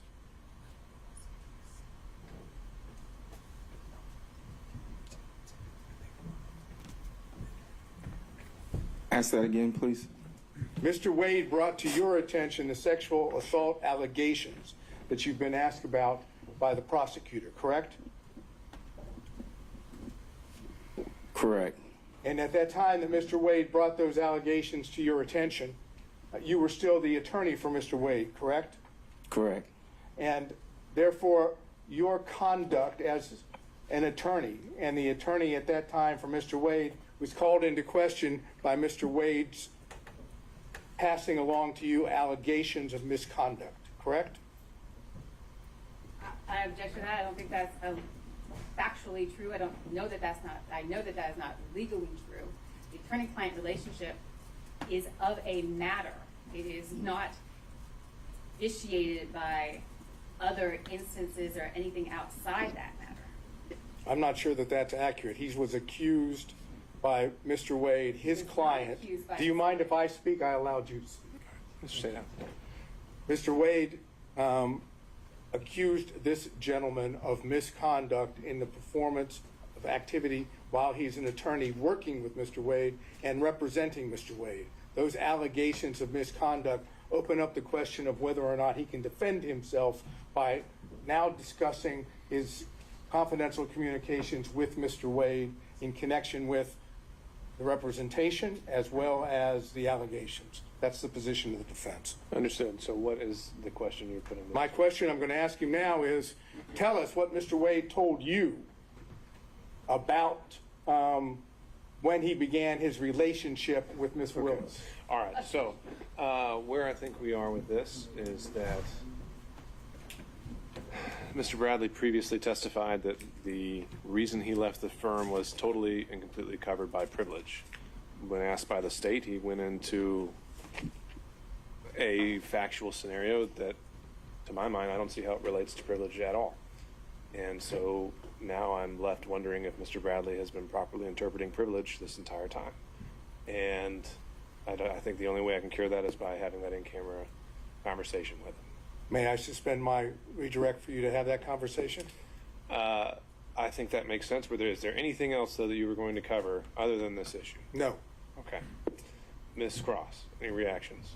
Only to, Your Honor, the premise of Mr. Sadow's question was that Mr. Wade accused Mr. Bradley of the sexual assault. That was not my question, and I don't believe that's factual. Though there was an employee who accused Mr. Bradley of sexual assault. Okay. But regardless, though, the point is that the circumstances of his departure from the firm, from what I've now heard, had nothing whatsoever to do with his representation of a divorce. Is that fair? My question, I believe the testimony has been that the circumstances of Mr. Bradley leaving the firm were related, I can't say how much, but certainly in a large part, based on the allegation of sexual assault that was made against him by an employee. Sure. And his previous testimony was that that was totally covered by privilege. Yes, he lied. Okay. All right. Other than this issue, which I think we've covered at length, was there any other questions based on Ms. Cross's examination from other defense counsel? Okay. No, Your Honor. All right. With that understanding, can this witness be excused, Ms. Merchant? All right. So, Mr. Bradley, I would ask, I don't know if we may be able to do it today. If we I'm could. sorry, Judge, I don't think I can excuse him. Mr. Sadow had reserved the rest of his cross for after you confirmed the privileges. Right. What I'm about to say, just logistically, is what I'm trying to do is, if we can conclude this hearing with the exception of that in-camera hearing, we end for today. And if, as a result of that in-camera hearing, that I learn that we need to reopen the evidence, then that's what I'll do. So to that end, I can give Mr. Bradley instructions that he's to report back if upon order of the court, but otherwise, is there anything further the parties need from him today? Not from him, but I wanted to get those things. I know there's other housekeeping things and things we need to do. And based on the testimony, we do have another witness, Your Honor. It doesn't involve Mr. Bradley Right. requiring to be here. Okay, so now the state does have another witness. I do. Okay. All right. In that instance, okay, Mr. Bradley, you can sit down, sir. However, I'm giving you the order to stay in touch with your attorney, and then we're going to have to find a time to meet again and go into an in-camera session. Do you understand, sir? I do. Okay. All right. Thank you, sir. You can step down. Ms. Chopra, do you have a card for me? I do, Your Honor. Okay. At least I hope I do.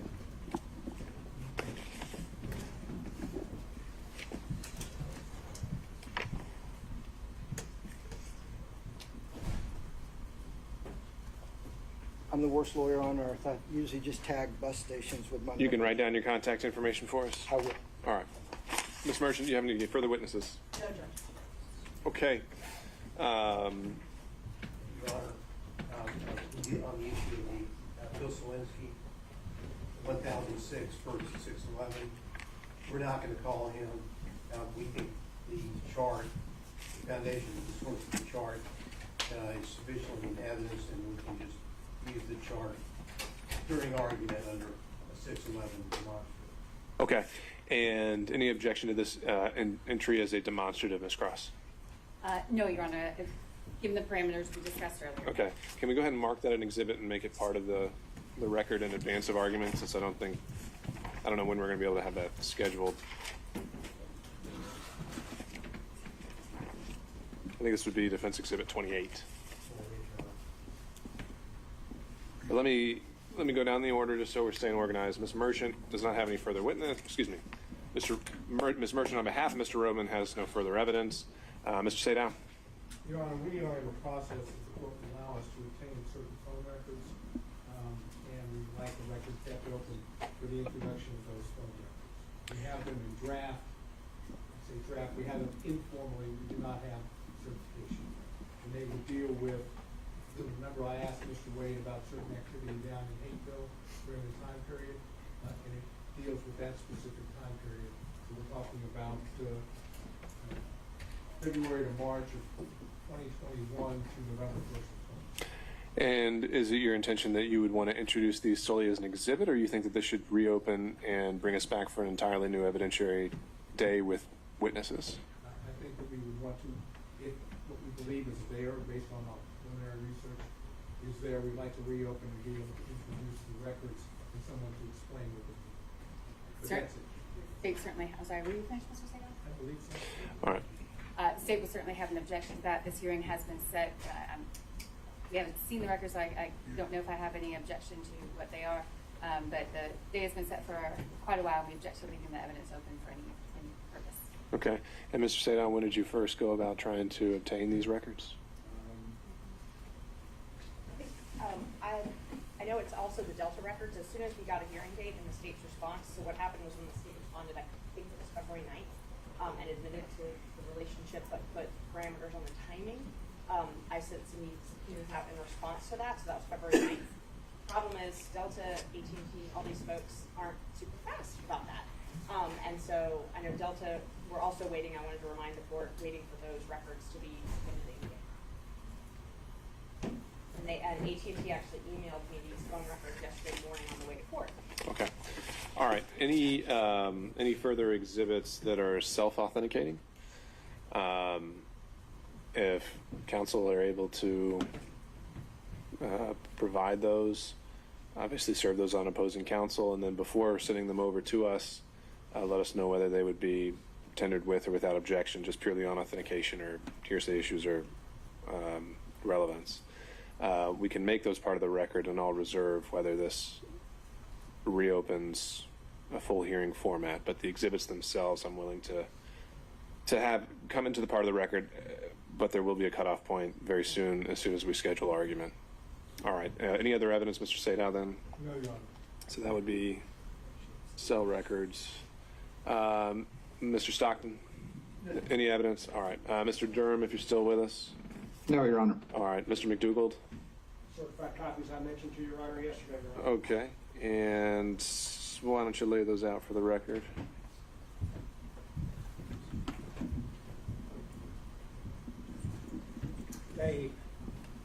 They are marked but not yet numbered. I believe our next exhibit would be 29. 28, I just said, was Mr. Gillen's demonstrative, just so I'm keeping it straight. And so I previously provided these to the prosecution. 29 would be a certified copy of County Code Section 2-68. Okay. 30 is a certified copy of County Code Section 2-69. 31 is a certified copy of County Code Section 2-79. 32 is certified copy of County Code Section 10-114. 33 is a certified copy of County Code Section 10-115. 34 is a certified copy of County Code Section 102-464.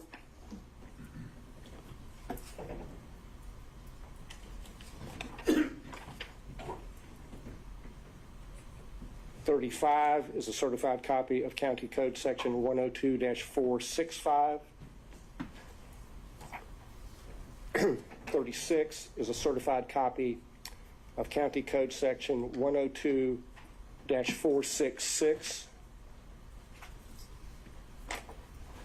And 37 is a certified copy of a emergency motion by non-party deponent for protective order filed on behalf of D.A. Willis in the Wade divorce case. Okay. Ms. Cross, objection to defense exhibits 32 through 37. I object to their relevance, and I will take I will take opposing counsel's representation that the pleading is complete and accurate as it was filed, and object to the relevance of that as well, but not the authentication. Okay. All right. We'll note the objection for the record, and we'll admit them for whatever weight they're due. So defense exhibits 32 through 37 are admitted. If you could hand those to Madam Court Reporter. Any further evidence, Mr. McDougall? No. Okay. Mr. Rice? No, Your Honor. Mr. Gillen? The demonstrative 38 or 28? Okay. And do you have a physical copy for us already? Great. All right. Do we still have Mr. Kucherov with us on Zoom, or anyone else on behalf of Mr. Floyd? He's not on any longer? All right. I'm being informed that he dropped off Zoom, and so I'll make a finding that he voluntarily has absented himself from this hearing. Mr. Cromwell? No evidence, John. Okay. Ms. Cross, back to you. If the defense presentation of evidence is done, I'd ask that all of the witnesses who had been subpoenaed but not called now be released. I think that's fair. Ms. Merchant, any reason to hold on any of those witnesses? Okay. And the state has 2 short witnesses, and that's it.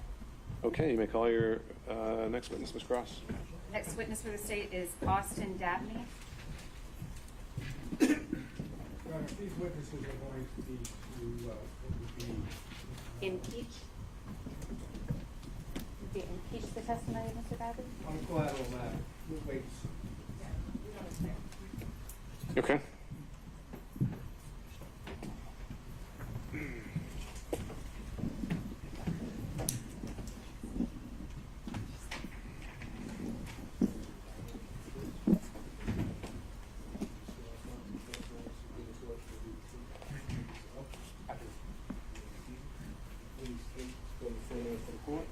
Yes, my name is Austin Dabney. That's AUSTINDABNEY.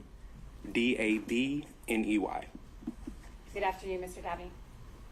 Good afternoon. I want to direct your attention, well, first of all, how are you employed? I am employed right now. I have my own firm. You're a lawyer and you've got your own law firm? That's correct. All right. I want to direct your attention to 2021, 2022. What was your employment at that time? Yes, I was employed with the Wade Bradley Campbell firm.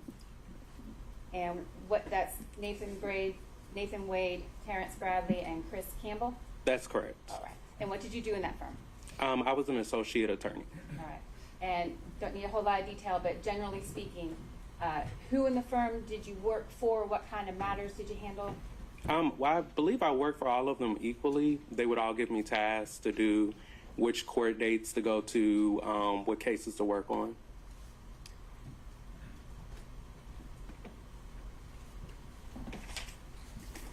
I want to direct now your attention, Mr. Dabney, to a particular instance. Did you have occasion at any time to go to a club with Mr. Bradley? Could you repeat the question? Yeah. Did you have any occasion to go to a club, a nightclub, or a bar situation with Mr. Bradley? Yes, I have. More than one time? More than one time, yes. The time that I'm going to direct your attention to, we spoke about a little earlier today. Do you recall any instance, Mr. Dabney, where Mr. Bradley, where you witnessed Mr. Bradley sexually assaulting him? Your Honor, I object to this Okay. specific instance of Sure. impeachment is improper. All right. How is this not extrinsic evidence of a collateral matter, Ms. Cross? Maybe ask a better question. My question will be if this witnessed Mr. Bradley sexually assaulting another employee of the firm. It's the exact, but same subject matter. How is that not issue on a collateral matter for impeachment? I think it's not a collateral matter. Your Honor, the witness denied it. I think it is highly relevant. I think that it goes to the witness's credibility and his denial here this afternoon that he committed the assault. There's a witness I will proffer to the court who has firsthand knowledge and witnessed the event. And so I think that's highly relevant to both Mr. Bradley's credibility and to the proceedings that we've had for the last 2 days. Still object, Your Honor. I understand, Mr. The attempt to impeach Mr. Bradley they have to live with whatever answer he gave. They can't have a sub-trial with the extrinsic evidence of misconduct here. So we would object. Right? 24-608.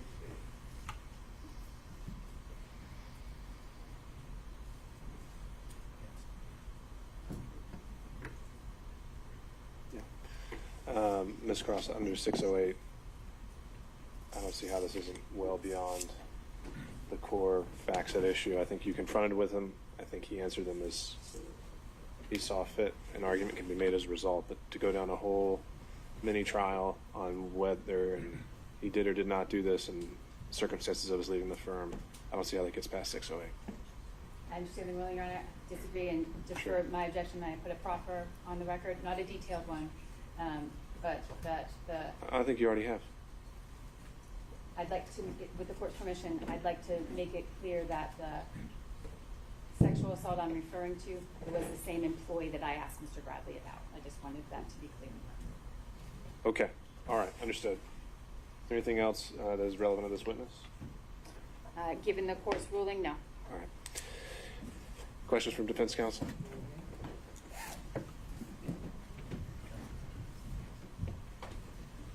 Good afternoon, sir. Good afternoon. When did you start working at the law firm? I believe I started working, to my recollection, in March 2021. Okay. And at that time, do I understand that there was what I would call a three-way partnership or sharing arrangement at the law firm?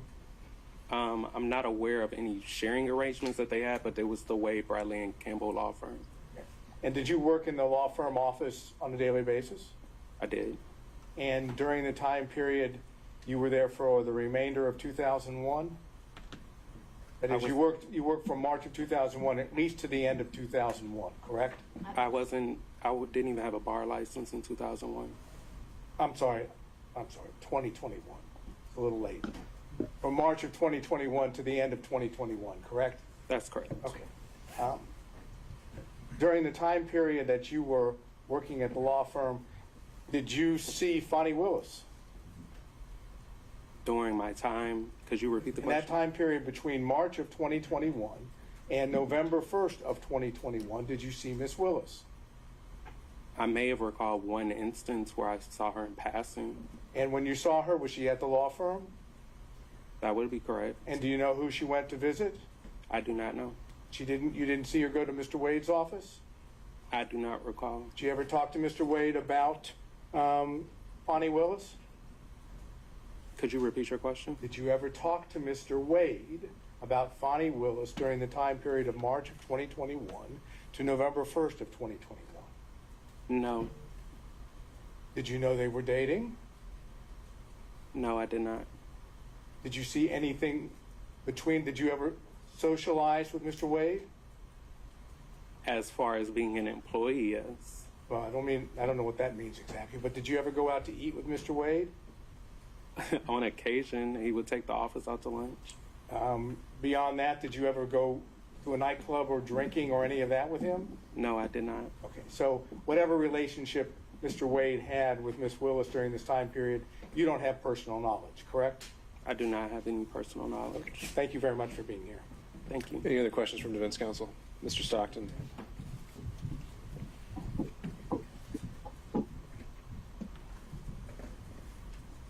When you started in March of 21, was that just you gave them a resume and started working there? I don't understand your question. When you started working there, is it a situation where your first day on the job was the first day you may have met him or shortly before you met him? Again, I don't understand what you're asking. Let me back up. Did you know Mr. Wade or any of his partners prior to March of 21? Yes, I did. How did you know them? In a professional capacity. I used to be a community supervision officer with the Georgia Department of Community Supervision. And where would that have been out of? Fulton County? Cobb County. How long did you know Mr. Wade prior to that? I didn't see Mr. Wade in my professional capacity. I thought you were asking about all partners, but if you're only asking about Mr. Wade, if you could please clarify. Okay, so you went to work for Mr. Wade in March of 21, correct? I went to work for the Wade Bradley Campbell firm. Okay. Prior to that, how long did you know Mr. Wade? I did not know Mr. Wade prior to that. At all? At all. No further questions? Any other counsel? All right, seeing and hearing none. Any redirect, Ms. Cross? No, Your Honor, subject to the court's ruling. All right, can this witness be excused? May. All right, thank you, sir. Thank you, Your Honor. Next witness, Ms. Cross. I believe I know the court's ruling, so let me proffer that the next witness the state would call would be Anna Rodriguez. Question, Mr. Bradley, about the sexual assault of Ms. Rodriguez, a client of the firm. He denied knowing her or recognizing her name. I believe Ms. Rodriguez's testimony would be impeaching of Mr. Bradley. I believe it's appropriate, but want to present that before I call it. All right, thank you, Ms. Cross. And so, based on that proffer and the subject matter proffered, I still believe that would fall under 608B as extrinsic evidence of a collateral matter. And so I don't think it's allowed under our rules of evidence. Understanding that, I just make a proffer on the record that Ms. Rodriguez would testify that Mr. Bradley sexually assaulted her. She was a client at the time. And that would be impeaching of his testimony that he denied. All right, understood.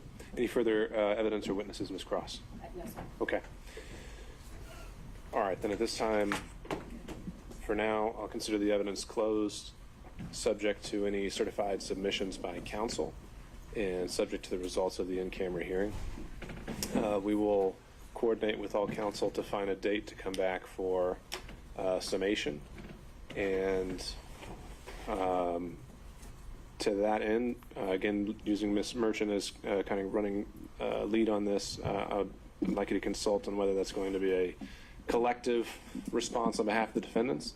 If not, then we're going to have to get into time allotment, and if it's more than a handful of counsel, it'd probably maybe be 10 to 15 minutes per side. And so, Mr. Sadon. When did you say this might happen? We'll follow up by email so we can coordinate with everyone's schedules. I want to make sure we have our same court reporter as well, so that the record is all in one place. And I know we have a lot of schedules to coordinate, but looking at either late next week, as in next Friday, or the following week. And would we at least have the opportunity to get a transcript before we do that? I think that's probably highly unlikely, but we'll see. It's just that would require a rush, and I know, again, we're at a shortage of court reporters, but I think there are other means you can refer to the evidence with confidence as to what was said. All right. Ms. Merchant. Okay. You said next And like I said, we will. We're gonna follow up with scheduling.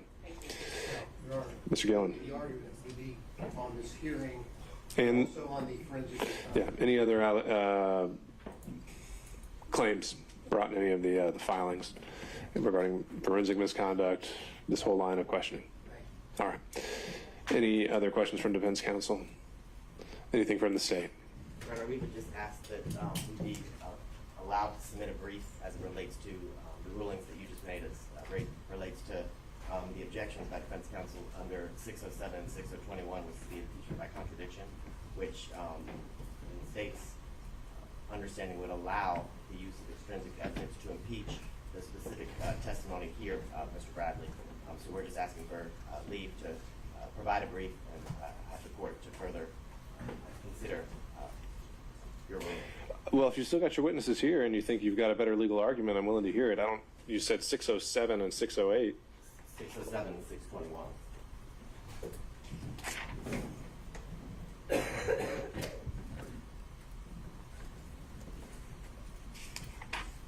Okay, I see 621 and I see 608. And in both of those instances, they allow testimony that related to the testimony of another witness here, Mr. Bradley, that we can prove that he's patently false, as he testified that he didn't commit a sexual assault and that he didn't pay off witnesses and things of that nature.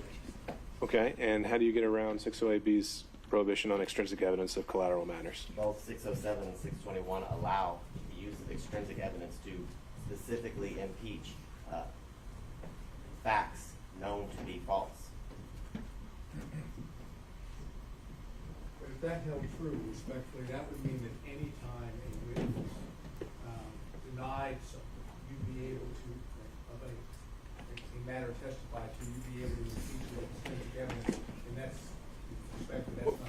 Well, here's what I'm fine with, Mr. Abadi. If you want to submit that brief on purely legal argument, you can, but I don't want to have this as a vehicle to essentially put forth an extended and long-winded proffer of what you expected the evidence to be. So if you think I've made a legal error on that point, feel free to brief it, and we can reopen the hearing if that's legally invalid. Okay? All right. Mr. Chopra, is your client still here? I believe so, Your Honor, but I'm sorry. They went in the That's fine. If he is still here, let's relocate to the jury room. Okay. We will be adjourned for today. Thank you all.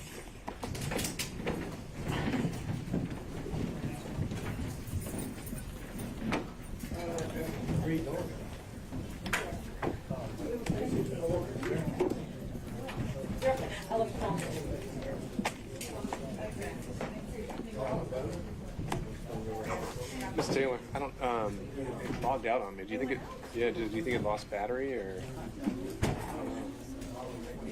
I don't need it now. Where are you going to put the